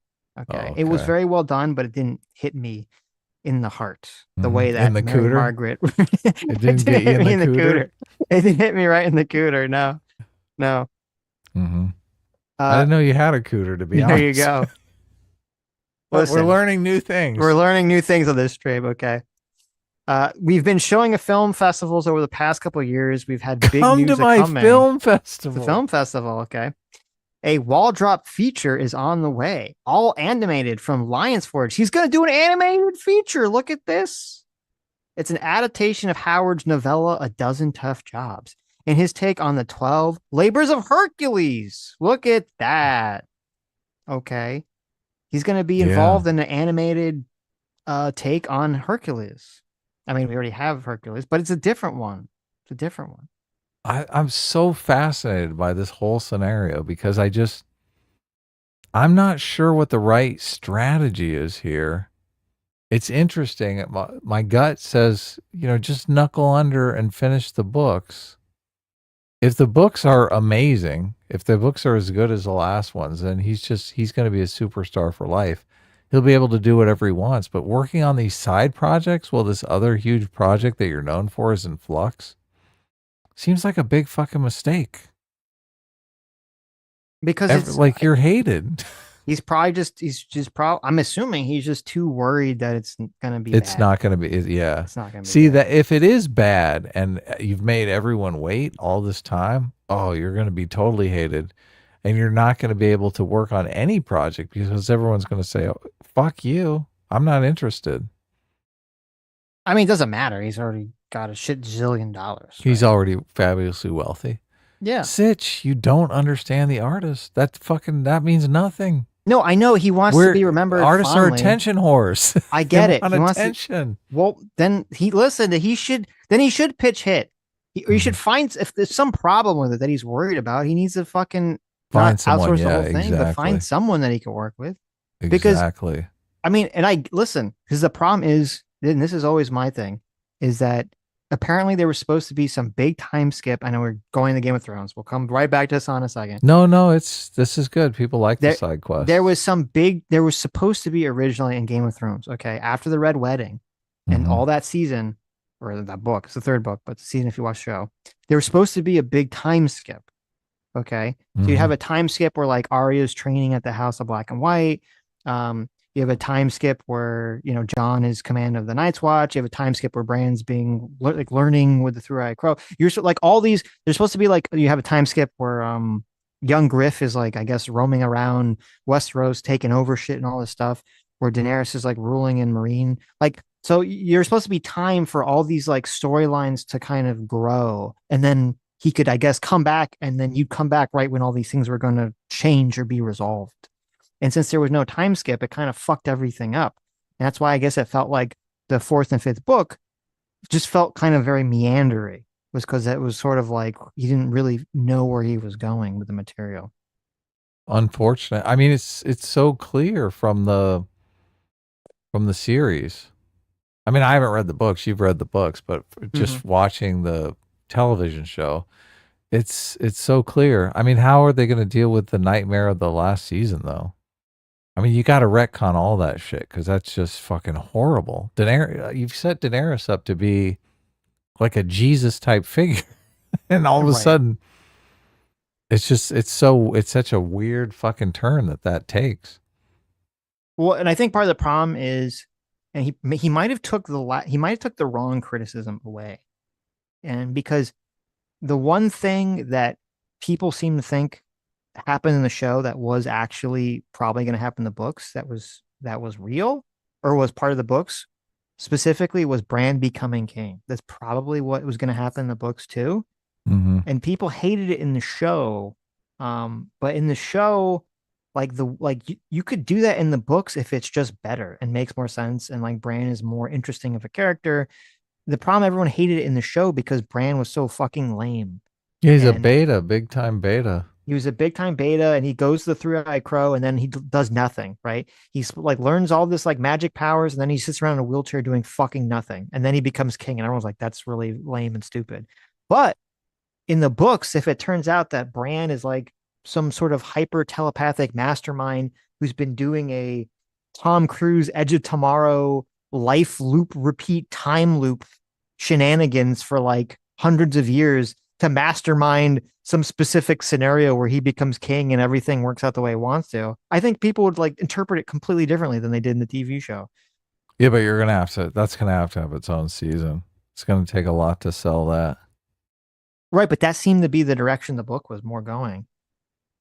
That Bran I mean, I understand people wouldn't like that and it'd be kind of weird, but it seemed like there's going to be like crazy time travel shenanigans with Bran in the books. I mean, they had a little bit in the show with Holdor. They did, yeah. They did. That, oh god, I hated that fucking Yes. Hodido.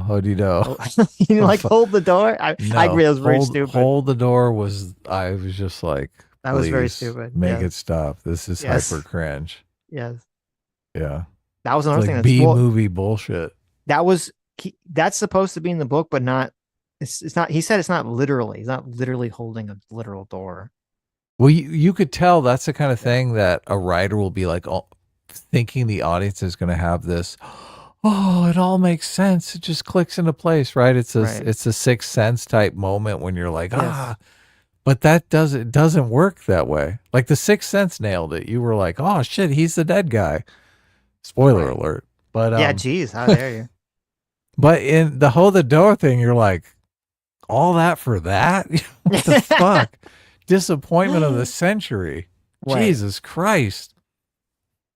Well, and also because I think the problem is like in the show, the whole time travel thing was pointless beyond doing that. There's no point.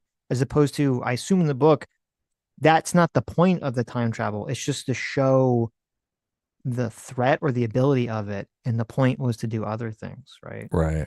And so it wouldn't be so like stupid. At least theoretically. I like the books. So I have faith that he could pull off whatever he wanted to pull off much better than whatever the fuck the show tried to do. He should get Noam Chomsky to help him finish. There you go. You brought it. Listen. Bring in a communist. Look, it's the weave. There you go. We brought it right back. Okay, anyway, we're watching a video here. Weren't we? Who's this guy with his tiny head? I was going to give him tiny head man. I was going to associate him with a Game of Thrones character, and I realized there is no one stupid enough, not even Joffrey, that I could associate with this. Joffrey's 10 times smarter than. At least Joffrey was smart. I mean, he was just sadistically evil. Joffrey was not smart. Joffrey was a fucking idiot. Well, I mean, by comparison to Hasan, you got to look. Well, that's true. That's the contrast, right? That's a good point. Who's the genius here? Is it Joffrey or Hasan? Right. That's fair. They definitely share bloodthirsty qualities. I'll say that much. From fucking Iran up, do you believe Israel truly made the choice on its own? No, of course not. Go back a second. He's mumbled that one so quickly. How much the USA has the game from fucking Iran up? Do you believe Israel truly made the choice on its own? No, of course not. Chatters, make no mistake. I will never entertain silly baby shit attitudes. Okay? He's never going to entertain baby shit attitudes. Okay? Get ready. Strap in. Okay? I will never entertain the baby-brained attitudes from mainstream press about how, Israel was really fucking over Donald Trump and how, America did not give Israel the go-ahead or even literally help Israel conduct these strikes. Make no mistake, America and Israel are not separate entities. America and Israel are not two separate sovereign nations. They are one. This is why I always say simultaneously that Israel is an unsinkable aircraft carrier with its own espionage capabilities. But I also routinely tell you that Israel is like a state. And it's not like a state that is a nuclear sponge state, for example. It's not like North Dakota. It's not like South Dakota. It's the most valuable state. Israel is America's most valuable state. America would entertain blowing up South Dakota before letting Israel fall. Okay? Is he reacting to this live? Like this just Yes. happened? Because he's so Yes. bad at this. Like none of this, everything he's saying is wrong. You don't think America would blow up the Dakotas to Well, protect that Israel? part might be right. I mean, he might actually be correct about it. Nobody gives a fuck about North Dakota. Obviously, we've got our allies, Right. but the goals are diverging quite a bit here. Yes. Netanyahu obviously wants to stay in power. He wants to look like a big Chad, taking out If Trump was going to say, "Oh yeah, here's some bunker busters," I think old Netanyahu would fly over there and take care of that nuclear facility. Right. Yeah. Well, and this is, I mean, in the reporting I was reading, which was pretty fucking spot on, it was saying that Israel was worried that they thought that, that Iran would float Trump. And Iran would have done this if they were smarter. They would have floated Trump some kind of like bullshit deal just to sort of like appease him. Right. Yeah. And then this wouldn't have happened. Yeah, because he would have totally fucking put the kibosh on it. I mean, I think Israel would have done it anyway. If that video we watched was true, they've been having these agents in place for like 6 months. I mean, they're not going to just pull them out and be like, "Oh, mission canceled." Were they over there for 6 months? I thought the commandos with the 13. He said 2024. Right. Oh, okay. Some of them had been there for 6 months, at least 7 months. So fall. Okay? It's not a vassal state. Israel is a fully blown, Israel is like up there with New York City, Washington, D.C., and fucking California as a state. That is on the value metrics. Israel's value to American foreign policy is seen as basically is akin to New York City. Okay? So this is all just, I just hear this all as advocating for stochastic terrorism. That's all this is. It's saying anything Israel does that you don't like, it's totally makes sense to go do a terrorist attack in America. That's how this all reads to me. To this psychotic audience. So it's like, thank you. That's a good job, Hasan. Thank you. Bunch of LARPers, so they're not going to do anything. Yeah, I hope. He's definitely a fucking LARPer. Also, like, if you look, when I was looking through his chat, like, every time there was, like, he was watching, like, missiles coming or something, like, everyone in the chat's so fucking bloodthirsty. Oh, they are? To, like, see Israelis get fucking killed. It's really gross and weird. If they could time travel back to Nazi Germany, what would they be saying? What would they be doing? They'd be like, "Oh, listen, you gotta..." They'd be peeking in the windows at Auschwitz, right? Right. Jacking off to that shit. Yeah. So it's so bizarre. It's so fucking weird. And they're all on the left too. Yep. Well, there was this like fucking, I don't know if I saved it. There's like some unhinged Jake Shields post where he was like, "Oh, I saw that." I don't remember. It was something he like was arguing with Jason Henkel or John Henkel or what's his name? John Henkel. Oh yeah, he was. That's right. He was. Jake Shields was arguing with Henkel about whether like Hitler was good or not. Yeah, You're like, wow, this is just fucking crazy. Yeah, it's like the two is like the retard fights, and Shields was like, oh yeah, it was Jackson Hinkle. He posted a picture of Netanyahu and Hitler, and their faces were like combined. And then Jake Shields says, Hitler is the guy who actually stood up to these demons. Why do you post something so stupid? I was like, Jesus fucking Christ. Right. And then Jackson Hinkle's response to that was not to say, Jesus, Jake Shields, you're some kind of fucking psycho for supporting Hitler killing a bunch of Jewish people and starting two revolts. His response was, Hitler was a Zionist and the Nazis minted a coin with them. That's his big attack. Well, yeah, but Hitler was a Zionist. Hitler supported Israel. Jesus fucking Christ. It's concentrated crazy. God. I know. God, X becomes such a fucking like psychopathic place. It's interesting. Everything is very. All I'm saying is, all I'm saying is, the Hasan Abid doctrine remains true. If Iran had actual nukes by this point, Israel would not be able to do any of this shit. This is not just my assessment. John Mersheimer, who's much smarter than myself, even if we don't completely align on our worldview overall, John Mersheimer is still a very important academic. I don't buy any of that. Just because they have nukes doesn't mean you're not going to get in some sort of conventional war with them. No, look at Russia. Yeah, exactly. Look at Russia. It doesn't make any difference whatsoever. If they want to nuke Israel, Israel will nuke them back 10 times over. So it's just nobody wants to pull the trigger on the nukes. Yeah. I mean, if North Korea started invading South Korea or Japan or something, shit's going to go down, regardless of whether they have nukes or not. Even if they slipped a nuclear device to some terrorists and the terrorists blew it up in Jerusalem, they'd nuke Tehran. They fucking would. They're like, no, we're not playing this game. Fuck you. We know where it came from. Of course. Yeah. So it's just, it's insane to think that them having a nuclear weapon would change anything about this dynamic. Right. In international relations, he says if Iran hedging would be infinitely more stable. That is literally true. And anyone that fucking says that is not true is only operating on the notion that Iran wants to develop nukes so they can fucking use it against America, so they can use it against Israel, whatever, and not simply abiding by the same principle of mutually assured destruction that would make it a lot harder for Israel to fucking strike Iran in the way that Israel is doing currently. No country, unfortunately. Why isn't it stable now then? I mean, why doesn't Iran just stop funding terrorists and let everyone just get along? Right. Why is it unstable?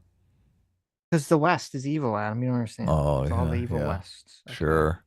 If it just wasn't for America and Israel, there'd just be peace and harmony in the Middle East. And everyone would get along and they'd all hug each other. Do you think Israel wants to spend all this money on defense? I mean, look what happened to Europe. As soon as all the threats were eliminated, they're like, fuck defense. We'll spend zero on defense, right? Exactly. They don't want to spend the money on defense. Nobody does, right? I know. They only do it because they have to. They only do it because Iran is engaging in these fucking shenanigans. They don't want, everyone wants to cut the military budget down to nothing. Yep. Unfortunately, in the age of nuclear proliferation, no country can be a sovereign nation without nukes. Except for the fact that the overwhelming majority of countries don't have nukes and are sovereign nations and have not been invaded. Yeah, Europe. But, Perfect example, Europe. It's like, oh, we're all safe. Well, everything will be fine. We don't need the nukes. Give them to France. France can hold them. Right. Right. I want no nukes. I want denuclearization. But in the absence of complete denuclearization, the only way that a country can maintain its sovereignty is if they have nukes, a nuclear program. There you go. Pearls of wisdom from Hasan Piker, the armchair socialist, military genius.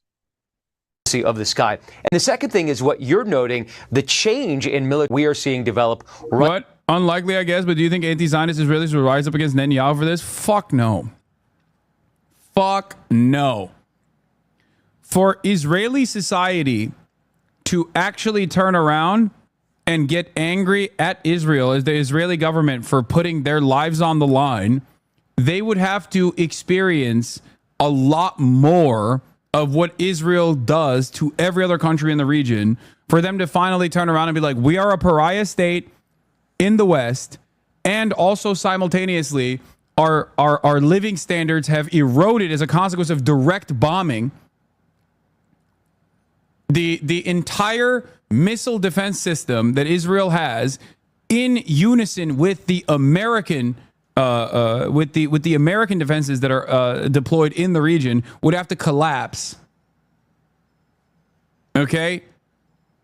There is not enough of an ideological movement in Israel to push for anti-Zionism to begin with. There are far too little people in the state of Israel that are anti-Zionist.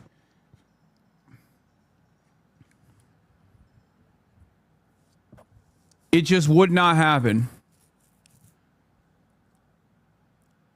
Did Germans rise up against Adolf Hitler in the 1940s? They did, actually, by much larger numbers than the anti-Zionist movement in Israel.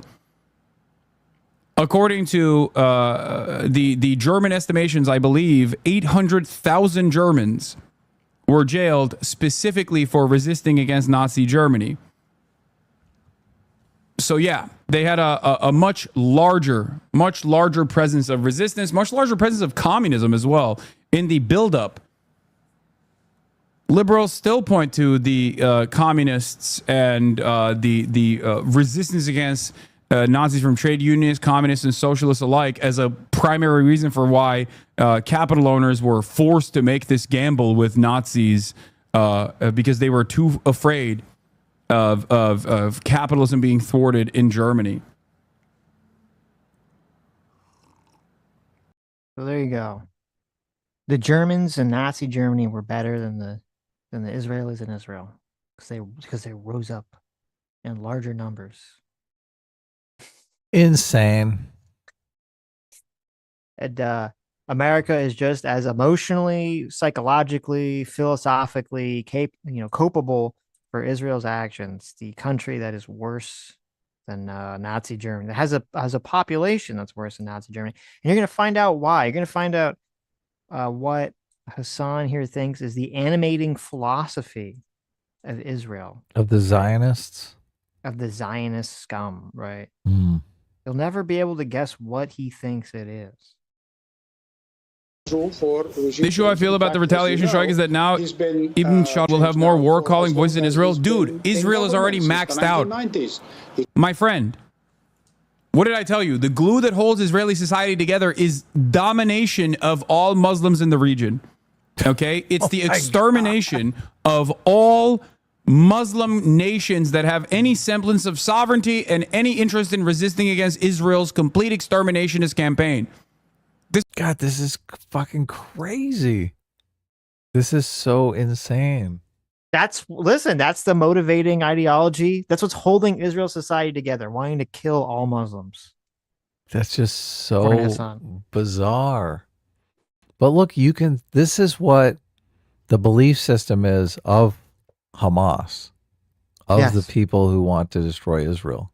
Yes. This is the motivating belief system of them. And if you believe this, obviously you've got to deal with Israel. Israel's a giant problem, right? Of course. But it's a complete misperception. Of course. These people are crazy. No wonder Israel's like, we got to get rid of all these people. They're insanely paranoid. I mean, if this is the case, why has Israel made peace with, so many of its neighbors? Yeah. Why has Israel been very happy to make peace with so many of its Arab neighbors, with the Abraham Accords and all this other stuff that Trump, was totes in his first term, which I'm sure Hasan was very mad about. Why would Israel want to do any of those things if their fucking glue that binds them together is wanting to just murder their surrounding Arab countries, as Hasan claims? It's not true. Hasan's just full of shit. Yeah. It's like it's a totally psychopathically insane and retarded thing to say. Yeah. But it is completely advocating for stochastic terrorism because obviously if what Hasan is saying is true, you have to deal with Israel. Israel's like, they're like Nazi Germany. Yes. Yeah. But that's and that's what's so crazy about this. He's selling an ideological concept or an ideology to his audience that is basically saying if you have to use violence, you have to do something to stop Israel, to stop America, because if you don't, they're just going to be these genocidal psychopaths forever and they'll never stop because it's their guiding ideology. Yeah. It's crazy. What a fucker. Well, it's totally unhinged. Right. This is good content for children on Twitch. This Great is it. content. Listen, yes. Thank you so much, CNN, for your little Frodo guy doing your bullshit fluff piece on Hasan. Mm-hmm. Very, very liberal, progressive Hasan here. Okay. Thank you so much. People like him because obviously he wants to burn down all of America. Yes. Great for the Democratic Party. From listening to all this, do you have any thought in your mind that he still doesn't believe that America did deserve 9/11 and that America, if there was a terrorist attack tomorrow in America, he'd be loving it. And it didn't affect him personally, and it was from someone who was, from the Palestinian cause or something, or Iranian, he would say, of course America deserved it. Now he'd probably say it was what he would say is, oh, it's a false flag from the Jews, was what he would first say. Oh my God. But then if it was proven unequivocally true that even he couldn't deny that it was not actually a false flag from Israel, he would just say, well, America deserved it anyway. So what, why does it matter? Yeah. Very convenient. Yes. There you This go. is Our precisely Hiltert for $2 says Hasan is his dar. He's pro Sons of the Harpy and rich. You know what? That's true. That is who he is. Yeah. Oh. There you go. Fucking his dar. This is precisely. Jam Circuit Father for $10 says, I can read incredibly well and I can picture highly detailed faces. I must be a god. Oh, that's so true. There you go. Look at that. Some people got it all. You probably just have more hard drive space. Right. It's got that big brain. Your I don't whole have the big brain is devoted to that. Yes. My brain's devoted to snacks. What are the good snacks? Mm-hmm. Anyway, that's enough of Hasan's retarded shit. Unless you want to keep listening to this. No, it's completely bummed me out. Makes me depressed about the state of America. Yeah. Right. Well, I guess they did lose the election, so. Yep. And they show, I mean, if this is a huge part of the Democratic coalition, it's hard for me to imagine that they're going to get power anytime soon. And as long as Hasan's out of power, party down. Yep. If they don't expunge these fucking retards. So I bet most of Hasan's audience isn't even American, though. It's probably a bunch of foreigners who hate fucking America. Probably. Yeah. I would imagine there's a huge chunk of it, yeah. It's all. Let's see, is there any new Israel, any updates? Israel and Iran resume missile strikes as conflict deepens. So that's just the same. Still shooting missiles at each other. Oh, is that the latest? That's the latest. They're just still shooting missiles at each other. Let's see every outlet has repeated this story about Trump nixing the plan to kill Khamenei. So they all saw that interview and they knew. They're like, what kind of answer is that? Give me your guesstimation on the Dow futures. Up or down? What's the market going to do tomorrow with all this chaos? I'm going to say it's going to go up. It is up, yeah. S&P's.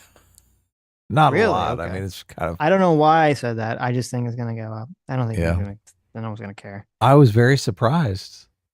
I was like, it's probably going to be more selling. I was going to advise you to buy the dip, but. Right. There was no dip. There's no dip. No dip to buy. The only thing I think that would be an issue would, gas prices might go up if Israel goes through with blowing up, their gas and stuff.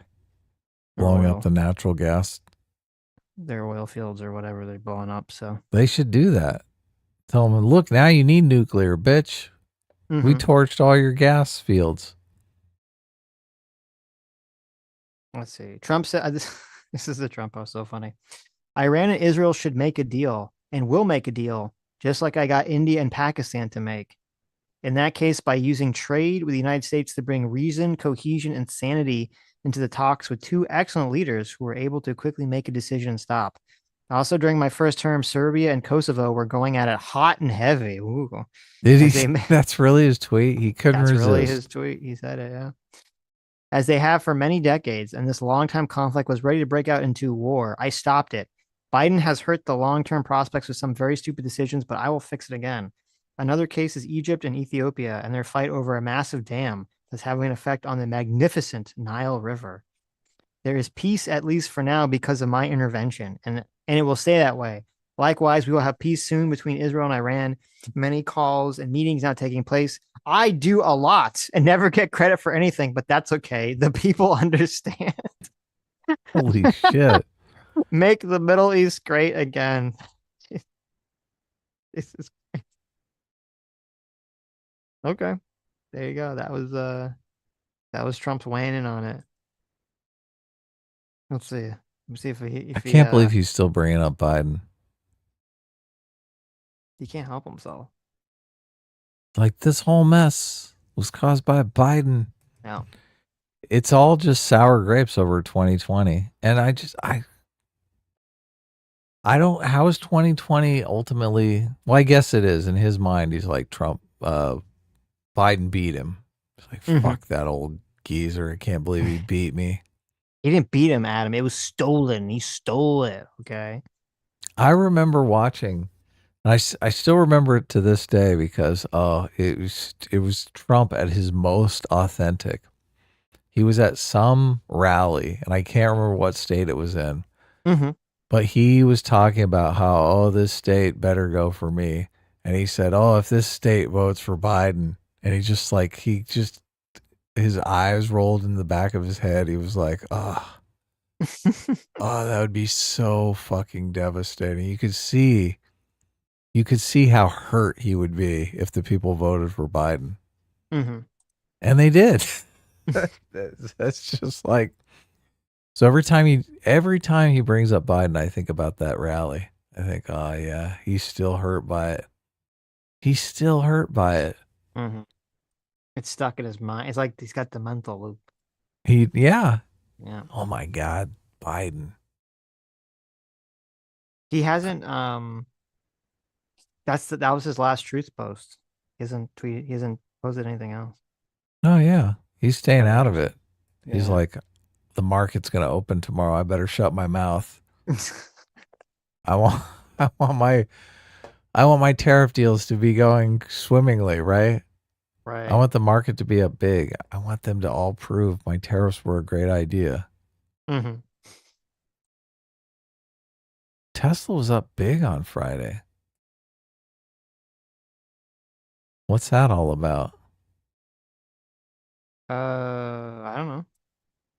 Maybe this rumor that Elon's and Trump are gonna shake hands. They're gonna go to Epstein Island together. Should have bought the dip in that sell-off when Elon was going nuclear. Maybe that's why Elon was mad, because he's like, why didn't you invite me? I want to be invited. Tesla's back up 14% since his meltdown, since Elon's meltdown. Oh, okay.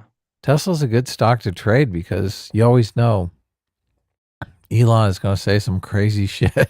It's going to drop. Yeah, and the stock is going to bounce around a lot. You want that volatility, right?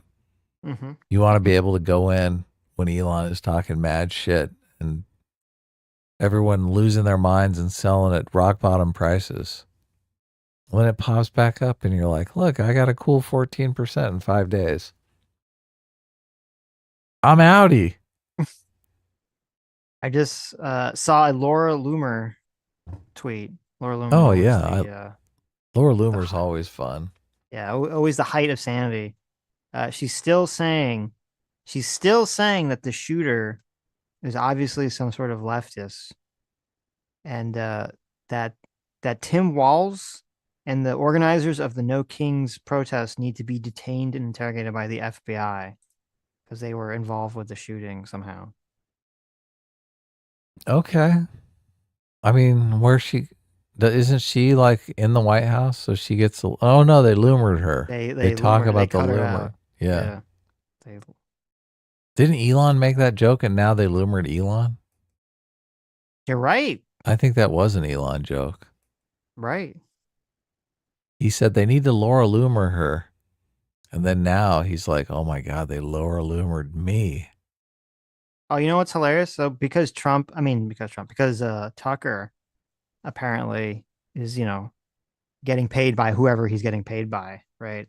Is very against, Trump signing off on Israel attacking Iran. Mm-hmm.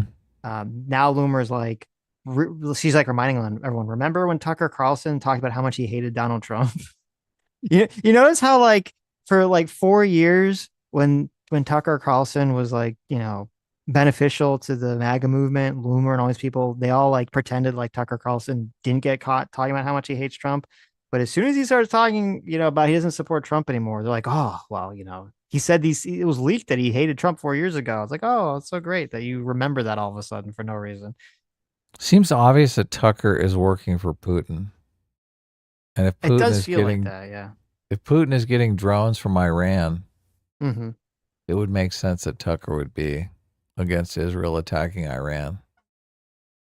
There was some accusation he was paid by, I forget, some Middle Eastern country. I forget which one. I think it might have been like Qatar or something. But wouldn't be surprised. Okay. Anonymous Coward for $5 says, that protester reminds me New York City is screwed. We have to choose between COVID, Kumo, or a socialist that wants rent freezes in city-owned grocery stores. Yeah, I saw some things about that socialist guy who's running. It's like fucking really crazy. So, yeah, you guys are pretty fucked. Those are your choices. Those are Kumo over that, but that's not a great choice. Filthy Casual for $2 says, I hope you all got JMac a nice gift. Look at that. We're going to play D&D on Thursday. That's our gift. Yes, we had to postpone. So hopefully we will actually have the dramatic conclusion to the actual question conclusion. Mark, ... Question mark to our D&D campaign on Thursday. Yes. Brian Schultz, thank you so much for 21 months. Says, I hope you all got Daddy J-Mac some pure and unpasteurized free will. That's right. You have to have it. If you pasteurize the free will, it just kills all the will right out of it. Oh, yeah. It's got to be, you need all those little unpasteurized free will microbes, worming around, right? They're good for you. Don't worry. They're good for you. Yeah, they're good for you. P Not for $5 says, if Trump deports Cenk's nephew back to Turkey, he will go down as the greatest president in modern day history. True. Agreed. Heart that comment. Filthy Casual for $2 says, if my wife is 7 months, do you celebrate Father's Day? Yes. That's a good question. I would say no, but you what? Do you. Oh, I'd my say you got to goodness. have the physical child.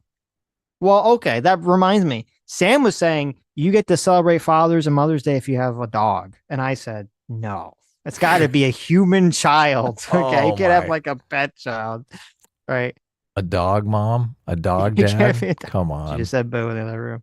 I think that the entity that you're a parent of has to like be a human before you get to celebrate Mother's or Father's Day. They have to be able to say mom or dad.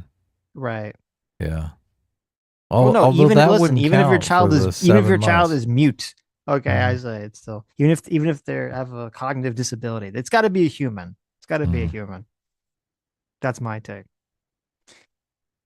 JV for $10 says, did you two use Blue Voldemort to get your Hamas Daddy Bin Laden baby oil Piker info, or are you watching his streams yourself?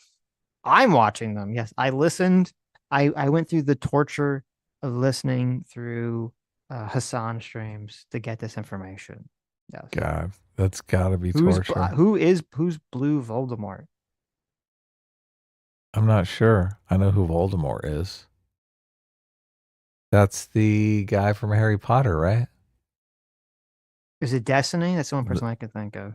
Oh, that might be it. That would make sense now. I listened to his actual stream. Unfortunately, Hasan's actual stream. So, Emperor Carl France. Hey, Carl, for 15 months says water. Oh, it says waiter, more geopolitics, please. There you go. Thank you for being outside the simulation. Look at that. That's a high tier. Thanks, Carl. Yeah. Oh no, Blue Voldemort is not Destiny. It's Nux Taku. Oh, okay. I like Nux. I didn't know that was his name though, or his like moniker. That's funny though. Hasan is 1,000 billion% cooked. JV for 1 month. This link was free. Thank you so much. Says, are you guys going to talk about the failed march to Gaza? It's funny how so many of the activists ignore Egypt's involvement and cooperation with Israel's Gazan blockade. We talked about it briefly. We did a little bit, yeah. Yeah. But yeah, I mean, it's all these people are, because they all operate with this fucking racist, delusional view that it's like white people versus Arabs. That's literally how they perceive it. They couldn't understand that. Well, listen, maybe people in the Middle East not so happy about some of the other people in the Middle East. Okay, maybe it's not just about the white people. Yeah, they do have this weird trust thing of other people that I just don't think exists in a lot of other societies. But they're completely unaware of that. Gypsy Harlow for $5 says the No Kings protest was so cringe, seeing so many geriatrics waddle about. There you go. I don't think I saw. I didn't watch any footage of the No King protests. I just saw people talking about it on X. I only saw like a 10-second clip, I think, of the military protest or the military parade, too. So I didn't really see any of that stuff. Yeah, I didn't see much of it. Sam was telling me she thought it was super cool. Right. Well, look, I trust her. Maybe it was super cool. Okay. I said, oh my I thought God, it was really? I said, I thought it was cringe conceptually. Oh. I didn't actually watch it, so. They're sharing this one clip around of these poor guys marching completely out of unison. And I mean, it does look. I did see that clip, yeah. It does look silly, but. Right. Well, listen, we don't have one of these ceremonial marchers the way some of these other countries have, okay? Our military is like doing shit. Yeah, no, I training agree. to do shit. So. They should come out and do hand-to-hand combat. Mm-hmm. They should bring out some death row inmates, and they could do hand-to-hand combat to the death. Isn't it interesting with the No Kings protest, even if it was cringe, which is okay, you know, supposedly you had millions of people do this huge protest, a bunch of, you know, old libtards, no rioting, right? Isn't that so amazing? You don't have young commies running around. There's apparently no rioting. It's amazing. Yeah, no for some reason. People fucking burning cop cars and shit. I mean, if most of the protesters are on walkers, are they really going to riot? I'm not. There you go. I don't think they're going to. There you go. That makes sense. That's a good point. Yeah. They don't have the energy. They're in bed by 9:30. Yeah. Although I'm in bed by 9:30. What's that say about me? It was sponsored by Walmart. They were all paid. The No Kings protest? Or are you talking about the military parade? I know that I saw a couple clips. I saw the clip of the people marching poorly, and I saw a clip of like it like cut to the march was like the military parade was like sponsored by some fucking crypto coin or something. Did you see No that? way. No. Oh my God. Way. I was like, what the fuck is this? It was really bad. I was like, come on. Sponsored by crypto? It was Coinbase. Yeah. It was like sponsored by Coinbase. I was like, what the fuck is this? Coinbase sponsored the military parade. Yes. Yeah. Isn't that weird? What was the book that we both read when we were arguing over Cash Patel? Who Government Gangsters? No. That's Cash Patel's book. Yeah. But some other guy the guy who said that Kash Patel did this weird thing in his book. Oh, I can't remember that guy's name. it was McMaster's book. No, it's not McMaster. It It's was the his other book, guy. wasn't it? It's the guy that teamed up with some other guy against McMaster all the time. But anyway, we don't need his name. I read his book, and in that book, most of his battles with Trump is Trump wants to have like a big military celebration. And he keeps fighting with him to do this big military celebration. And the guy just keeps stonewalling him, leading him on, never going to let him have this big military celebration. He thinks, oh, it's just the optics are going to be terrible. This is Right. going to send the wrong message, right? Mm-hmm. But it's funny to me that Trump, so that guy's not around, right? Obviously in Trump's Right. second term, but finally Trump won. And it makes me think, like 90% of the reason Trump wants to have this big military parade is just because that other guy told him no.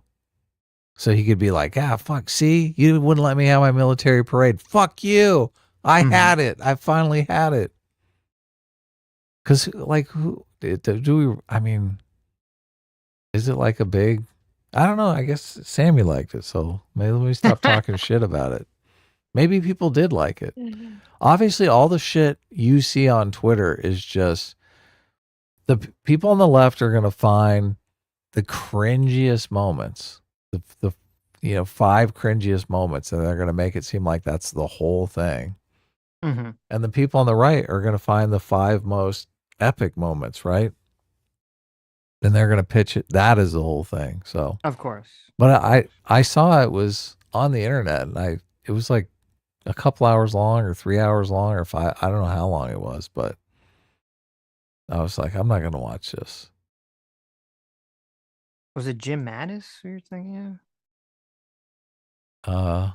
Maybe here, I can go to my books and just look it up. of? Okay. Yeah, I don't remember. Anyway, yeah, I don't know. I didn't look cringe. The idea of it seems cringe to me, but that's just me. You I got didn't the watch it. book. Maybe it was super based. Maybe it I was don't super cool. I don't think you read the book though.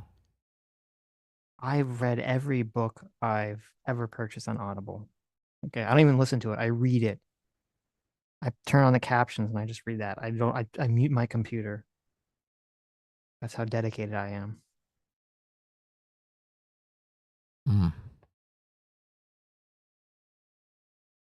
Okay, sure you do. JV for $5 says, I would have thought Trump's response to "Do they have nukes?" would have been, "They don't anymore." There you go. That would have been clever. That'd been a good zinger. Philip Kogan's for 29 months. Thank you so much. As Israel doesn't have an aircraft that is large enough to carry the bunker buster bomb. Oh, really? That's the holdup? It's not the bomb. It's that they don't have a large enough aircraft. Interesting. That's interesting. Stargate 404 for $10 says, does anyone else remember when leftists have overtaken institutions like the Southern Poverty Law Center, said the right-wing violence was far more widespread than left-wing violence? Pepperidge Farms remembers. Yes, I don't know what that was in reaction to. But... Christian Baller, the LA Red probably. Christian Baller for $2 says Sitch was Ozymandias, right? Of course. I'm always. The whole time? 100%. The whole time. Always. I'm still triggered. Okay. I'm still triggered by how shitty the Netflix, or I'm sorry, not Netflix, the HBO Watchmen TV show was. The sequel show. I never watched it. Oh my God. You did videos on it though, I remember. And I did. It made me They're think, like, this is terrible. They had Jeremy Irons, okay, who I love, as Ozymandias. Fantastic casting. He did the role great. Everything else was just trash. Okay. They literally have Ozymandias upstaged by his daughter. They have to literally have a smarter woman character who upstage the original character. It's like it's the Watchmen HBO show is every woke trope that you wouldn't think it's even real. They're like, let's make this show entirely about racism. Let's make the bad guys all evil white nationalists. And we're gonna have this like all the previous characters upstaged by like women. Like any of the male characters that are still around have to be upstaged by female characters. It was so fucking stupid. Why do they do that? I don't know. Oh, and then I forgot they made like I think wasn't there a whole thing with like all the bad guys were using the Rorschach mask? I Too? never All watched it. The evil white nationalists, yeah. Oh, they all had the Rorschach mask. They all had the Rorschach mask. Yeah, that was one of the most. It's so fucking. God, it was terrible. It was so fucking bad. So they did Rorschach dirty. They did. They made Dr. Manhattan black too for some reason. Oh, I know. That was so. Like, I mean, but he's blue, right? Yeah, but they like made him like he was a white guy before he became Dr. Manhattan. Oh, really? And then they made him become a black guy. I forget why, but he's like literally like a black person. And then he becomes blue at the end. It's just. And he looked, listen, and I hate to say it, but like, because of the guy's head shape, he looked very Yakubian. They should have done some better casting. Okay. Mm-hmm. They should have been like the casting, like, we got to see how this guy looks with a shaved blue head first before we cast him in the role, just to make sure he doesn't look too goofy. Didn't he give his girlfriend his dick? Did he? Oh, I don't even remember. God. In the show? It was so fucking He bad. cut off his dick and gave it to his girlfriend? Well, he's Dr. Manhattan. He could will it with his Dr. Manhattan magic. So the penis just floated across the screen I don't remember that. I don't remember that scene, so I'm gonna say that did happen. But he's like, I don't have time for sex tonight. Here, just take this. Use my blue wand. Mm-hmm. He looked like handsome Squidward. You're right. He did. He looked exactly like handsome Squidward. Yeah. Oh, and they made you're right. I forgot. They made the hooded gay character from the original was also secretly black. He wasn't just secretly gay. He was secretly black too. Yep. It was so fucking. So didn't they kind of make him like a bad guy? Didn't he have like rage problems? They like missed the whole point. Like they could have done it too. Like, because a big point of Watchmen is like the heroes are all flawed characters that have shades of gray to them. They're not really perfect. They'll have their own problems. And in this one, they're like, no, the heroes are like all good anti-racist angels. And all the bad guys are like just evil white nationalists. Like any complexity or interesting element of it was completely lost. Yeah, the writers today suck. They really can't help but see things in this completely black and white way. Yep. Metalworks 411.90 for $5 says, Adam, hey, we talked to Metalworks last Tuesday. That was a lot of fun. True. Yes. Adam, do you make deals with guys that threaten to game end you whenever they get the chance? It's already a messed up situation, I'd say. Yeah, you can. Obviously, you got to build up trust over time. But if Hamas leadership stood down over time and it became more led by people who didn't want to game in you all the time, I'm sure. Right. I mean, that's how it turned around with these other countries, right? Egypt and whatnot. Exactly. Yeah, they had to have a detente in the period of peace and reconstruction to rebuild the trust. Yeah.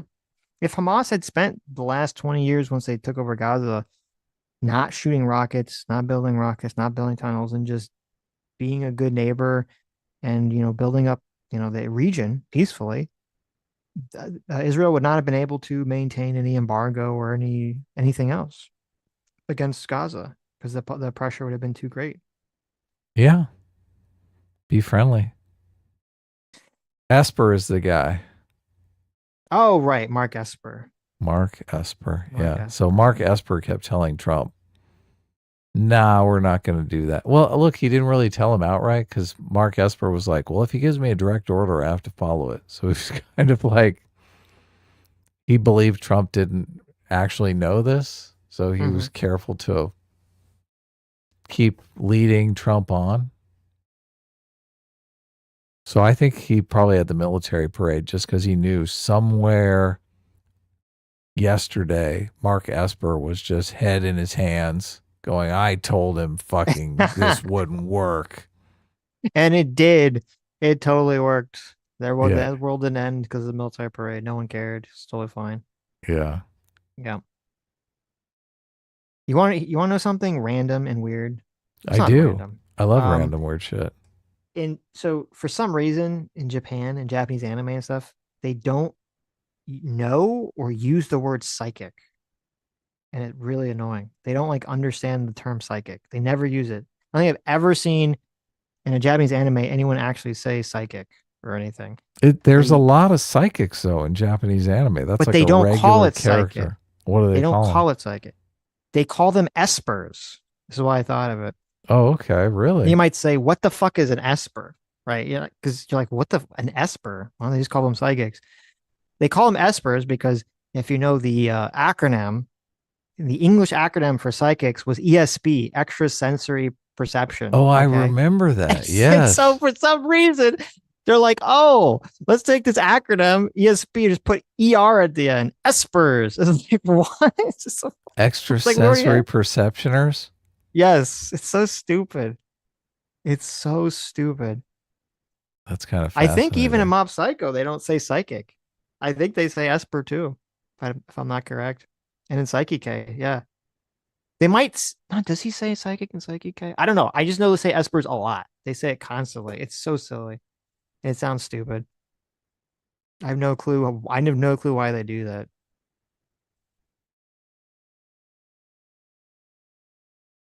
Philip Kogan's for $10 says this attack and the Ukrainian one is terrifying given our wide open southern border from the Biden years. Our strategic force to be kept out in the open due to start and SALT obligations.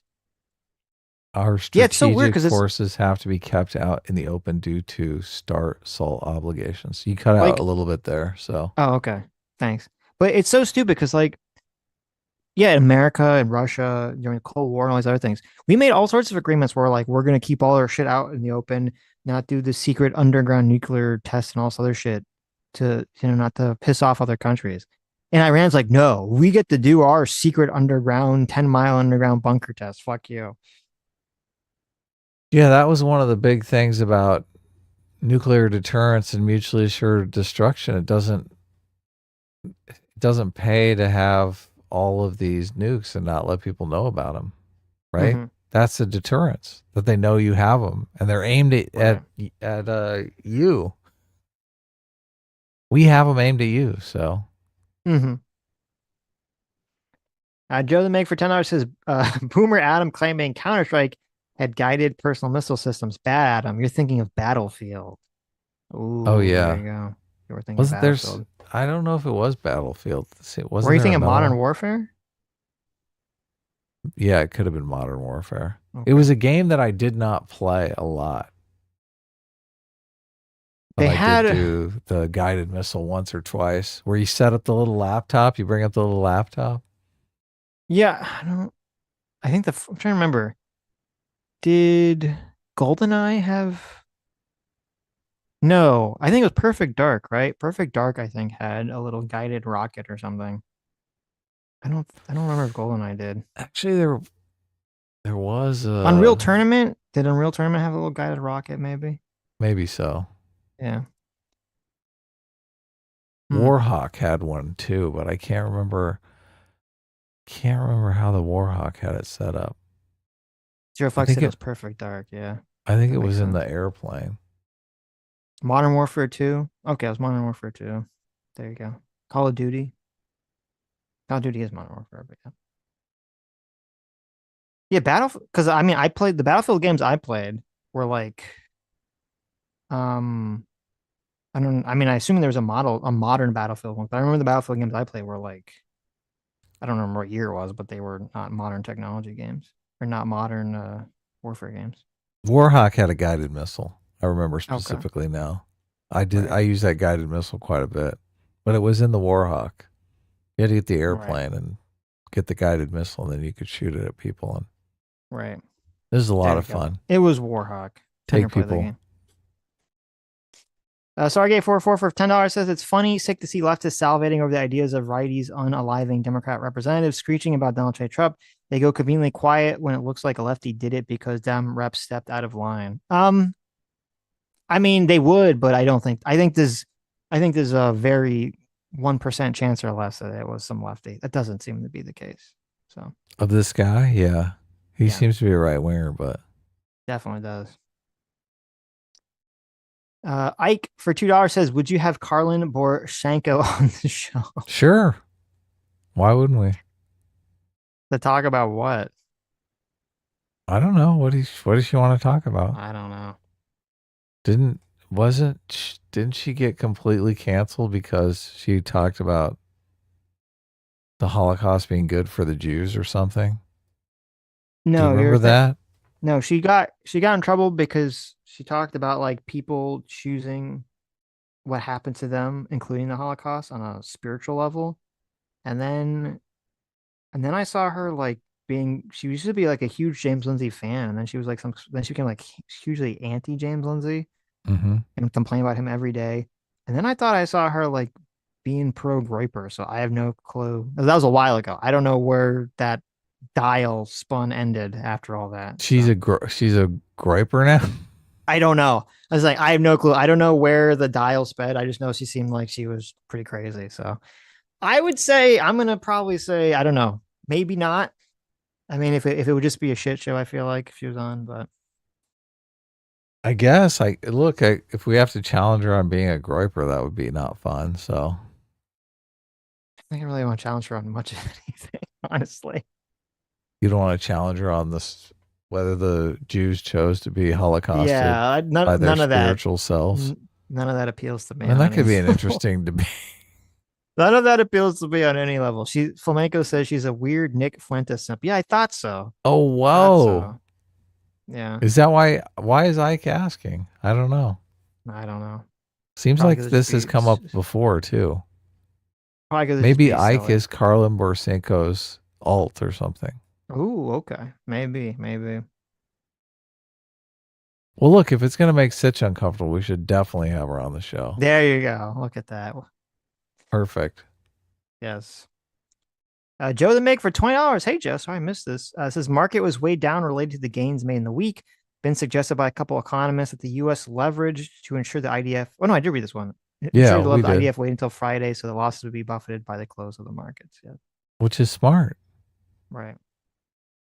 That's great. Malik for 15 months says, if we got involved in Iran on our own, it gives China a golden opportunity to sack Taiwan.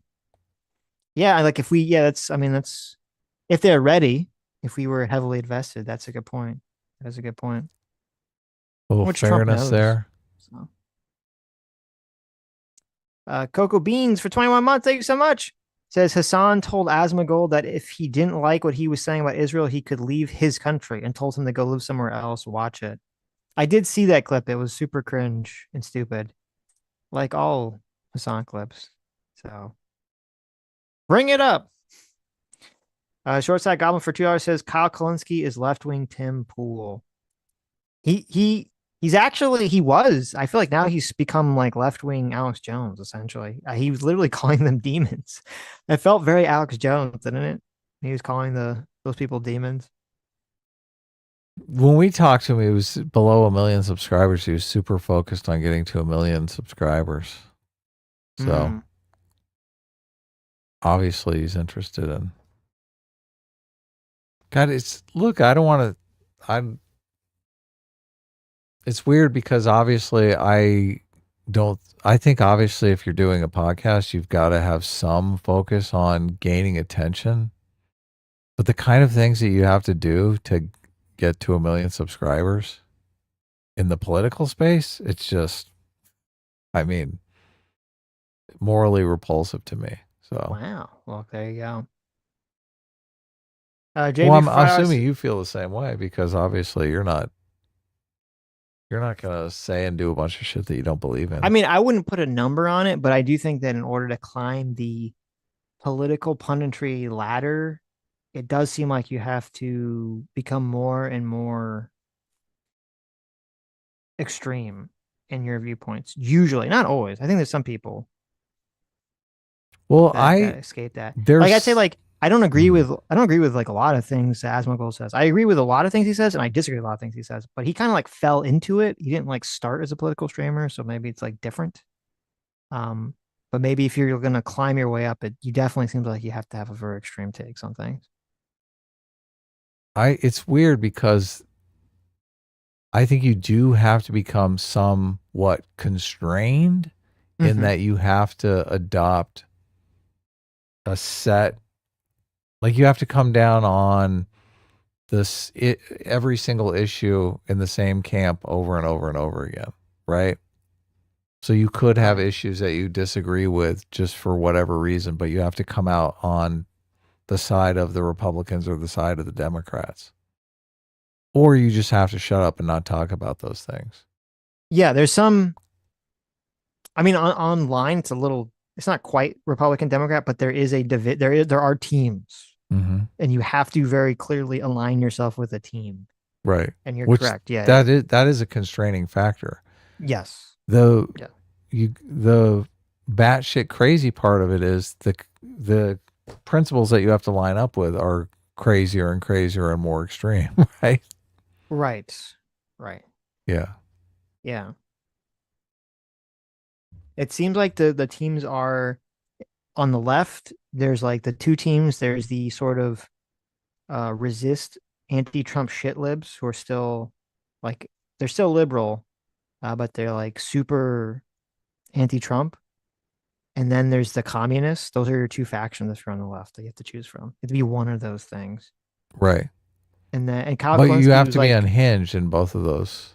Well, yeah, you have to be. Well, the more you don't have to be, but the more extreme you are, the better you're going to do on your team. Right. So, like, I'd say like Kyle's probably like the most. He's like definitely positioning himself to be like some of the most extreme in the like anti-Trump shitlib side, bordering close to the communist side, but not quite there.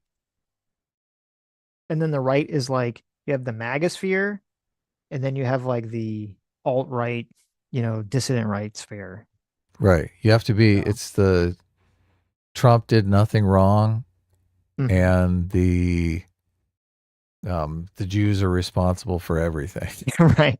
You have to choose from one of those. Yeah. Trump did nothing wrong or the Jews are behind everything bad. Right. Those are your options on the right. So, but it's in lots of situations, I think Trump did do nothing wrong. Mm-hmm. And I say, Trump did nothing wrong. And I'm accused of being in the Trump did nothing wrong camp. I thought you were going to say in a lot of situations, Trump did nothing wrong, but those Jews. No. Sometimes I wonder. That'd be a good joke, but yes, not today. Right. All right, dissident right are different things. I guess I don't know. I don't know what the monikers are nowadays. I mean, the dissident right. My understanding of dissident right is like a broader term that the alt right like encompassed. I'm sorry, the dissident right was a broader term that encompassed the alt right. So. Okay, where were we? JV for $5 says all those pro-Americans with other countries' flags also went as the left cooperated with the right. There you go. Nitney New for $5 says it may be unintended, but it's an interesting admission that some on the left jumped to the quote, he's a Christian pro-life, therefore he can't be a Democrat. I mean, the Christian part, yeah, not so much, but I'd say the anti-LGBT stuff and pro-life, I'm assuming, I could be wrong, I'm assuming there's not that many anti-gay, pro-life people in the Democrat Party. Sketch for $5 says, I have a dream that one day we shall not judge a man by the content of speech, but rather by the type of car he records his schizo rants in. Beautiful. There you go. That's definitely what we should do. Regular Martin Luther King there. I like it. Joe the Make for $5 says the assassin just happens to kill representative who flipped on support for illegal aliens. Clearly a GOP operative. LOL. What?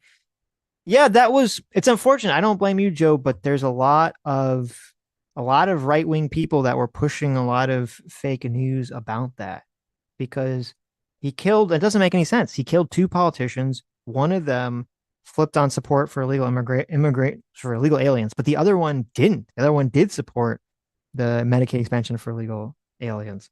So it wouldn't make sense that would be the motivating factor for the shooter to kill those two different people.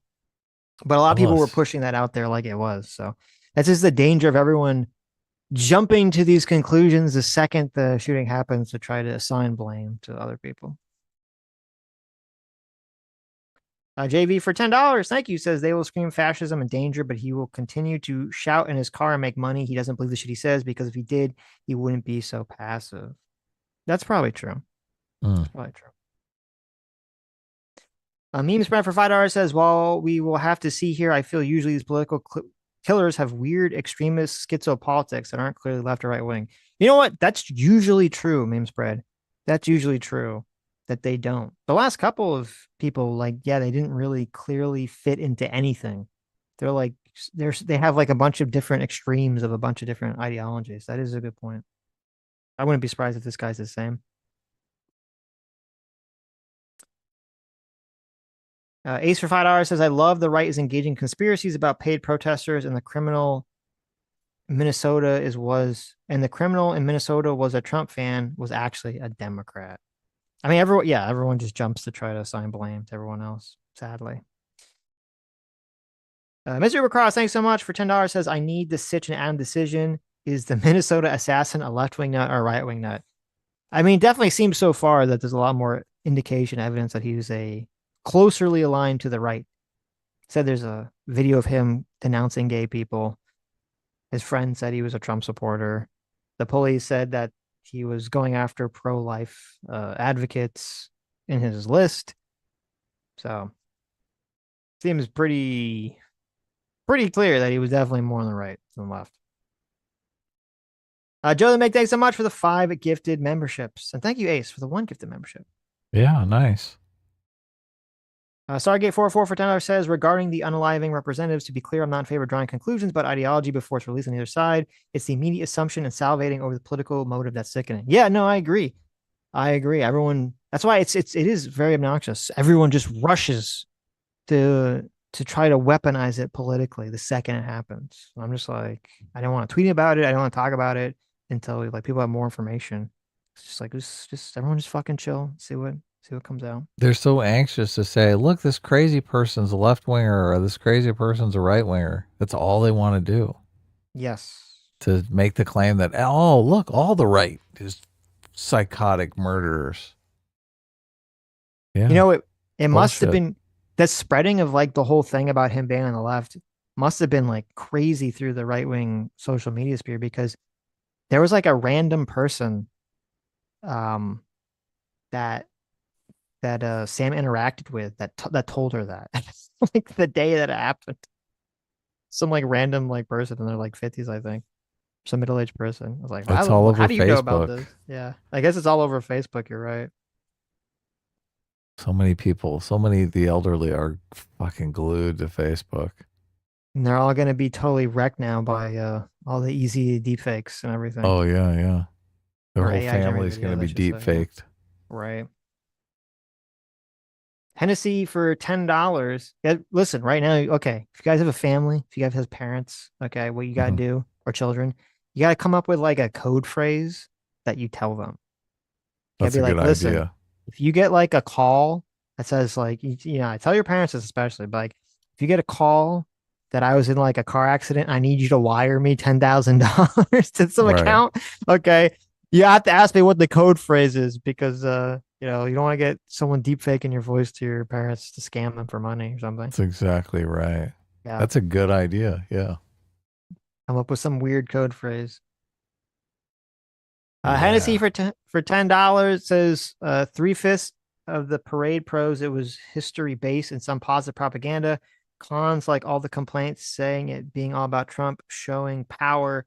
250 years is a big anniversary regardless of president. Yes. I think I butchered that, but yes. Mm-hmm.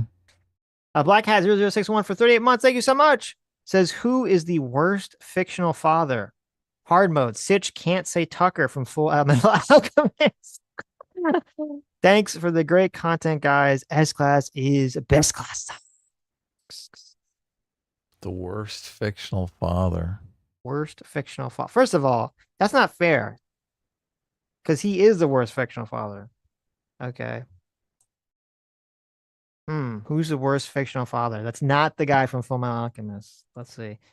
Well, listen, we got Darth Vader, right? That's a good one. Is Not it a great father. Is it A Boy's Life? What's that movie with Robert De Niro and oh, I can't remember.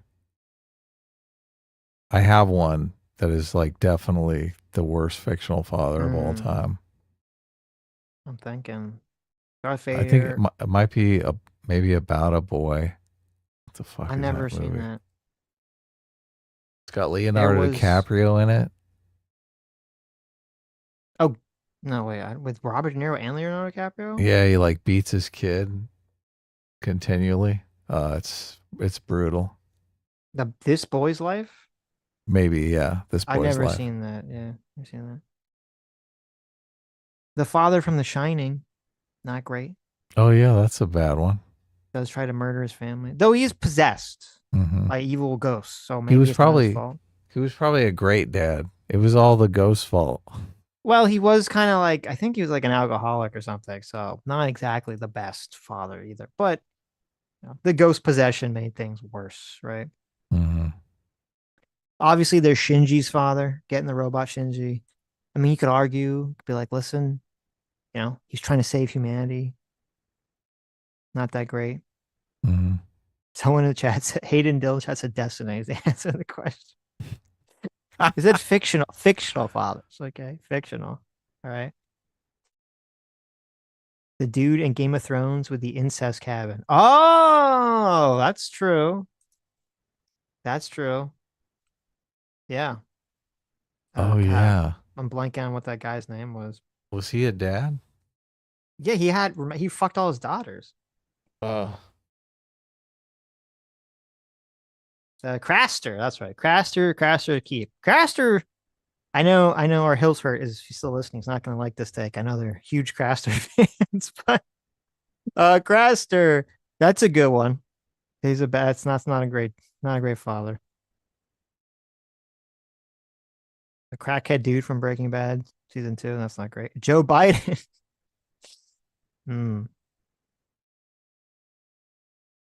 Terrible.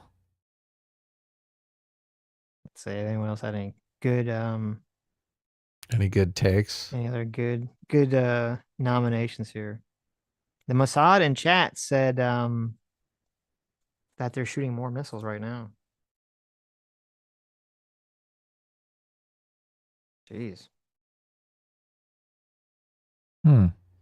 Israel or Iran? Shooting more. Or Iran's both. shooting. Well, I assume it sounded like you're saying they're shooting more missiles at Israel.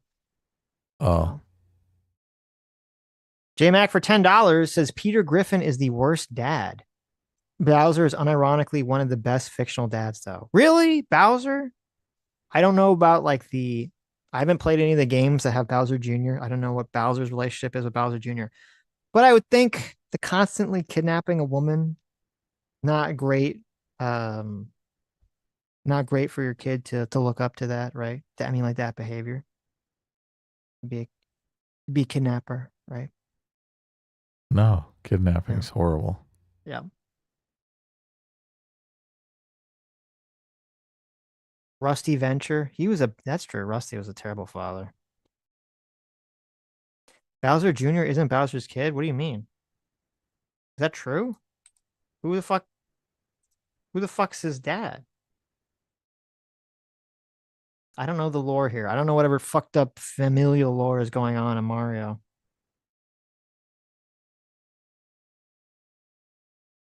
Vanessa, thanks so much for the 10 gifted memberships. Thank you, Vanessa. Woo! Thank you. Stargate 404 for $10 says Democrats want illegals, cheap labor who can't vote to be counted for Congress. Republicans don't. Maybe we can come to a compromise, a 3/5 compromise. The more things change, the more things stay the same. That's terrible. There you go. Terrible. Right. Oh. Soldos for 30 months of being a free will seeker. Thank you, Soldos. Says, worst dad in anime is my dad. Dude doesn't even know how to get milk from the gas store properly. Oof. Oof. Terrible. Nintendo characters can't have sex, so nobody's anybody's kid. Wait, who's Bowser Jr.'s father? Okay, you guys are fucking me. Bowser Jr.'s dad. It's got to be Bowser. What are you talking about? It is. What are you talking about? It says Bowser Jr. is the son of Bowser. What? You're just fucking with me. You're crazy. Get out of here. Get out of here with your fake news. Now, who the mother is? That's a good question. PC for 5 gifted memberships. Thank you so much. General Balzac. Thank you so much for the 5 gifted memberships. Ace for $5 says Grimm is scum. He was part of the campaign to deny rapes on October 7th. Sorry, guys, let alone do I watch Hutch. I watch Tiny, and I still love you guys. Well, there you go. That's why there's so much friction right there. There you go. It's true. Ace is always watching Epstein. Makes sense. They are confusing Bowser Jr. with Baby Bowser, who is regular Bowser in baby form. Oh, well, I know that. I've played original Yoshi's Island on Super Nintendo. I know all about Baby Bowser. I love that fight. Amit Yankua for 6 shekels says a glimpse into Kamini Twitter shows that they do. Yeah, it's not great. Not great. Equishitox for $5 says become the conquering empire the left thinks you are. With a Yas Queen emojis. There you go. That's the way to go, right? There you go. I mean, if they're going to accuse you of it, you might as well nuke Tehran. The Koopa kids aren't his kids. They're adopted. Adopted from who? From whom? Who's spitting out these kids? Stargate 445 says, I can't take Crystal seriously. First, and anyone using the term American Empire unironically shouldn't be taken seriously. Second, she also denies the rapes on October 7th. Yes, that is true. Both of those are true. Don't take anyone seriously that says American Empire unironically. Are we really an empire? I mean, empire does sound pretty badass, but I always see America as more like the rebels. My empire. We're the underdogs. Come on, our philosophy is completely underdog philosophy, obviously. True. The empire is the authoritarians, the autocrats.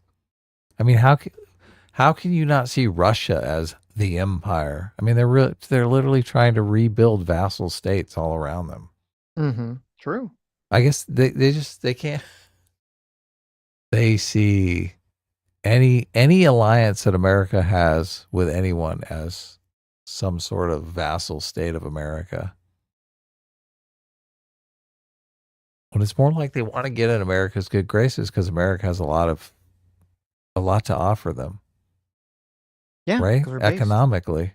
True. It's more like trying to become friends with someone who's rich and powerful than becoming a slave of someone, right?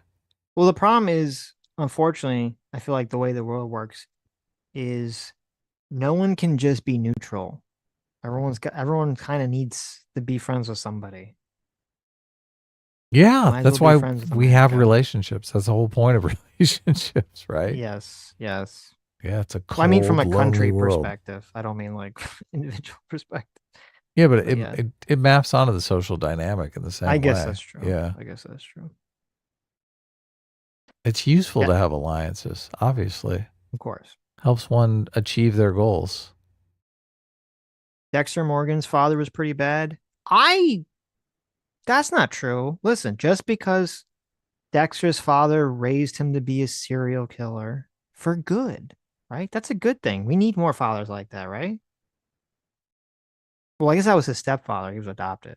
Or no, wait. No, it was his real. That was the reveal. It was his real. Well, no, wait. No, it was his stepfather. He adopted him. I'm confusing things. It was his stepfather. That's a good, right? You know your kid's going to be a psychopath. So you're like, listen, my kid's going to be a psychopath, so I might as well teach him to be a psychopath for good. Yeah, no, that's a smart thing to do. Yeah. I mean, sure, when he walked in on Dexter killing someone, he couldn't deal with it and ended up taking his own life. But, those are the sacrifices you got to make to clean up crime. J-Mac for $10 says, did you guys see that Nintendo was designing a Wah Peach, but scrapped the idea? We truly live in the worst timeline. Really? Interesting. I didn't know that. What'd she look? Let me see. What'd she look like? I like the idea of it. This design I'm seeing when I Google it looks terrible, though. That's weird. Yeah, that's stupid. Why? You would think they would want to put some sort of like, troublemaking girl character. That'd be nice. That'd sell like hotcakes. They should just make Bowsette like a fucking real character, honestly. What they should do. Everyone's already in love with her. JV for $5 says, meanwhile, the same are so for Iran having nuclear power push for the decommissioning of Western nuclear power plants. Very, very true. Why are they so into it? Makes no sense. Stargate 44 for $5 says, I'm convinced they're making atomic bombs because it's what I'd do if I was them. Unpopular regime, regional allies gone, enemies ascendant, weak Russia, China. That is true. And it makes absolutely no sense for them to invest so much resource in their nuclear energy plants that are just fucking them over. Stargate 44 for another $5 says, are lefties doing the thing where they ignore the UN again when it publishes evidence they don't like? First October 7th and now the IAEA. Gotta love cherry picking. Yeah, usually they're always like throwing up, oh, look, there's some UN report that says Israel's doing a genocide, that Israel's the worst thing, blah, blah, blah, blah, blah. But then if there's some UN report that says something they don't like, oh, silence. Totally silent. Everyone's a hypocrite. What are you going to do? Stargate 44 for $5 says, Sitch, I studied some Iranian history. Primary reason they behave the way they do is the Shia versus Sunni. Too much to explain over super chat, but that's the gist. That was my understanding as well. That was my understanding. It was like a big thing that was going on there. I mean, I looked into it. The overwhelming majority of rebel groups they support and terrorist groups they support are all Shia groups. The only one, I think, the only non-Shia group that Iran sends money to and supports is Hamas. And that's only because there are no there's no Shia Palestinians anyway. There is no Shia group for them to support. So I bet if there was, they would support them. Ian Carroll said on X that Iran is fully compliant with IAEA. It's so funny, like, all these conspiracy, all these people are like, they're like, oh, I'm such a conspiracy theory. You're so stupid. You believe what the government says. And then it's like, whatever their preferred government is, they suddenly believe everything that government says, like, completely, even though it makes no fucking sense to do so. Zero Fox for 33 months. Thanks so much. Says, Israel's operation is cleverly named Rising Lion. Check out Iran's flag prior to 1979 versus now. Reza Pahlavi knows the people don't support the usurpers. Yes. Yeah, I know. That's why they named it that way. It's pretty funny. The Woot Man for 26 months. Thanks so much. Says, happy Father's Day to all the fathers. To all the non-fathers, I hope your day is good, but not as good as all the Father's Day. Well, there you go. Yeah. Happy Father's Day, guys. Yeah. Sucks it has to be in Pride Month, but whatever. There you go. Shortside Goblin for $2 says, Iron Done, aka U.S. aircraft carriers. There you go. Mm-hmm. Ken Tompkins for $5 says, isn't Anna our queen on this channel? Let's watch some of her content on this matter. She has a great debate on Al Arabia English. Well, I didn't see it. I'll check it out. I mean, she's usually not too on Israel's side of things, so I can anticipate what the I liked her debate on Piers Morgan. Yeah. And she was like, shut the fuck up. You like that? I did. She's got feisty. It was great. She is feisty. It was totally great. Feisty, yeah. We should watch some clips of that during the week. There you go, if you want, yeah. Are you not on? I mean, everyone's kind of flipping on Israel now. Everyone is realizing, and look, we said this from the very beginning. This is how it's going to go, right? Right. There is going to be ethnic cleansing. Yeah, we did. Like say what? That. I mean, what are really their options? Right? Yeah, I listen. I don't want that to be the option, Mm-hmm. but I haven't really heard people propose things that sound reasonable or logical to me. Otherwise, so Yeah. I don't want it to be the option. And obviously, I do. I mean, I do, and I've said this multiple times. I think Israel's gone way beyond the point of charity in regards to a lot of shit they're doing in Gaza. Totally. Yeah. So everyone has kind of flipped. Yeah. Instasax for 19 months said, but just to be clear, I think you got to separate Gaza and Iran. You have to separate all the different things in your mind and not just be like, oh, well, I don't like Israel, so I'm going to automatically support Iran. That doesn't make any sense to do that. Instasax for 19 months says, I've been watching Iran versus Israel footage for a few days now. I knew Iran was a paper tiger, but I didn't expect them to get dog walked this hard. There you go. Be clear what you mean by ethnic cleansing. Some people assume you mean genociding. That's true. Mm-hmm. Ethnic cleansing means to push a group of people out of where they live. Not necessarily to just like kill them all. Right. Yeah. They're trying to make it so uncomfortable there that they will forcibly self-deport. Yeah, exactly. Yeah. I don't know where they'll self-deport to, but yeah, I don't know the situation. Right. I just they're not going to allow they're not going to allow Palestinians in Gaza. That's going to be the situation. There's the security threat. They've taken the security threat for as long as they can, and they're fucking done with it. They're completely done with it. They're not going to play this game anymore. And look, I've heard a lot of the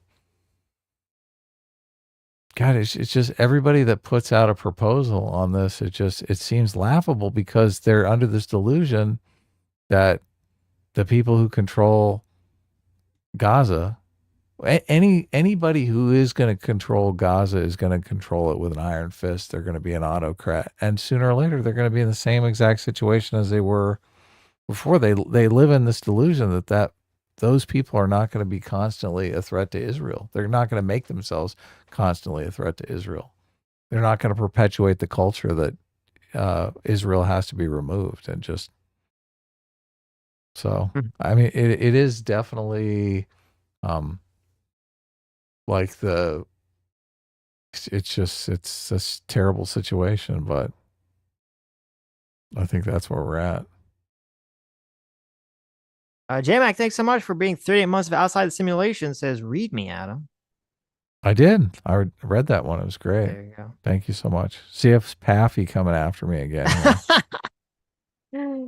Adam is relatively intelligent relative to a coconut. Wow. Look at that.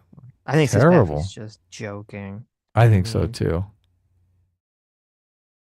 I read that. That was that one. Ocala for 31 months of discipline equals freedom. Thank you so much. Says happy Father's Day to the dads who are turning their life around but are still ostracized. Stay strong, fellows. True. Cake Sauce for 36 months. Thank you so much for being a free will seeker. Says, wow, 3 years. Thanks for all the content. Much love to both of you. Well, thank you for sticking around for 3 years. That is amazing. Yeah, thank you so much. 3 years. Feels like it was only yesterday that we started streaming. It does. Adam Bear or Andrew Bear for $5 says Hamas Piker legit thinks the U.S. wants to genocide Gazans in the worldview. Jordan and Egypt's refusal to accept them makes perfect retard sense. True. Right. Metal Works 41190 for $2 says watch Laoy 86 China Russia. Okay. China and Russia are enemies now. I'll check it out. That's interesting. I don't think I've seen any of this guy's stuff, Laoy. You keep whispering. I don't know what you're doing. Why I'm just moving my head around. Okay. Just moving around. Yeah, I'll check it out. Harrison Dill for $5 says Koklinski talks about Noam Chomsky like he is a god. True. Yeah, he definitely loves his Noam Chomsky. J-Mac for $10 says Father's Day is to honor the dads that do all their dadding. If they haven't dadded, then you can't celebrate Father's Day yet. Also, really, Sammy, we're doing dog dads now. Shaking my head. Wow, there you go. There you go. J-Mac for another $10. Thank you. He says it was more of a history lesson about America. I think people poo-pooing it are being silly billies. Okay, well, that's good. There you go. It didn't help that it happened to be on Trump's birthday. I'll say that. No, it didn't. Didn't help. I think if they had done it on like July 4th or Veterans Day or something, or your Victory Day, probably would have been better. But much better. It was on Flag Day. Who even knows what Flag Day is? Trump's birthday. Yeah, exactly. This wasn't a coincidence. He's like, what holiday can we do it on? They're like, well, we have a holiday that happens to line up with your birthday. Oh, well, we'll do it on that day, right? Right. Shit is going down right now in Israel. Is it now? Let's see.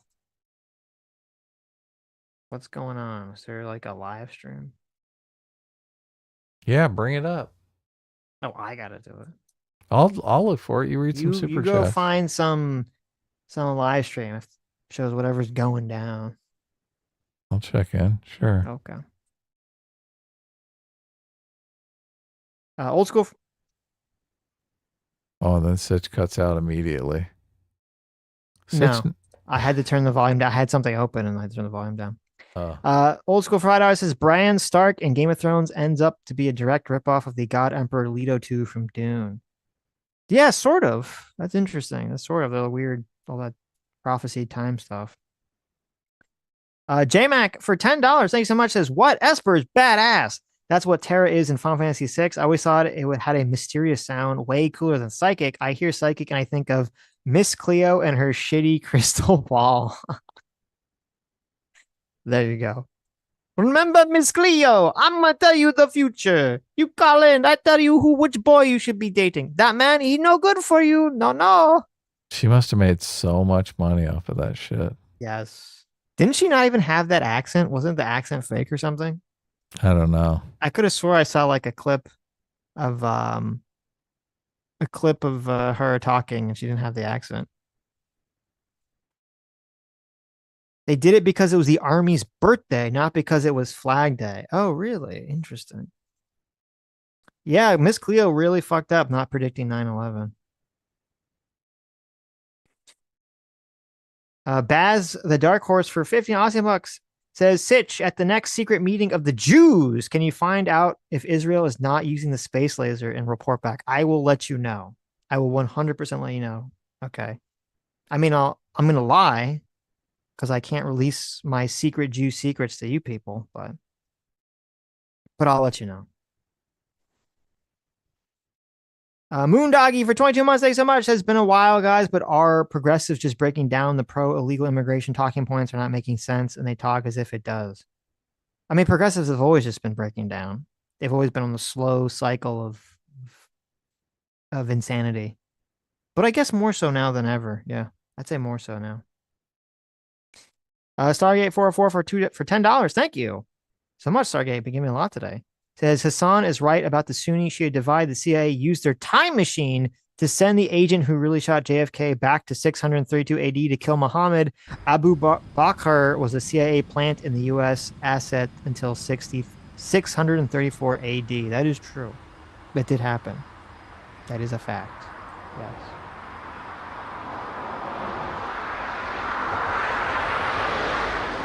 There you go. A view of the skyline in Israel.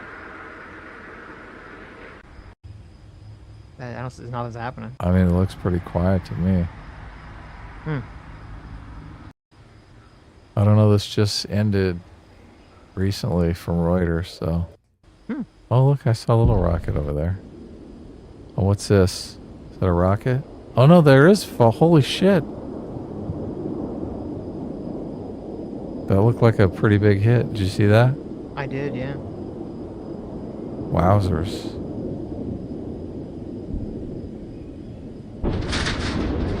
JMac for $10. Thank you so much. Says, instead of each side jumping to point the ideological finger, why can't we see the single most unifying factor of these cases? They're all nuts. Open up the asylums. These schizos need a home. Very, very true.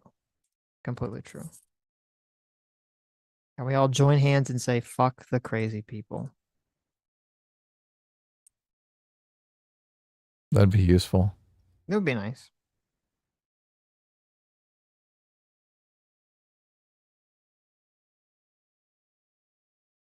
Where'd that one?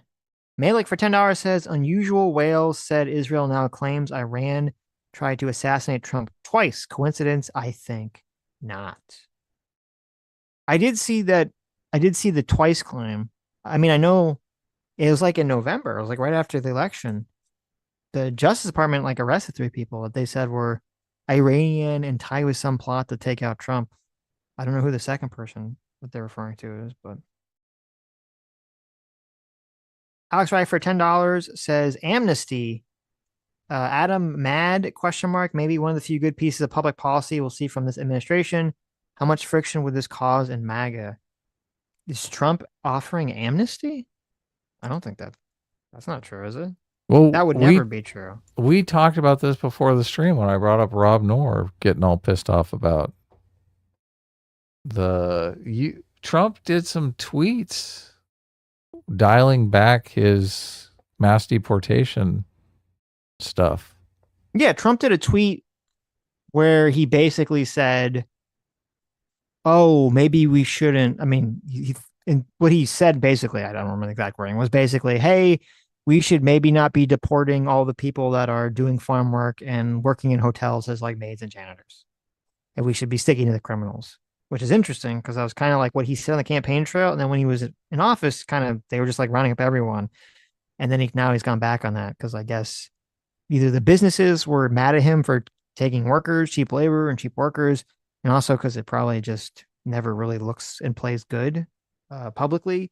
There's a lot of internet right-wing accounts that are basically, because when we talked about this, before the stream, I think a lot of the internet right-wing pundits are as terminally online as the woke people were in the past, where they get sucked into these echo chambers and they're completely detached from what like the average voter wants. I don't think the average voter is in favor of, seeing a video of ICE, running through some sort of field and like, chasing down migrant labor.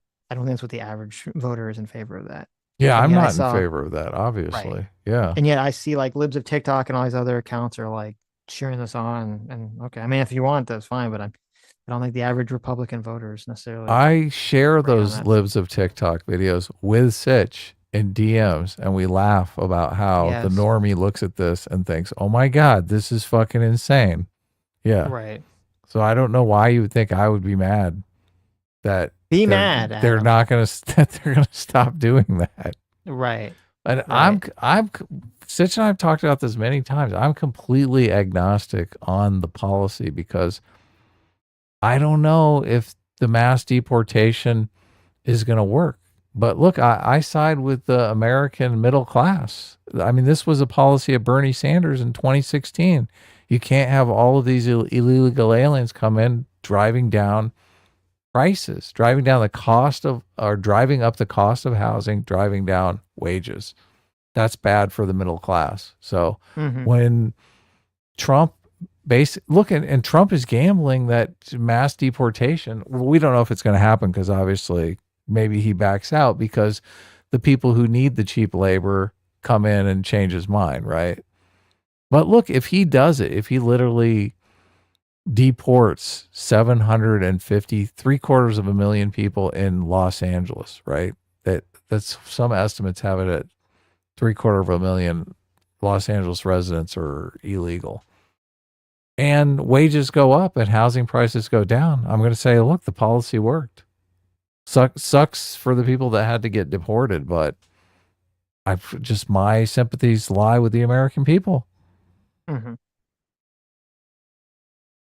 Sitch feels exactly the same way too. I don't. I said I don't know. I said I'm skeptical. I think it'll be the opposite effect. So economically anyway.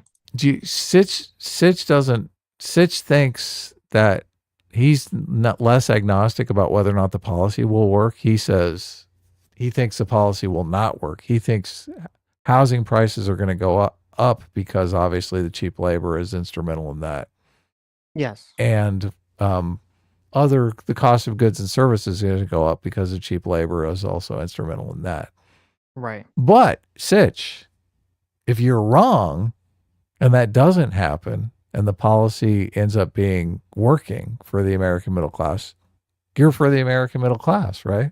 Yeah, if it actually was beneficial. If the policy worked, overall, yes, I'd say okay. I mean, it's like sucks on a human level, but it does totally suck on a human level. You got to enforce borders, yeah. and you got to enforce laws, and if it's better for everyone, or better for American citizens, I guess we got to do. if you're willing, I just don't think that's what's going to happen though. And look, it's much easier to think of this as a win-win situation, right? It's good for the illegal aliens. It's good for the migrants, right? Because they get work. It's good for us because we get cheaper housing and cheaper consumer goods and prices and whatever, right? Mm-hmm. It's, if you think of it that way, if it's a win-win, obviously this policy is fucking doomed and stupid. And oh my God, why are you destroying the win-win situation that we have going? Right. But if it's not a win-win, if these migrants are at the expense of the American people and it does end up being for worse for the migrants and better for the American people, that's not as comfortable a situation, right? Because it's a win-lose situation. And you're basically saying, well, I want the American people to win and I want the migrants to lose. Well, I don't really want them to lose, but they're going to end up losing just because the American people have precedent. So look, and I don't, that could be the situation. The world is a harsh place. So oftentimes things do come at the expense of other people. So, but we'll see. Look, and I said before the stream, I told you when we were on stream that I'm glad I don't have to make this decision because I don't fucking know. I don't know what the right call is here, right? Mm-hmm. I know what the easy call is. And look, eventually Trump does make the easy call, right? So we can kind of figure that's the direction Trump is going to go. The easy call is to go with the narrative, oh, it's a huge win-win. It's a win for the American people. These people are doing jobs that Americans don't want to do, right? No. Anyway. I sent you a video. I feel like I put words in your mouth. I guess you're searching. I was I read the last half thing. listening to you. What happened? Fresh blast. Iran launches a new barrage at Israel on Sunday evening with an explosion seen in the coastal city of Haifa. Yes. Israel said it began another series of strikes on military targets across Iran amid international pleas for diplomacy and de-escalation. So look, the moon is still full and they're out fucking pounding There you go. Iran, right? But I sent you a video. I think we can play without getting in trouble. I think you can play videos of like missiles landing and shit. If you don't see anyone, like, yeah, die. it's on Twitter. I'll bring it up. Yeah. So it says there's a lot of people on X that are saying that there's a large power outage in central Israel as a result of some major power plant in Haifa getting hit. This is So horrifying. There are a lot of missiles that seem to be getting through the Iron Dome system. Well, the Iron Dome. When is the Iron Dome exhausted of missiles? Because obviously the missile defense system takes missiles, right? Yes, I don't know the answer. And it doesn't have unlimited. No. This isn't a video game where they have unlimited ammunition. Right.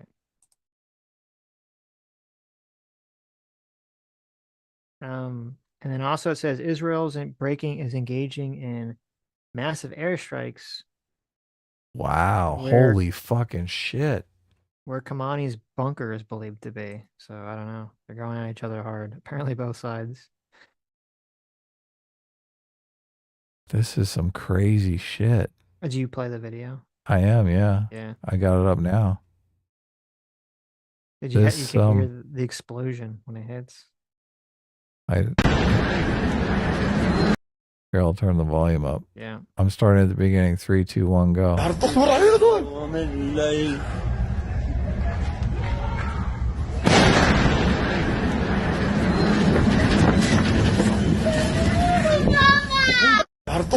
That is freaking horrifying.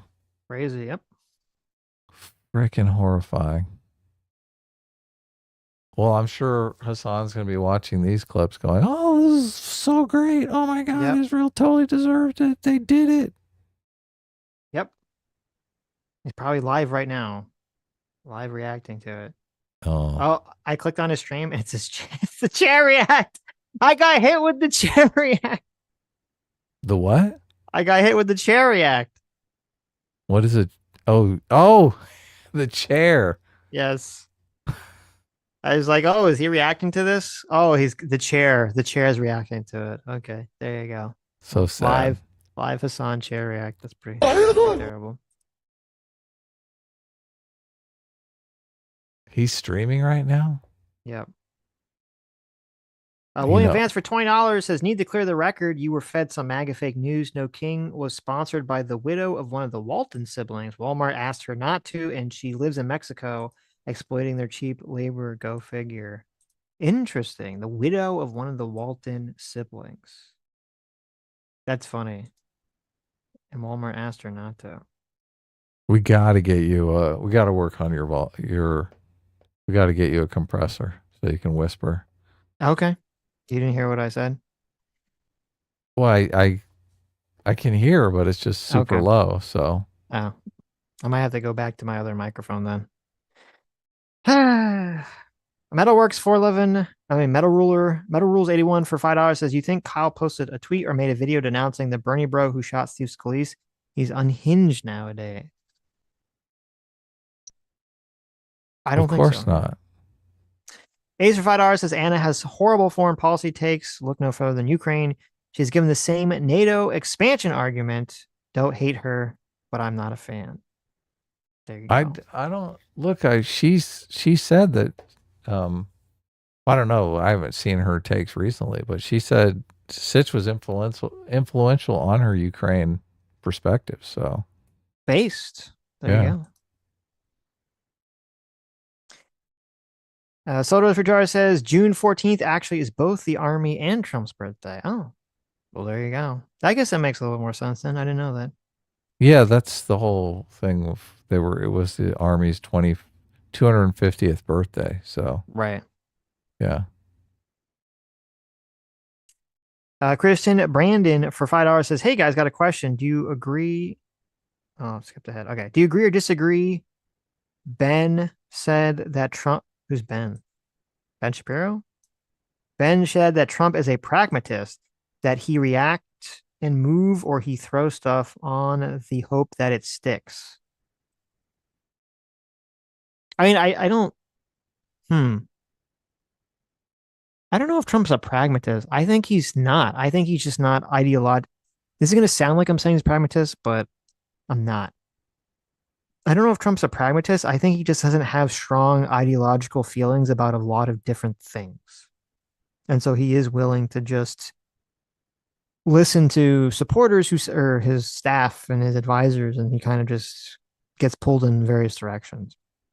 But then on something that he does believe, like the tariff thing, it seems like he's willing to dig a lot harder into those things than I would expect a pragmatist to do.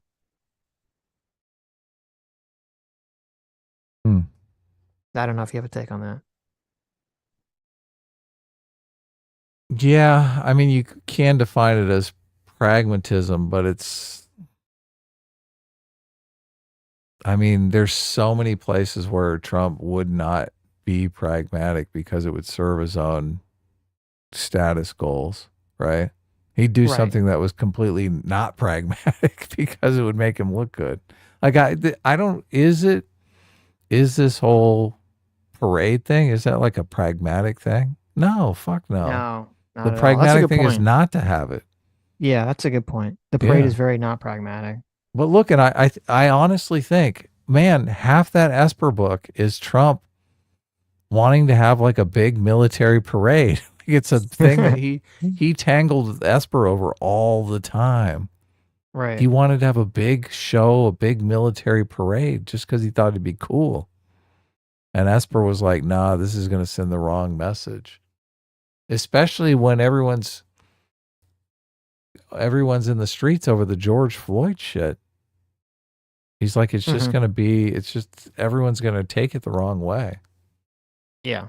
And so I do think, after reading that book, I do think Trump was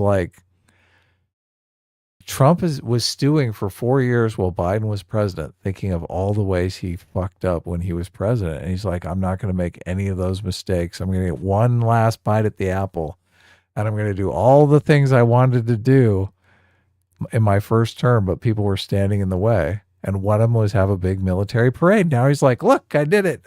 I'm great. I'm amazing. I'm Mhm. Trump. That's right. We're celebrating America. Whether or not it's good. I mean, you can make an argument that obviously America has fallen off the apple cart with actually nationalism is the bad one, right? It's patriotism, right? We're a little Yes. low on patriotism these days, and I think we could be a little better, right? We got too many of these America bad rejects whispering in the ears of young people, and people just they have zero patriotism, right? They have zero gratitude for what a great country this is. So maybe throwing a big military parade is a good idea. Did Trump think, oh, we need to up patriotism in America? So I think throwing a big military parade would be a good way to do that. Fuck no. He did it, right? You don't think that. No. He No, did it not at because all. he's like, it's like something he wanted to do personally. Right. He's like, he wants to, it's on his bucket list. Jesus. It's all, it's all for his own gratification. So Right. that's not pragmatic. No. Yeah, I think everything he says is 100% correct. And I think people perceive Trump as being pragmatic because he doesn't have a very clear, I think, strong classical ideological worldview that most people on like the Democrats, Republicans, or left-right dichotomy break down along those lines. And so since he doesn't follow those and things he probably doesn't have a strong ideological opinion of, he can change his opinion on whatever suits him at the moment. So people perceive that as pragmatic when it's not really. Because I think the things that he does have strong opinions about, he is not pragmatic about at all, as you're saying. So Yeah. So it's just a question of what it is, obviously.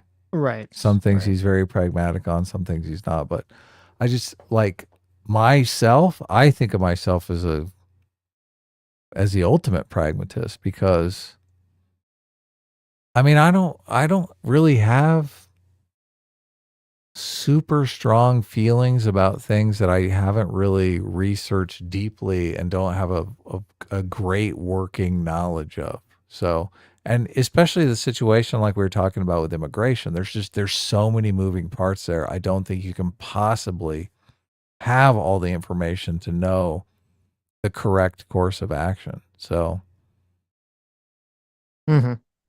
so, and when you're willing to say, okay, this may work or this may not work, and we'll see how it goes and make adjustments along the way. I mean, that is pragmatism, right? Right. Most people most people are more afraid that they're going to experience cognitive dissonance. Like some piece of information is going to challenge their sacredly held worldview, right? Yep. That they avoid situations that may happen.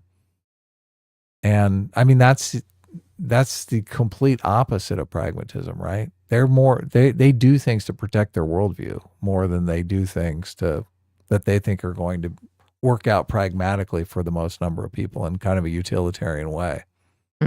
Definitely. It's the ultimate selfishness. So, but I think Trump tends in that direction. So, but if something is going to work out for him in a selfish way, like it may appear pragmatic, like him changing his opinion on the tariffs, right? That could easily be spun as pragmatic. Oh, it's not working out. He's a pragmatist, right? I mean, I would say that you have to go through the market going so south and the bond market going south. Like it's just the opposite all that of is not pragmatism. pragmatic at all. Like that's like that's like just coercion essentially. I'm still part of me still thinks that some good things can come out of the tariffs and maybe already have come out of the tariffs. So perhaps, but I mean, you are going to get inflation. I'm skeptical. Deomus for You $10 know, says, you completely believe you are going to get inflation. That's you always say. yeah, I mean, I'm skeptical about good things coming out of Oh, it. okay, I was okay. skeptical of, yeah. I No, thought you were saying you were skeptical of inflation. I was like, no, you were saying you're going to get inflation. Well, listen, I have a wait and see attitude. You know, there was all these people claiming that sometime in the summer we're going to get some price shocks. I don't know, because apparently we made some deal with China, so maybe we'll avoid that. And everything will be avoided. And then people say, see, there was no problem. But then I was like, well, was there no problem? Because basically private companies just kind of weathered the storm long enough to avoid it when Trump backed down. I'm assuming that when the 60 days are up for the tariffs, they're just going to keep the tariffs off. I don't think we're going to go through that again, but I've been mistaken in the past. So, yeah, we might. It's hard to say. Deomis for $10 says, I don't know if anyone else has said it, but I can't wait to celebrate the real American No King's Day, otherwise known as Independence Day. True. There you go. Oh, yeah. So it's coming up, isn't it? July 4th, 4th of July. Kristen Brandon for $2 says, do you feel like people act like kids instead of adults? It feels like the internet has, I don't know if the internet's just like making us see it more, or if I feel like the internet makes people act like that more, but definitely feels like a lot more people are acting like immature children, especially on the internet. I think it is the internet, especially social media, makes everyone act crazy for some reason. I mean, it's bizarre because we do this show, and obviously I feel super immature because we just goof around, and it's a lot of fun. But in my daily life, I'm not immature at all. Like the height of maturity. So, well, it's the difference between like making jokes and like, I don't, that's not what I consider like immature. Mm-hmm. Right. There's a time and a place. Of course. I mean, even on Twitter and stuff, I mean, I try not to be. Sometimes I feel like I get out of line and I correct myself. Like I'm too insulting. And just like, this just doesn't make me look good. Why am I doing this? So, right. That's a completely wrong attitude to have on Twitter. You should just be completely insulting and be an immature little brat. It's better for your metrics, definitely. So, well, I don't but not make for your money on. soul. No, it's terrible for your soul. Although I don't really dwell on it. I don't think about it. So there you go. Joe the Meg for $10 says, even Asmongold shared the video of the drunk 20-year-old and his dumb old white friend blocking traffic while she was trying to get to work. There's no coming back from this insane optic loss. Yeah, I saw that video. Yeah. Very cringe. Yeah. It's just so stupid. It never looks fucking good. Don't block traffic. It never helps. Alex Wright for $5 says, I thought Adam was a big fan of Bata Ungar Sargon. She's a big on mass deportation. I thought you were for deporting all 750,000 from LA in the comments. Well, I mean, I said if you deport, basically what he said. I said if you deport 750,000 people from Los Angeles, obviously that's going to open up a lot of housing, and people who are rent housing, like if the demand for rentals goes down, obviously the price is going to go down. The price is going to fall. So, and if labor becomes less, if unemployment drops, wages are going to go up. So I am a definite fan of housing getting less expensive and wages going up. So if that happens, I would be in favor of it. So the question is whether or not that's going to happen. I do think Batya makes plenty of arguments, good arguments. I think she's very smart. I think Batya is probably way smarter than me. So, but her arguments are very good why that would happen. There's too many moving parts. People who have this incredible certainty, I can't muster that kind of certainty because there's something out there that we're not considering. So, yeah, I mean, it's a very complicated thing. I haven't seen Batya's arguments on it, so I don't know what she says. My completely uneducated intuition would be that yes, the labor he would be able to ask for more. The demand for labor would obviously increase if 750,000 people vanished from LA. The workforce would shrink, prices would go up.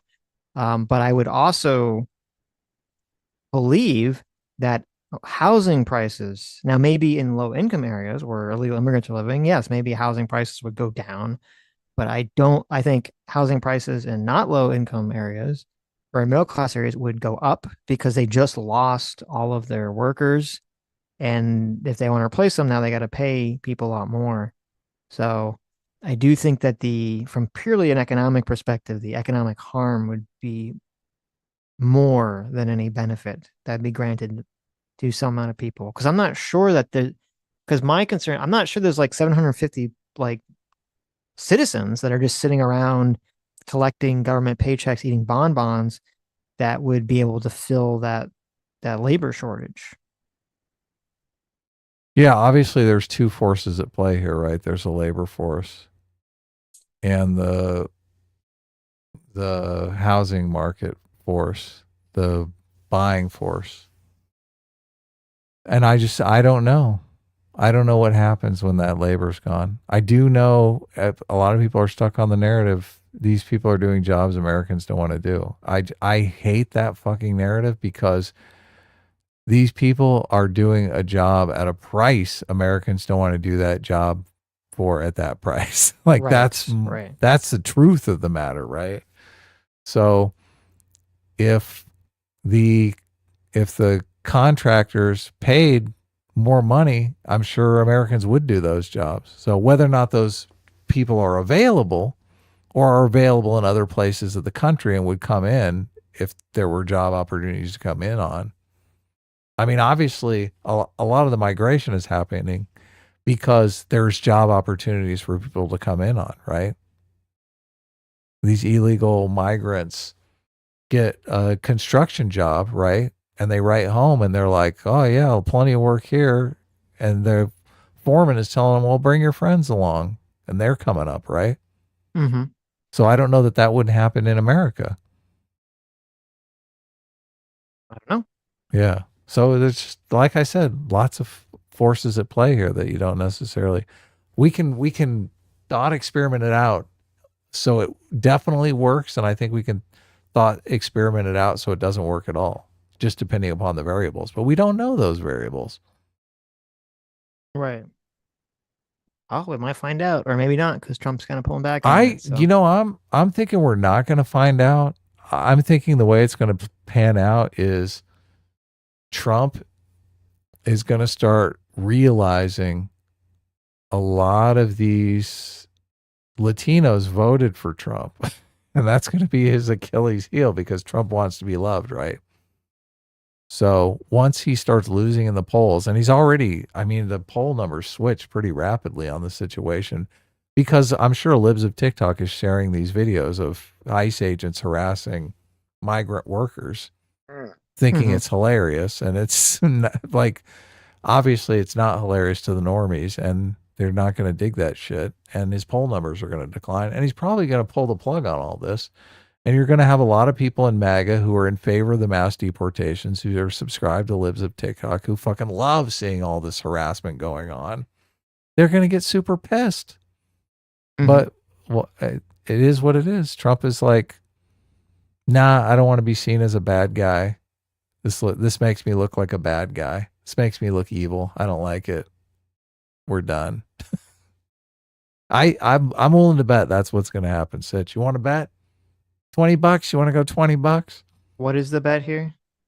That Trump pulls the plug on the mass deportation once he starts. Why would I bet against that? So I think he will. Yeah. Oh, so we're in agreement. Okay. We're in agreement on that one. Yeah. Yeah. So, but look, I'm not going to get mad about it. Alex, you need to go over to Rob Noor's channel. Okay. He's getting fucking pissed about it. Oh, really? Me, I'm just going to, yeah, look, I was watching a live stream where it seemed like he was getting mad. Look, I'm on good terms with Rob Noor. I don't want to throw him under the bus. If he's not upset about it, and I'm misrepresenting him, I recant all of this. But it did seem like he was that maybe he saw Trump's tweets and he was not happy about the talk of amnesty. Mm-hmm. I don't know that Trump, I mean, he might. Look, Trump wants to be compared to Ronald Reagan. And Ronald Reagan literally did amnesty, didn't he? He did. Yeah. He So did, yeah. it could go in that direction. Republicans always give him shit for that. Yeah. I think if you were to grant amnesty without actually fixing the border, I agree that is really stupid, because that does incentivize people just to sneak in the country, obviously. If you don't do both those things at the same time. So you're in favor of amnesty? You're like, seal the border but give these people amnesty? If people want amnesty, they're gonna have to tie it in, do something, some way to actually forever gotta crack down on the earn border it. and say that there will be, actual like immigration control, which I think was supposedly what they sort of tried to sell back in Reagan's day, but obviously that's not what happened. So Batya wrote a book called Second Class, where she goes into the stories of a lot of working class Americans. And those stories do make the argument that a lot of these people, that they're doing jobs Americans don't want to do, is just fucking bullshit. Total bullshit. Yeah. But it's not really statistical data or anything. It's all kind of, anecdotes that she's collected from interviewing people. So I don't know. It's not super scientific or anything, but I've heard things that Batya said that I thought I liked, or I thought was smart and I liked. But I think I'm trying to remember what it was. It might have been crazy shit. Yeah, it might have been with the tariffs, where I was just like, she was just going like completely unhinged on the tariffs, and it seemed like she would just agree with whatever Trump was supporting, and I was just kind of like, oh, I'm gonna kind of pull back from listening to Batya after From this. the Batya fan? From the Batya train, yeah. She said stuff that I'm just like, oh, well, that's insane. Yeah, okay. But look, I don't hold that against people. I mean, people can be dramatically right in one situation and just completely wrong in another situation. That's true. And that doesn't mean they're a bad person. And they obviously, all of us have certain biases in certain areas, right? And we have places that we have no biases, where we do our clearest thinking. So, But look, even biased thinking can be right. Sometimes people, they're so driven to get to the answer that they do 10 times more research than anybody else, and they do actually uncover the truth. Yeah. Usually, go ahead. I was gonna say, usually biased thinking correct is it's like a coin flip. Oh, of course. Yeah. Right. I just, anything in the economy, there's just too many fucking working parts. It really is. You got to do a trial and error thing. This is what the brilliance of the American system, with the states being the laboratories of democracy, because some state will try some program and it'll be just so effective that everyone will just adopt it because they'll see it worked. This worked, right? Mass deportation is this thing that a lot of people want, I think, obviously, for cultural reasons, some for racist reasons. Obviously, you can't deny that you see that in people. They're just fucking racist, right? They don't want to see brown people in America. They love seeing brown people thrown out of America. I'm not that person. I find that kind of thing disgusting, to be honest with you. Mm-hmm. So, but at the same time, us screwing over working class Americans by adopting this policy, I'm not in favor of that. So if it's a win-win, obviously I would love that to be the situation, but the world is often not win-win. Right. Joe Make for $2 says housing prices are in a decline nationwide. Really? That's good. Because this is the thing. Mm-hmm. Because the interest rates are so high, people decide how much payment they can afford based on their wages, right? Right. If the interest rates were low, the housing prices would be higher. The only reason the housing prices are in decline is because of the high interest rate. Interesting. So the buyers are paying the same amount for a house. They're just paying a third of it to the bank, right? Right. The bank is making huge money off of the mortgage, and the homeowner is getting screwed. So, okay. Yeah. I don't know. If you like the fucking banks, keep those high interest rates. Yeah, I don't remember what it was. I thought I read something like a week ago. And I thought it said that it said that housing prices weren't going down, but it was just they were increasing slower than previously or something. Which, better than anything, I guess. Better than nothing, I should say. But well, some markets it's gone down, and some markets it's gone it's up, very and some, regional dependent. Obviously, there's some areas of the country where it's gone down, some where it goes up. So I do think the market has turned to a buyer's market because of the high. Well, can you really say it's a buyer's market when the high interest rates are fucking totally screwing all the buyers? Right, probably not. Kristen, Brandon for Charge says, can we get World War III right now and get it over with and move on? I'll pass. It's the roaring 20s again. There you go. We're back in the 20s, baby. They did call it the roaring 20s, didn't they? They did. When they look back at this 100 years from now, are they going to call this the roaring 20s? We skipped World War I then, so. We're actually back in the 20s, right? We're out of the ugly aughts. Mm-hmm. We can actually talk about the time period we're in now. Again. I prefer turn of the century, but there you go. What are they going to name the next generation? We can't name them the beta generation. That's just too cruel, right? The betas. I mean, I don't even think we should be appropriate, but I don't even think we should call the Generation Alpha. They don't deserve that. They haven't done anything. Right? Oh yeah. Call them Generation Chud. There you go. I guess it's really all your guys' fault. Generation X. Because you guys started that weird letter scheme. Generation. Yeah, because you had. Also, we could call ourselves Generation X. Yes, which is cool, which but is like badass. We're like, there wasn't right, baby.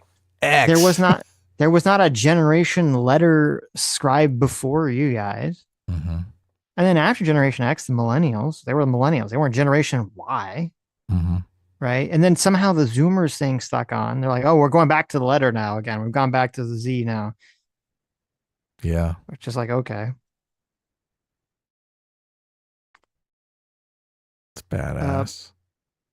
Muggy for 26 months says, if Western entertainment was a person, it would be a has-been movie star that came out as gay, rehashing the greatest hits, but lame and gay. That is true. That's true. Unfortunate. Though I want to see, I think the How to Tame Your Dragon came out, so watch that. Oh, the live action? Oh. The live action one. Let's see how bad they fucked that up. It's the first, was it DreamWorks live action remake, right? So maybe they'll say, hey, Disney, it's not this is how you do it right. Not too hard. I mean, they did cast a black girl, I think, right? People got mad about that. Oh, they did? I don't care about that stuff. So, yeah. Oh, fuck that. To be a Viking. Well, all the characters are Vikings in How to Tame Your Dragon. I know. So they're trying to retcon history. They're like, history's way too racist. How come the Vikings didn't invite other people? And the Vikings didn't invite any black people to pillage with them. Yeah, exactly. Yeah. Right. Why weren't they diverse? There you go. Why were Vikings so racist? The Vikings needed more diversity. Why were the Norse so racist? Yes. Right. Why were all the black people so racist? Well, that's okay. We can have Wakanda. They can still be racist. But the white people, they can't be racist. Andrew Bear for $5 says, also needs to factor in how many illegal aliens' wages get sent out of the country and not spent on our economy. Also, many Latinos are anti-illegal. Yeah, I know. I mean, listen, lots of the Latino population are very anti-legal. That is true. Yeah, look, if you're going to hire, if the wages are going to go up, but you're going to hire Americans, and those Americans are actually going to spend their money in Los Angeles, I mean, that might be booming for the economy. Mm-hmm. I'm going to add that to my thought experiment where everything works out. Joe It's make not for going to happen. $20. It's going to stop anyway, but go ahead. Says interest rates are not, quote, so high they are on par with the long-term average. Banks are losing money on following mortgages. Look into Melody Wright's Substack. It's not regional and has nothing to do with rates. Okay. Thank you for the $20, but thank you. Yeah, I don't know. I'll check it. I don't know anything about Melody Wright, but I'll check it out. if Joe, you at least admit that as a home buyer, you're like, you do a budget and you think, I have X number of dollars to spend a month on my home payment, on my mortgage payment, right? And the interest rate affects how much that mortgage payment is, right? I mean, you get this. It just makes perfect sense to you, right? So there's a video. She did an interview with Adam Taggart. It's like an hour. I'll send it to you. Curious what she says. Right in the beginning, she says, nobody wants to buy a home right now. Yeah, because they don't want to get a fucking mortgage at 7.5%. They're like, holy shit, all my friends have a mortgage at 2% because they refied 4 years ago. Mm-hmm. I'm going to get a mortgage that's 3 times as much, 4 times as much. Mm-hmm. What? Oh, hold on. I got to go to Lethal Strains. Lethal Strain messaged me. Remember last time about the mortgage he was offered where he'd pay $750,000 in interest? Oh my God, yes. So look, yes. If you're looking at a house and the house is $400,000, right?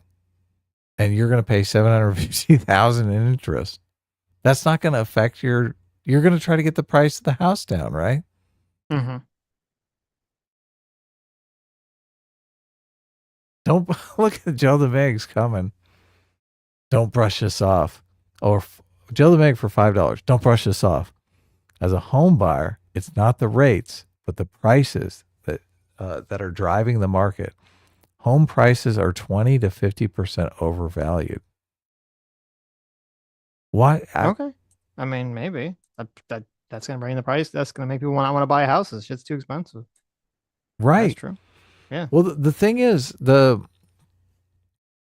are people who are forced to sell the home because, they're getting divorced. Who knows what the fuck is going on in their lives, right? They don't have any wiggle room. This house has to go now. And there are people who are like, I'll stay here. I'm going to wait it out. I'll sell my home later on when the market comes back. So if to think home prices are going to come down 50%, 20% maybe, 50%, you think houses are going to drop 50%? This is another 2008 that we're on the verge of? I don't know. Probably not, but I hope not. Sitch, you don't own a home. What are you talking about? You should say, I hope so. Well, but then, but I do own stock. Mm-hmm. So, wouldn't like the market to crash. You're looking at You're looking at the opportunity. If home prices drop by 50%, that's your fucking end, dude. Okay, that's true. I guess. If home prices drop 50%, I'm going to buy another one. Oh, breaking news! They just caught the shooter in Minnesota. The crazy guy? They just caught him. Yeah. Look at this, Joe. You're so predictable. Well, listen, I'll send you. I'll send you the video. She talks. You can listen to it. Maybe you agree with what she's saying. I have no clue what her argument is.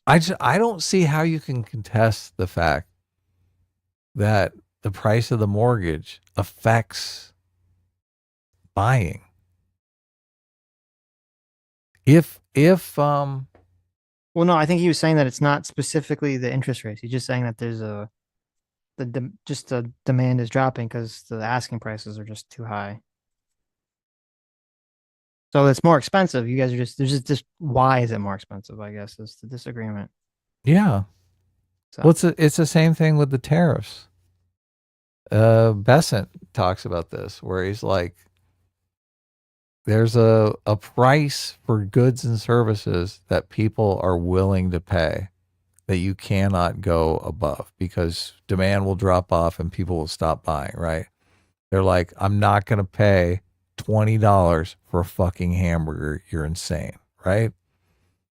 So in those situations, if you have something like a tariff that comes along and you tariff the manufacturer, sometimes the manufacturer has to eat the price because obviously the market won't bear the higher price. They'll try to raise the price of the tariff, but if people don't bite, they got to eat the cost of the tariff, right? It's the same thing with the housing market. If people are not going to buy at a certain level and a lot of the expense is the mortgage, the only party that really can eat the cost of the mortgage is the home seller. Who else can eat the price of the mortgage? Donald Trump. Okay, he should eat it. Yes. He's actually, Donald Trump is not responsible for this. Donald Trump is throwing slings and arrows, insults at Powell, the guy who is responsible for this. And I mean, it's insane to me that Powell is keeping interest rates where they are and that they're worried about inflation. I mean, if the tariffs cause inflation, let's worry about that when it happens. They should be dropping interest rates. Okay. Yeah. I maybe agree with whatever he said. Mm-hmm. John McFriday says home prices have nothing to do with the tariff argument. The bank eats the price of the mortgage even if the buyer fails. The bank eats the price of the mortgage. The price of the mortgage is on top of the... Well, anyway, I think my position is clear, so you guys can decide yourselves. Yes.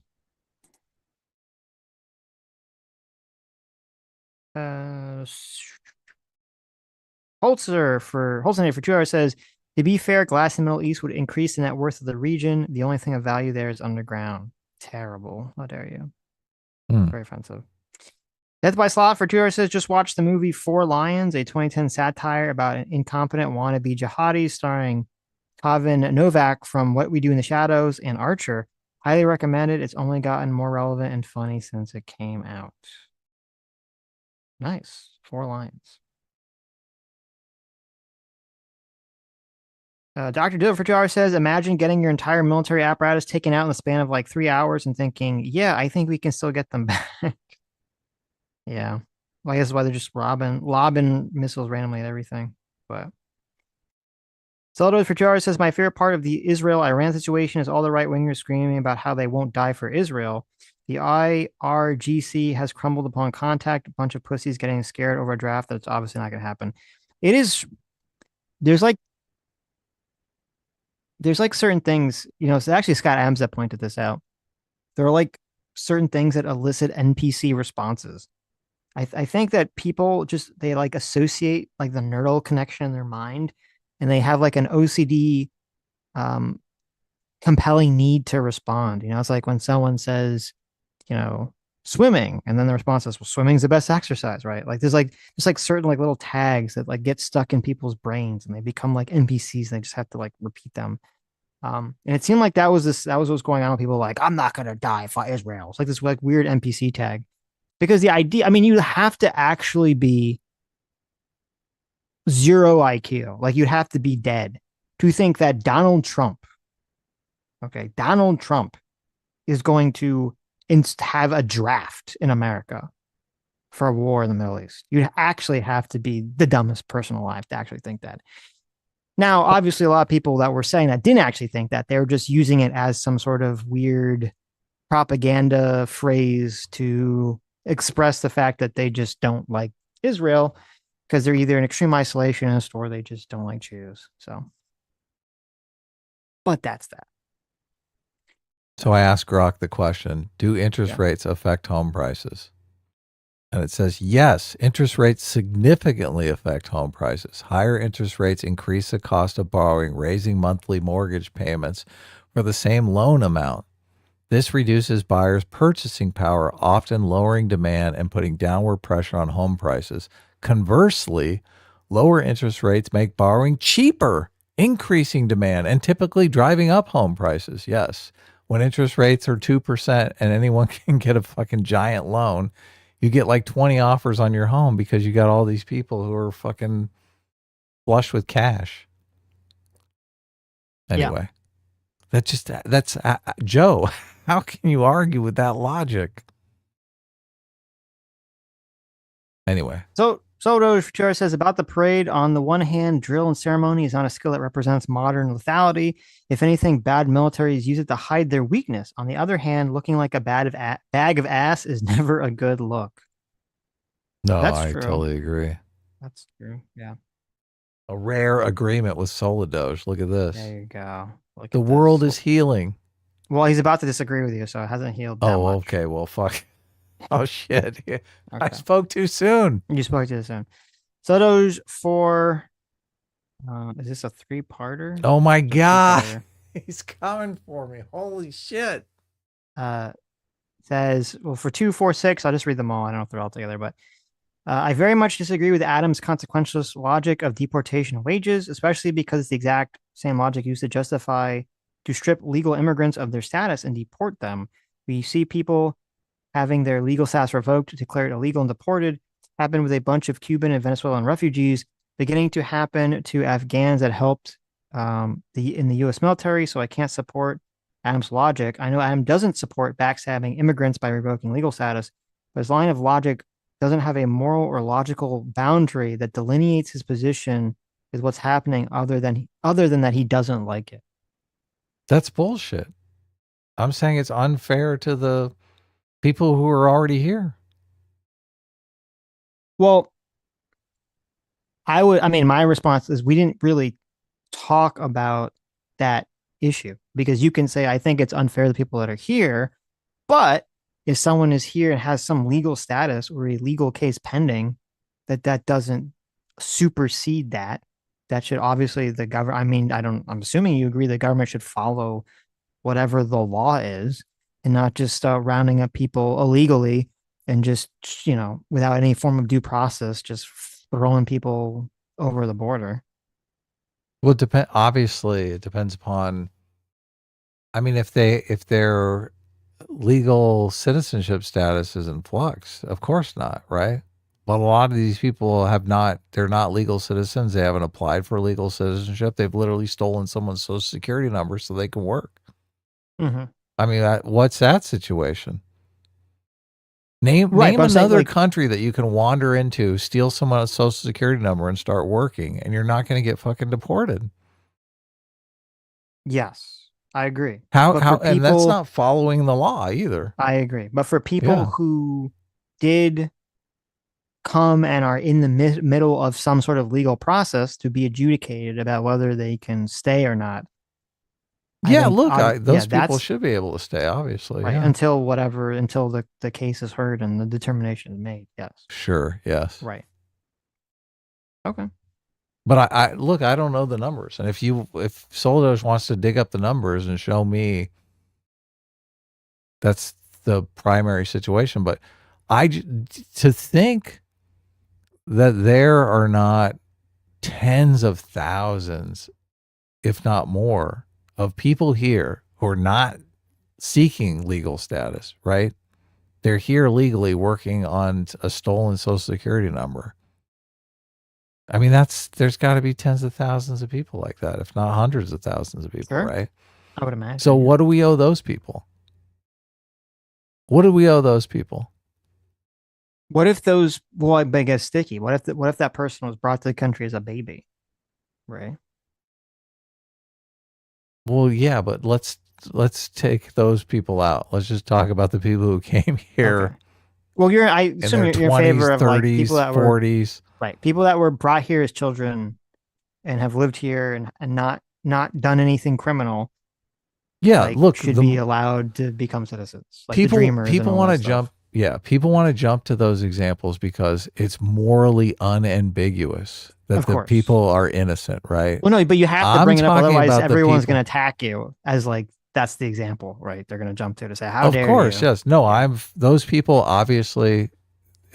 Those people are innocent, right? Those people Mhm. should get better standing because they are innocent. They're children basically caught in the crossfire. So you're talking about people who came here of their own volition. Yes, exactly. They paid some coyote to come to America. I think it's like $6,000 to $10,000 the coyotes pay get per head for people to come to be smuggled into America, right? Who knows? Maybe they're selling them the stolen Social Security number so they can work, right? They're giving them that too, and they're not here planning to become. They're not seeking legal status, right? They're just working. I'm not sure you can, if you sneak in the country illegally, I'm not sure you can apply for citizenship in most situations. Yeah. So what about them? Yeah. It is morally unambiguous. But look, you can never say morally unambiguous because those people they'll basically say, oh, it was dangerous back home. They're, economic migrants. It could be true. Not mean everyone's true, but it could be true for some people. Sure. And so they'll say the moral thing to do is just to lend a helping hand and help them out, right? Mm-hmm. And if it comes at the expense of Americans who are here already, if it creates downward pressure on their wages and it creates upward pressure on their rents and cost of living, well, that they should just eat it, because obviously the morally right thing to do is to, be gracious for these people. But if it doesn't, right? Like if they did some experiment, they deported all the Yeah, if it was people. if it was a win-win, right. I keep saying that. Look, it's easy if it's a win-win, right? Yeah. Oh, it doesn't hurt the Americans at all. The Americans are doing great. It actually helps the Americans, right? Well, it's probably not going to, like, the way it usually works is certain people lose in certain sectors and certain people win in other sectors. And so you have to figure out, like, what's the, everything is a series of trade-offs. What's the better trade-off for the country as a whole? But it's so, this is what they construct it so there is no trade-off, right? The whole point of the left-wing narrative on immigration is that there is no trade-off. It doesn't come at the expense to anyone. It's all fucking hearts and unicorns. It's all the best thing in the world. Yeah.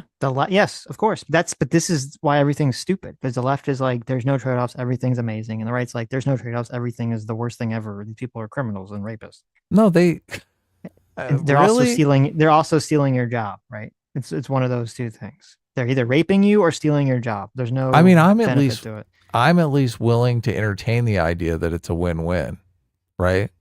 Mm-hmm. Yeah. I mean, I'm not saying that's you. I'm just saying I'm saying that's the mainstream conversation, is the left saying all these people are innocent baby angel Aladdins who only benefit everyone. And then the right is saying all these people are criminals and or at the very least stealing your job. Mm-hmm. Right. And so it's like, I don't know what the actual trade-offs and costs are, because there is going to be a cost. There's definitely a cost. And there's a cost beyond the economic cost, obviously, too. But it's kind of a little bit harder to like calculate in this, at least in this conversation, we're talking about purely from an economic perspective. I'm not sure. Look, and it's never going to happen. Okay. Obviously I do like Botcha's framing on this, because she basically says that the woke come in and call everyone racist as an alibi for supporting policies that are good for their own personal economic interests, which I love that framing, because this is never really going to happen, because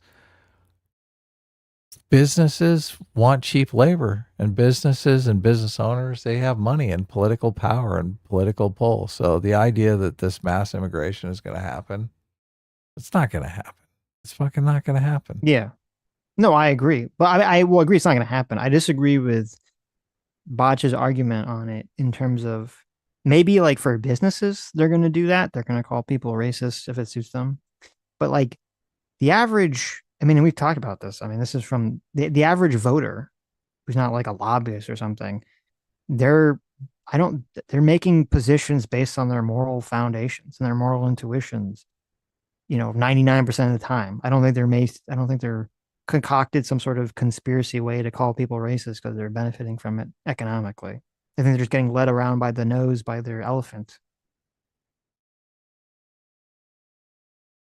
If it impacts them negatively at the economic level, it's impossible for me to, I mean, they have to notice that, right?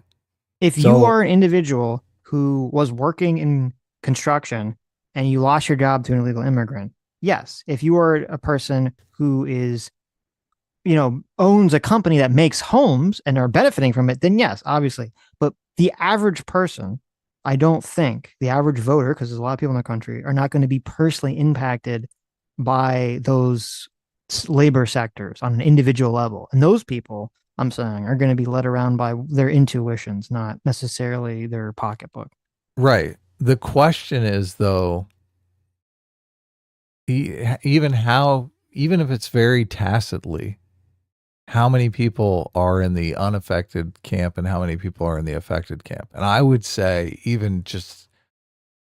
most people are in the affected camp, even if it's just tacitly, like they know somebody who is benefiting from it, or they're benefiting from it in a small way, right? They have someone that mows their lawn once a week, right? Mm-hmm.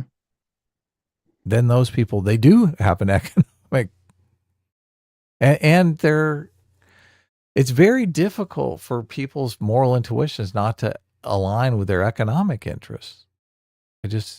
When they don't, and these are the hardest choices in morality, right? When this is damaging to my economic interest, but I'm going to go with it because I feel it's the right thing to do, right? That's the toughest thing to do. Yeah. If to be clear, if there's a clear economic benefit that a person clearly sees, then I would say that yes, 99 times out of 100, they're going to mind fuck themselves into saying that's the moral decision. Right. Yes, exactly. Yes. Okay. But, we totally agree. Yeah. So we totally agree on that. Yes. But I think that in most of politics, it's not clear in most issues and most policies. It's not exactly clear to the voter which policy prescription is going to help them economically. And so that's when your moral intuitions come in, and the fogginess of not knowing lets you rely on your moral intuition, which basically tricks you into thinking, oh, well, whatever side you're morally aligned with, obviously that's the side that's going to also make you more money or make sense to you economically, morally, blah, blah, blah, blah, blah. Where I think we disagree is that you believe maybe 50% of the population is in the, I don't know how this affects me economically. And I think it's more like 5% of the population. I think 95% of the population, and they could be completely incorrect about this, right? But they have an idea how this policy affects them economically. Even the immigration thing, like lots of people could believe that this is hurting my wages, even though they don't know for sure, right? So it does affect them economically. Yeah, but see, I would say I would classify a person who thinks that cheap illegal labor is lowering their wages when it's actually not. I would put that person in the intuition camp, because it's their intuition that basically tricked them into thinking that. It wasn't some sort of actual I don't know how you can of what they're experiencing. I don't know how you can. I mean, you've got a chicken and the egg problem here, obviously, because you don't know if the belief, if they've adopted the moral stance because of the belief that affects their economic stance. You don't know if the economic stance comes first, right? Well, no, but whether the belief is right or wrong is immaterial. Well, whether the belief is right or wrong is not material to what we're talking about. But I mean, I'm just my belief is based on height. That's the whole thing, is that people, like, to me, I look at an economic decision as like the logic rational mind. So obviously that's always going to come second to the emotional belief, the moral intuition. That's always going to come first. That's why I'm saying that. Yeah, well, this is only in the height thing is only in moral situations when you're asking, and I don't necessarily know. I mean, they do obviously go into a lot of economic games, and people do fuck themselves economically when they want to punish people in moral dilemmas. When they feel like they're being fucked over, they are willing to sacrifice economically to gain in their moral interests. So, yeah, and there's even been things where I forget, I was hearing it. There's some experiment where even if someone will benefit from it economically, if they feel that the person is somehow screwing them over in some unfair way, they'll still won't take the deal very often. Well, this is what's driving a lot of the right on the immigration stuff, because even if they knew that this would fuck them over economically, they're like, I don't care. I want these people gone. They broke the law. They don't deserve to be here, right? Those are people who are willing to fuck themselves economically. If the left is right, a lot of people won't acknowledge that, though. Right. But it's because everyone wants a villain. Right. People are unhappy. This is where my viewpoint. People are unhappy. It's always unclear to everyone, because as you were saying, you're talking about, we're talking about the housing markets, all this stuff, in the economy. This is a hyper complicated thing that has a multitude of factors, that is like a fucking massive headache for people to untangle, try to get to the bottom of. I mean, even the people that look into all this economic shit argue 24/7 and can't come to agreement.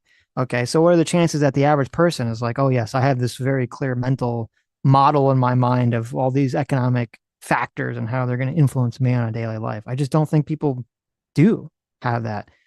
I just think it's too complicated for people to have. And so we have to rely on our moral intuitions. It would. Look, this is why, God, if I was 20 again, I would definitely be studying social psychology, because this stuff is so fascinating. The survey that would be super interesting to do is to ask people, how does illegal immigration affect you economically? And then ask them what policy they're in favor of. Right. And if you get a bunch of people who say, oh yeah, illegal immigration is helping me economically, obviously, because it's driving down prices, but I still want people to leave because they're breaking the law. They have other moral intuitions at work. But I think if you did that survey, like 95% of the surveys would be, it's bad for me economically and I think they should go, or it's good for us economically. Exactly. And I think they should stay. Exactly. Yeah. Yes. So yes. I don't think I think you get 5% of people who say, oh, it's bad. It's good for us economically, but I think they should go. Or it's bad for us economically and I think they should stay. Like, that's like, do you think there would be a lot of that? Oh, Sitch gave up on me. Sitch, plug your shit in. Maybe it's my internet. No, my internet popped out for a second. Oh, okay, you're back.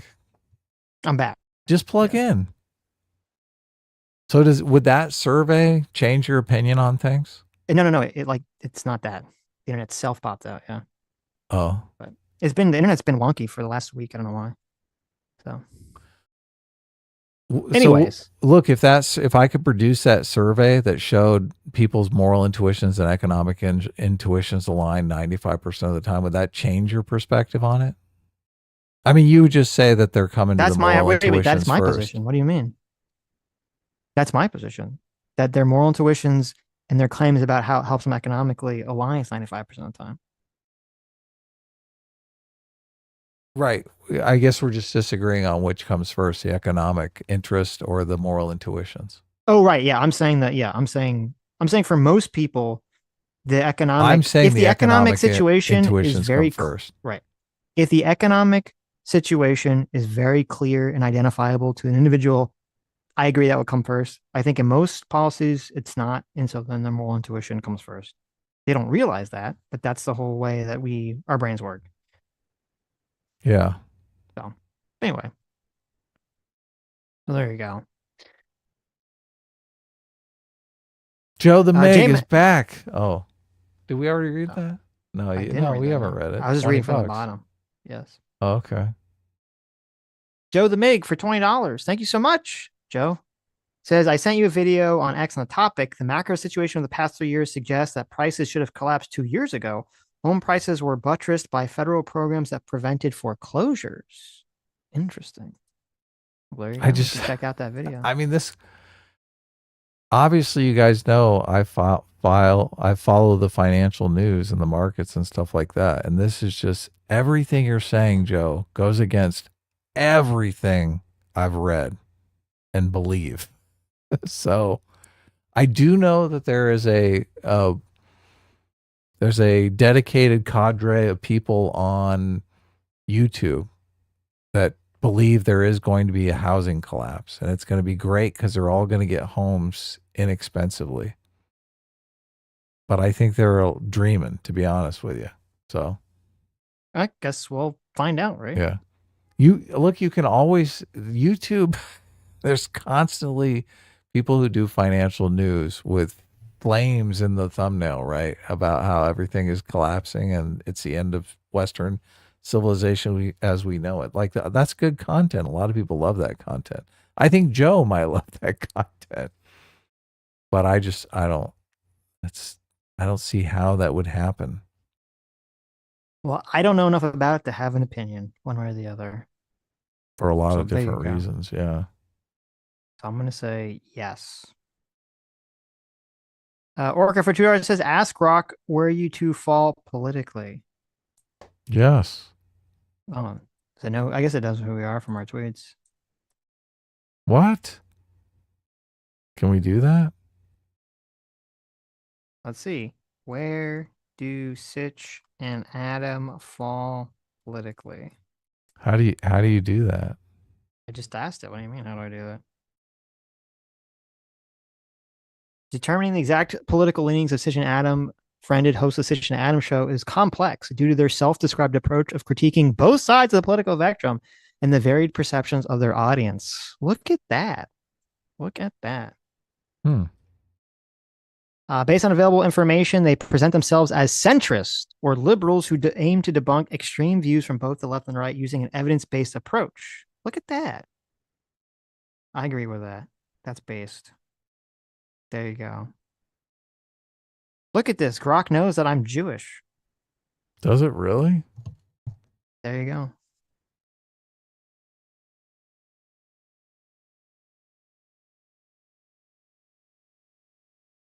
This is interesting. It's pretty. I'm just kind of skimming, but it looks pretty correct. Long thing. So wow, that's kind of scary. Really? It's kind of scary. Yeah. I did my Twitter handle and I said, where does this guy fall politically? Because I have Grok. I have Super Grok. So it gave me like a page and a half here, which I will read through. I'm just not, it's like a lot to read right now. Well, if you do your Twitter handle, it's probably different because it might only be looking at your post, where I think if you just type in the name, it's like looking through Reddit and YouTube and like everything. Well, it looks like it did a little book report on, it has a bunch of my posts and stuff. It goes through, it's like criticism of political extremes, nonpartisan claims, nonpartisan claims. He describes his show as nonpartisan, having hosted both progressives and left-leaning figures like Lance on the Surfs and Matt Binder, while also criticizing figures like Jimmy Dore for misinformation. Look at that. Skepticism of progressive orthodoxy, concerns about conservatism. He expresses discomfort with Donald Trump's rising popularity and a potential second term, and questions whether anti-vax, climate denialism, and election denialism are mainstream conservative positions. What is this? Oh my God, it has a link to fucking Peace Goes. It has a link to fucking Peace Goes. You got into the Grok algorithm. There you go. Oh my God, what a fucker. There you go. But it has links to like all my tweets and stuff. That's criticism of political violence and hyperbole, patriotic undertones. He defends America against those who loathe their own home and question why hating America is seen as progressive, indicating a patriotic streak. Look at that. Oh, look, overall, Friended seems to lean toward a pragmatic anti-extremist stance. Nice. Critical of both progressive and conservative dogmas. Yeah. There you go. Look at that. It is interesting. Sometimes it's like Grok talks too much. It's like, oh my God, I just asked a simple question. You gave me like 15 pages. I don't know. I assume it's the same with Grok. I know ChatGPT, you can be like, can you shorten this? Like, can you give me half this, whatever you gave me, summarize it. Grok does a really interesting thing where it does a final answer section. Like it realizes, okay, this Like is a lot to read. Yeah. Here's the summary. Yeah. So it gives you like a final conclusion section. And a lot of times I just read the final conclusion section. If I want the details, I go up into the giant report it's given me. So it looks like, Trump had made that post about sort of stopping the mass deportations and all this other stuff. Apparently he's completely flip-flopped again on that. He's reversed himself, huh? He saw all of the live streams of the people, the MAGA people losing their fucking shit over it, right? Yes. And you promised us. I voted for this mass deportation. Right. What the fuck? So he said, he said this a couple hours ago. On Truth, he said, our nation's ICE officers have shown incredible strength, determination, and courage as they facilitate a very important mission, the largest mass deportation operation of illegal aliens in history. Every day, the brave men and women of ICE are subjected to violence, harassment, and even threats from radical Democrat politicians, but nothing will stop us from executing our mission and fulfilling our mandate to the American people. ICE officers are herewith ordered by notice of this truth. I don't know if I like the president ordering federal agents through True Social, but okay. To do all in their power to achieve the very important goal of delivering the single largest mass deportation program in history. So we've radically gone completely against the maybe we shouldn't be deporting farm workers and hotel workers to I'm giving you all power through social media to do whatever it takes to deport as many people as possible. In order to achieve this, we must expand efforts to detain and deport illegal aliens in America's largest cities, such as Los Angeles, Chicago, New York, where millions upon millions of illegal aliens reside. These and other such cities are the core of the Democrat power center, where they use illegal aliens to expand their voter base, cheat in elections, and grow the welfare state, robbing good jobs and benefits from hardworking American citizens. These radical left Democrats are sick of mind, hate our country, and actually want to destroy our inner cities, and they are doing a good job of it. There's something wrong with them. That is why they believe in open borders, transgender for everybody, and men playing in women's sports. And that is why I want ICE, Border Patrol, and our great and patriotic law enforcement officers to focus on our crime-ridden and deadly inner cities. In those places where sanctuary cities play such a big role, you don't hear about sanctuary cities in our heartland. I want our brave ICE officers to know the real Americans are cheering on every day.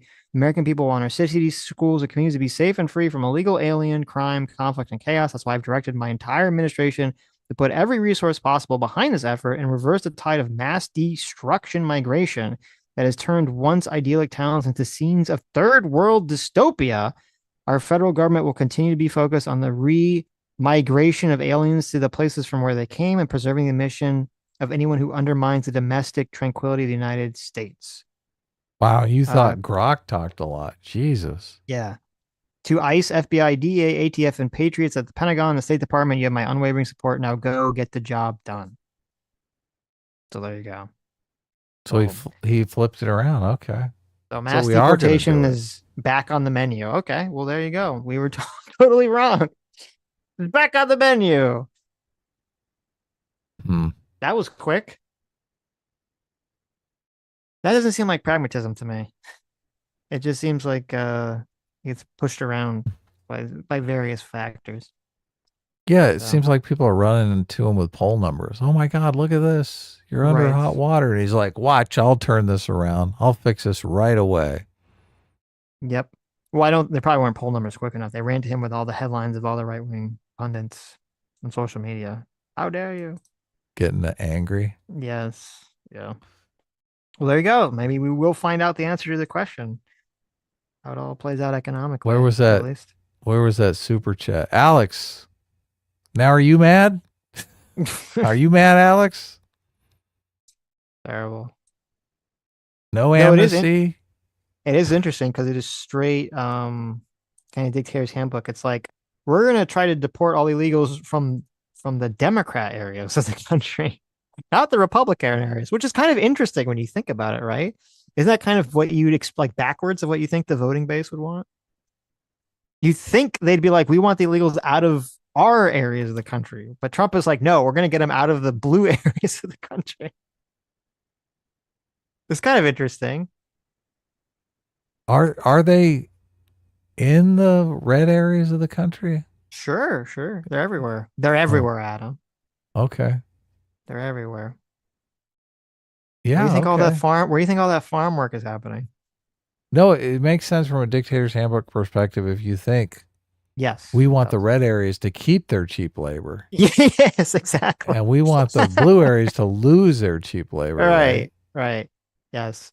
But I mean, that didn't work out so well in the Civil War. I don't know, yeah. Because they... Right. We'll see. It's kind of interesting framing. So there you go. I'm glad I refreshed his True Social page here. Are you on True Social? I've never even opened up True Social. I do not have an account. No. That's funny. I just check Donald Trump's every once in a while. Because he's the president. Mm-hmm. He's the president, resident, man who's in charge. He might say something interesting. Everybody's saying, that's my Trump. I mean, that was pretty interesting. Yes. JMac for $20. Thanks so much. JMac says it's a rich buyer's market. If you can pay out for a house, you don't have to worry about a mortgage. Not having the monthly expense plus interest saves you a ton of money. Yes, if you can drop, however much it costs to buy a house outright, that will save you a lot of money. That is true. Yeah. I don't think that's most people. He means it's like a rich, like a cash buyer can really come in and clean house because the prices come down and they don't have to deal with the mortgage. So, right. I was singing the introduction to the Bush show that everyone forgot about that existed by the South Park people. Oh, that's my Bush. Check it out. Joe the Maker $5 says it's not about a housing collapse, Adam. It's about the macro versus the micro situation. Watch the video. I'll check it out. Check it out. I mean, I like this video. Send it to me as well. I'm curious. I mean, I don't understand it. I'm tempted right now because obviously they're selling gold all over the place. Read our gold buying guide. There you go. Here, I'll send it to you, Sitch. You'll love it. Okay. Ike for $2 says, have you reviewed Judith Butler's Queer Anarchism? Not. Is that like I don't think not that book. Or actually, I don't know. Did we? There was a philosophy tube. Anyway, go ahead. Oh, is that the same video? Yeah, I don't know. You sent it to me. I'm like, you're asking me to send it to you. What? Well, no. Joe the Make said he sent you something else. I don't know if it was the same video. Right. That's what he sent me. Yeah. There was a philosophy tube video that I was on a Judith Butler book. I think it was Queer Anarchy. And I could have swore we responded to it, but maybe I just watched it and wrote a bunch of notes on it and we never responded to it because some news happened. I could have swore we responded to some philosophy tube video that they were talking about that book. Or maybe it was a different Judith Butler book. But check. Yeah, you just sent me back the link to the book. What I sent you. I did. That's funny. Okay. Anyways. Are we good? Yes. You want to invite someone on, or you want to call it a night? I'm hungry. Oh, it's time to I quit. want to eat dinner. Dinner? Okay. Yes. Oh, fucking eating food. I want my 11 o'clock dinner. All right. It's only 8 o'clock, though. Yeah, exactly. All right. Anyways. Well, thank you all for coming. For your generous donations. You isekai protagonists. No harmonica. Thank you all. Oh, I'm playing harmonica. You can't hear it? I can't hear it. No, it must be being filtered out. Look at this liar. Anyways, thank you all for coming. Thank you all for your incredibly generous donations. You are making the stream. You are the true heroes.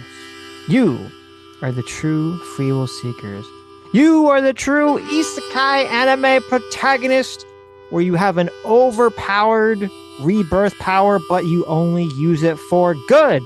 None of that slavery harem things. No. No degeneracy here.